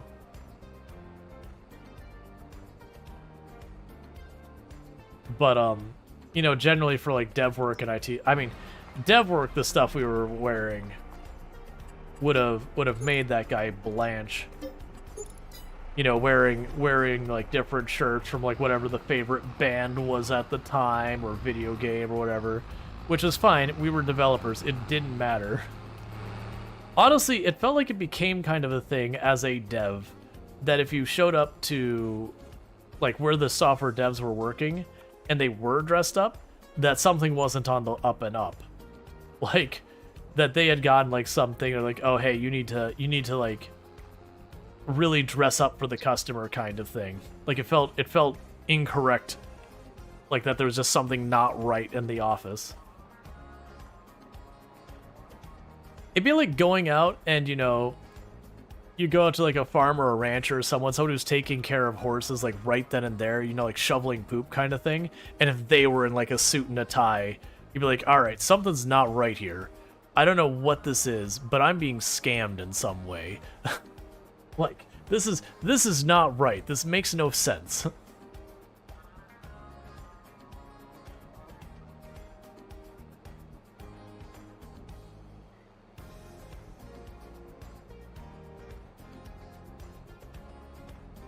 Alright, so I need to drop off the trailer here. And then I think all I need to do from there is go to the trailer, cycle the... Well, actually, we might need to check that flour. I might have to cycle the flour. Because we have loaded wheat into it.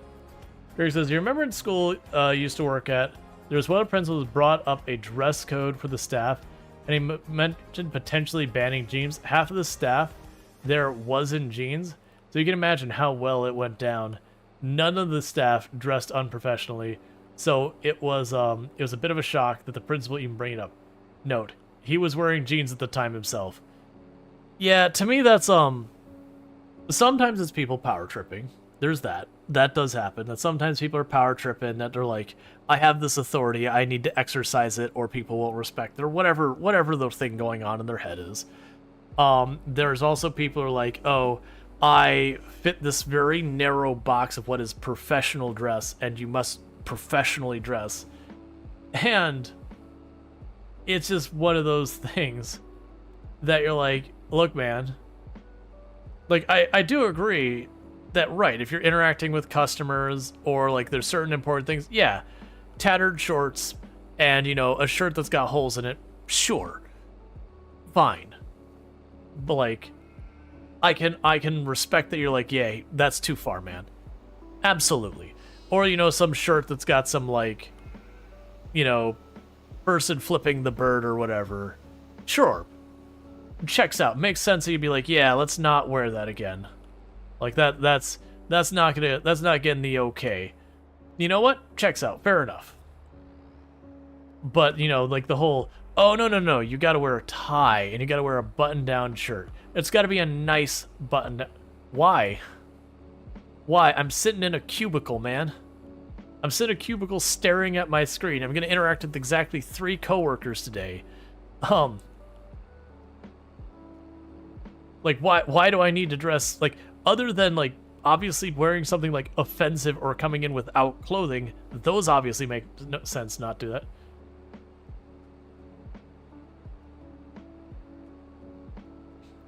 You see, if that farmer was wearing jeans and a flannel button-down shirt, I would be sus. Farmers usually wear tough coveralls and work pants these days. Yeah, but, like, that's the idea, is you have some type of dress that is kind of expected.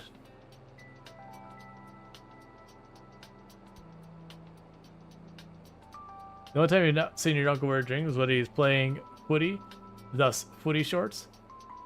Aussie rules football. Yeah.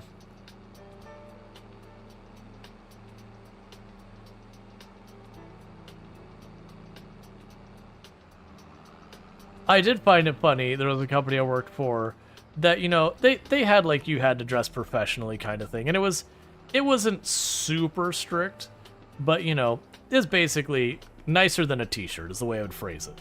Nicer than a t-shirt. It was an office job. We interacted with a lot of customers. So, you know, okay, fair enough.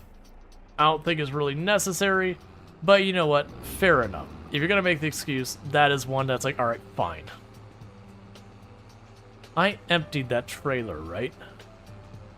I'm pretty sure we emptied the trailer. I'll check it in a minute.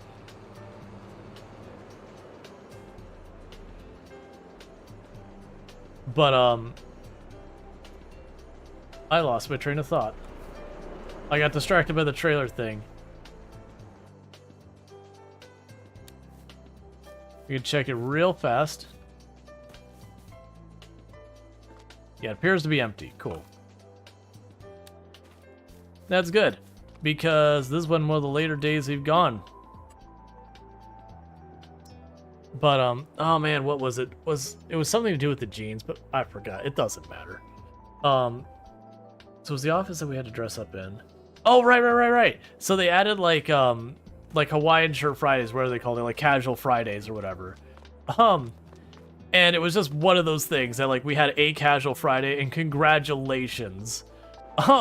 They were all casual days now. The moment that door opened, it immediately flipped. The moment people were like, oh wait, I can dress up and there's not a problem. And it was like, not even like a week or two later, people were pushing saying, hey, clearly we were able to do this. There's been no negative impact. So we're just doing this now. Which, to be fair, the business didn't push back. The business was like, oh yeah, that's fine. Like, it worked, it's fine, it's whatever.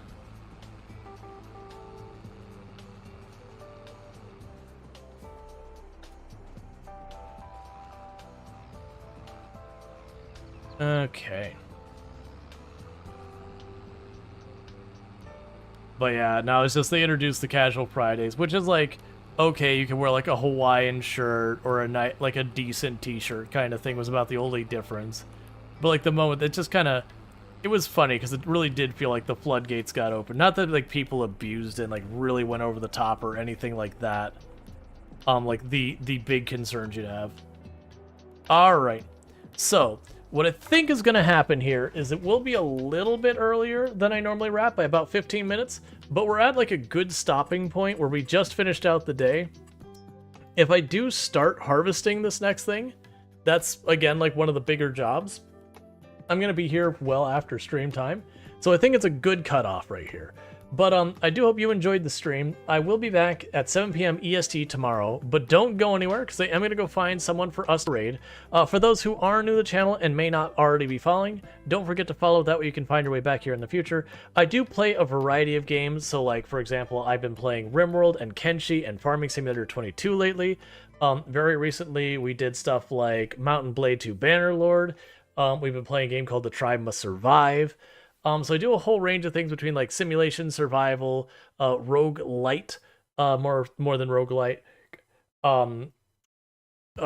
tycoon, city builders, settlement builders, all those kind of things. So if those are games you are interested in seeing, don't forget to drop your follow. That way you can find your way back here in the future.